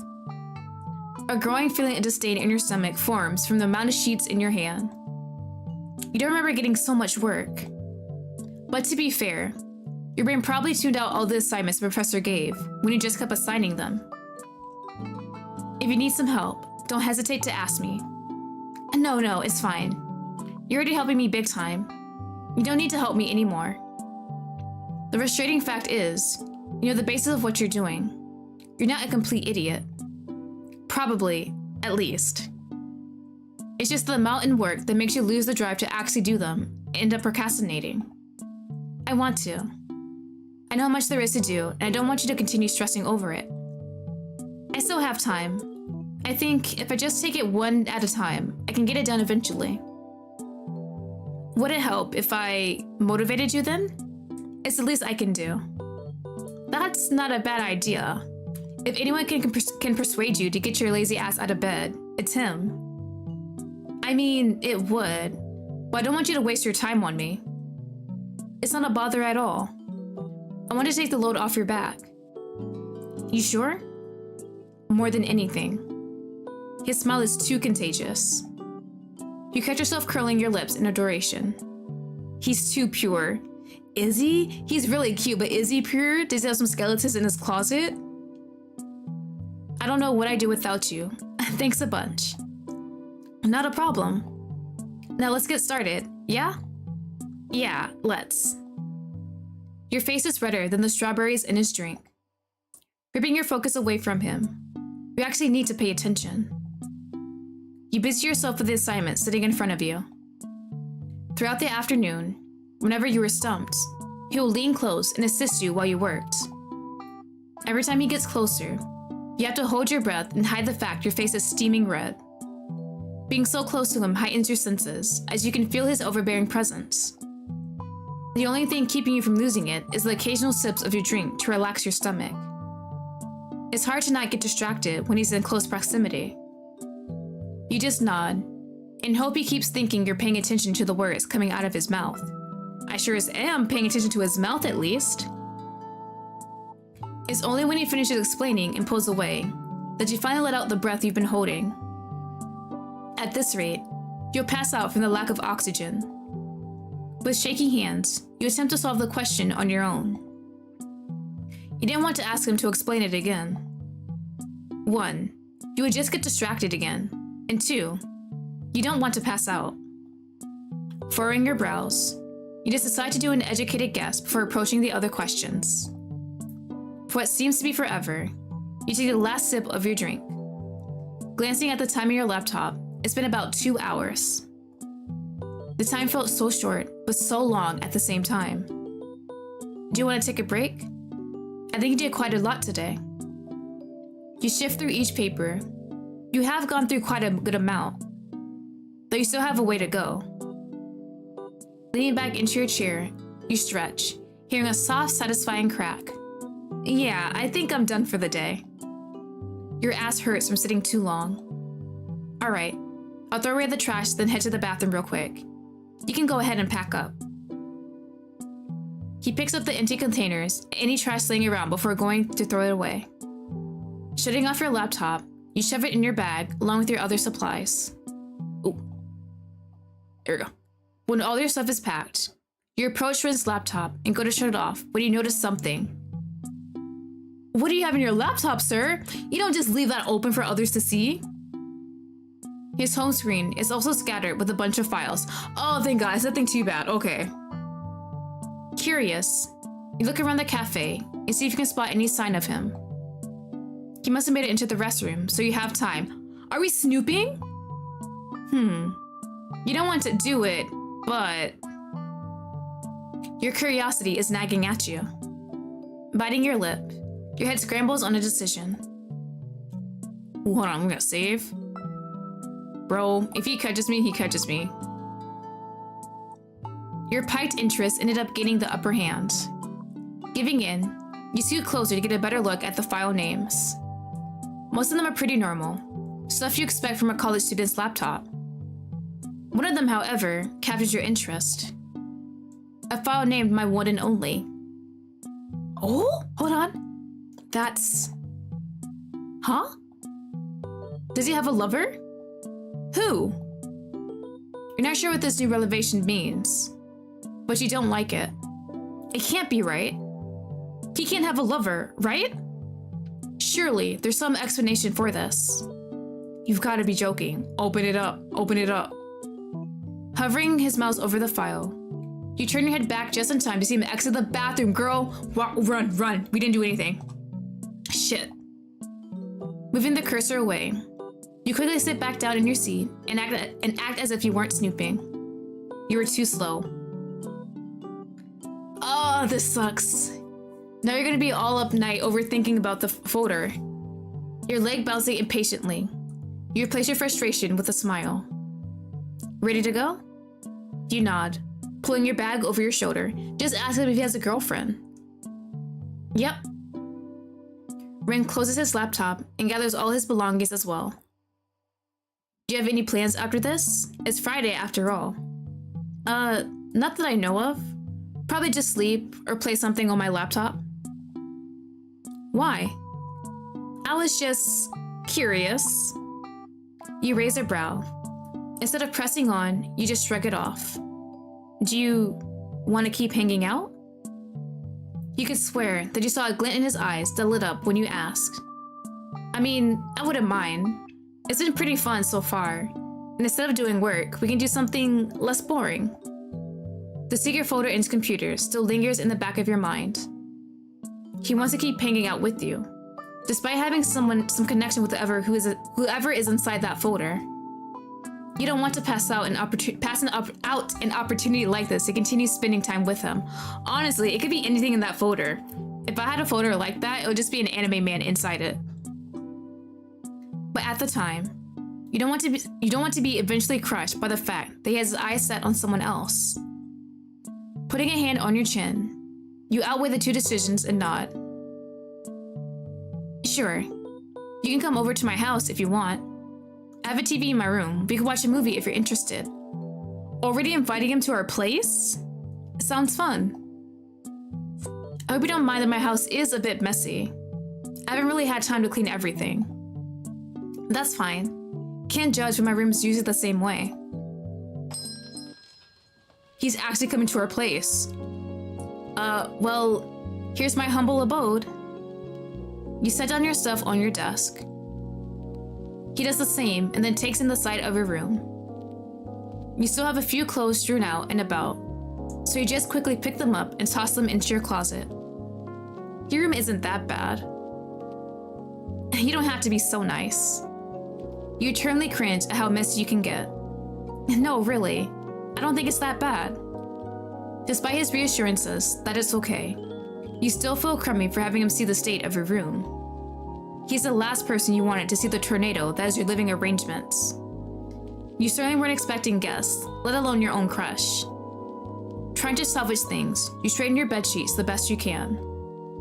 I can get some snacks. You can make yourself comfortable on my bed. All right. Stepping into your kitchen, you think of a suitable snack to share. Bro, if he's really Yandere, he's probably going through all of our items and picking up something to take home with him. Thankfully, you stocked up on a few items when you went shopping. Since you're gonna watch a movie, popcorn is probably the best bet. Scavenging your cupboards for some popcorn, you grab a bag and pop it into the microwave. Acquiring a large bowl, you set it aside just to look for a drink. Opening up your fridge, you browse the shelves lining the fridge doors. Reached out for the sodas, but then your eyes caught into something else. To your surprise, your eyes dart to a carton of milk that you thought you threw away. Wait a minute! Lifting up, your eyes slightly widen from the weight. It's full. Did this man give us a carton of milk? Didn't you forget to buy more milk from the grocery store? You know for a fact that you did. Twisting the cap, you bring the milk to your nose and smell it. It smells like milk. Welcome back. Hopefully dinner was delicious. You're not going crazy, right?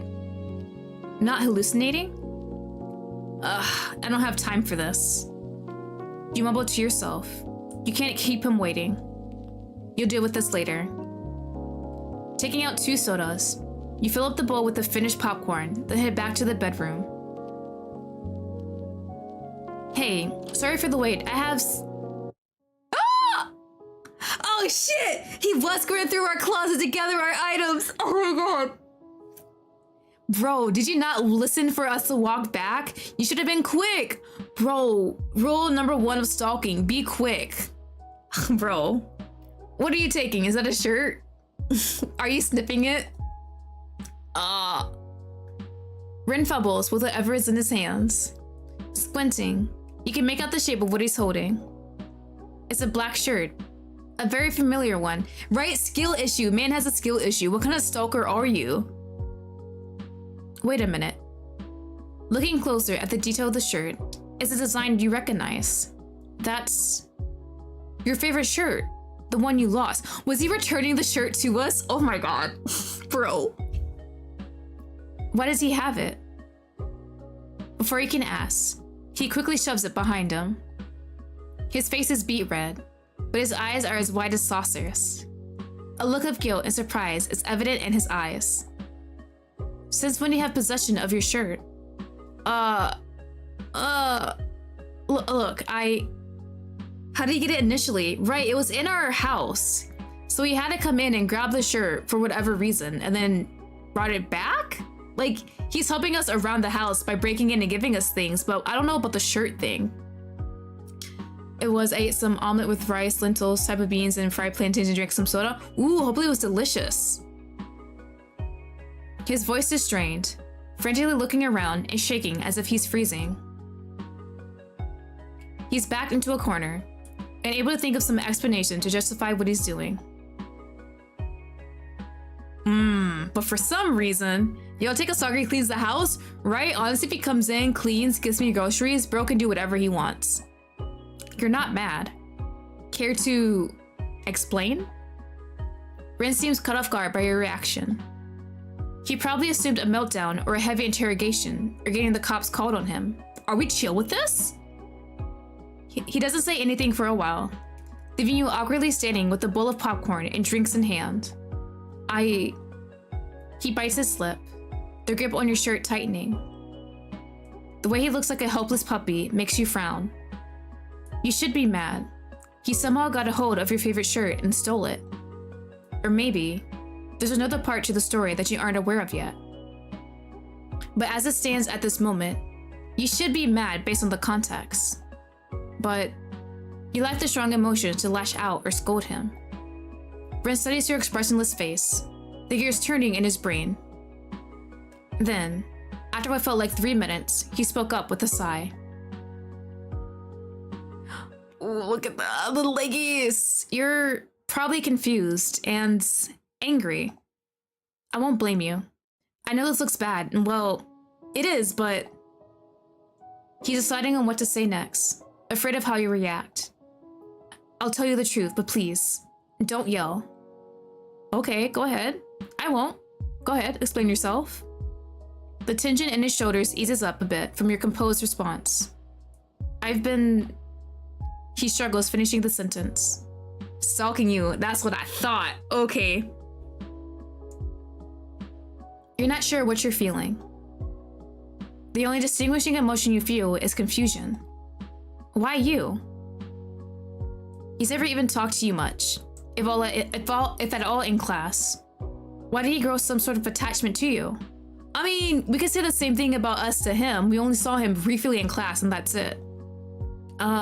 For how long? For a while, like since a week into the class. Dang. That's similar to the time that you started to crush on him. So, that begs the question. Does that mean he likes you back? That's the important part of it. Not about the stalking. Does he like me back? Your mind is processing everything, attempting to wrap your head around what the hell is happening. If he was able to steal your favorite shirt, that would explain the disappearance of your other possessions.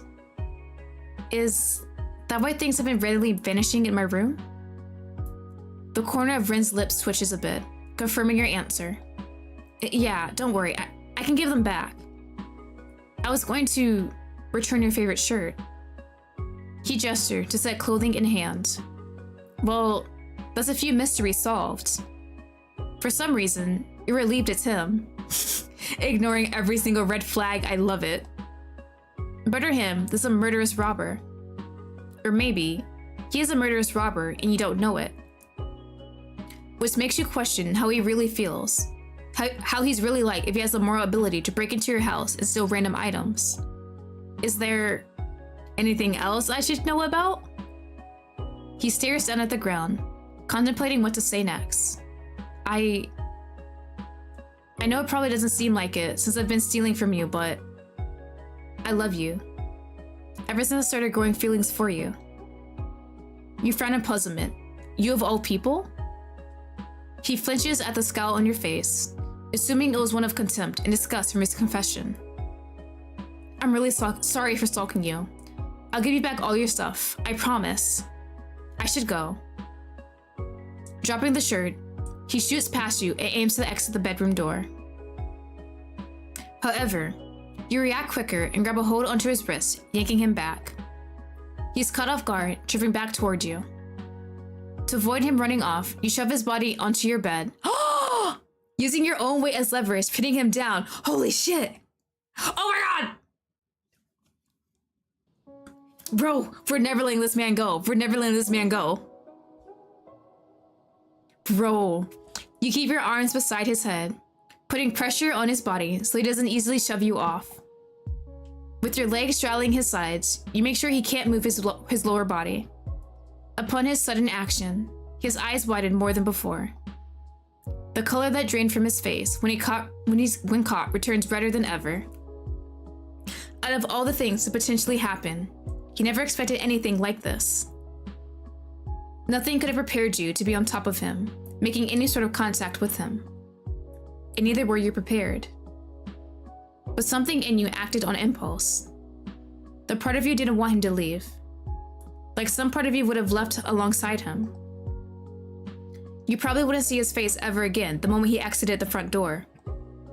You don't want that. He can't leave you confused like that. You needed answers. Lottie? He blinks, probably thinking he's dreaming right now. What's in that folder? What? The photo on your laptop. My one and only. What's in there? Bewildered, he narrows his eyes and ponders about what you're referring to. Then, a look of realization flickers to his face. Oh, that folder.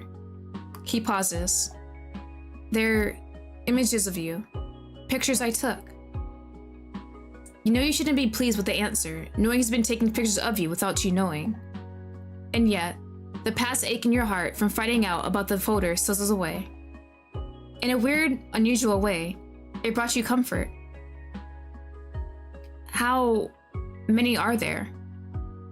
Ren awkwardly skirms beneath you, unsure if he wants to answer that. A couple 100 different angles, sir? Huh. Wow. So, I'm your one and only. Yes, you're the one I only love. That's awesome. Are you smiling? Yes, I am, sir. Were you? Chuckling, you lean back and retract your arms from beside him, still sitting on top of him. I guess I am. I'm not sure I really expected this reaction. I expected you to scream and be creeped out. Well then, I guess it would be a great time to confess something myself. What do you mean? He sits up from the bed, none of you realizing that you're now just propped on his lap. Your heart is pounding. You're really confessing now, like this, in the most unexpected circumstances possible. I have a crush on you too. You what? Yeah, around the same time as you did. Really? Yes, really. I just found myself attracted to you. He's at a loss for words. So much information has been thrown at him, and he's about to short circuit. What a weird confession this is.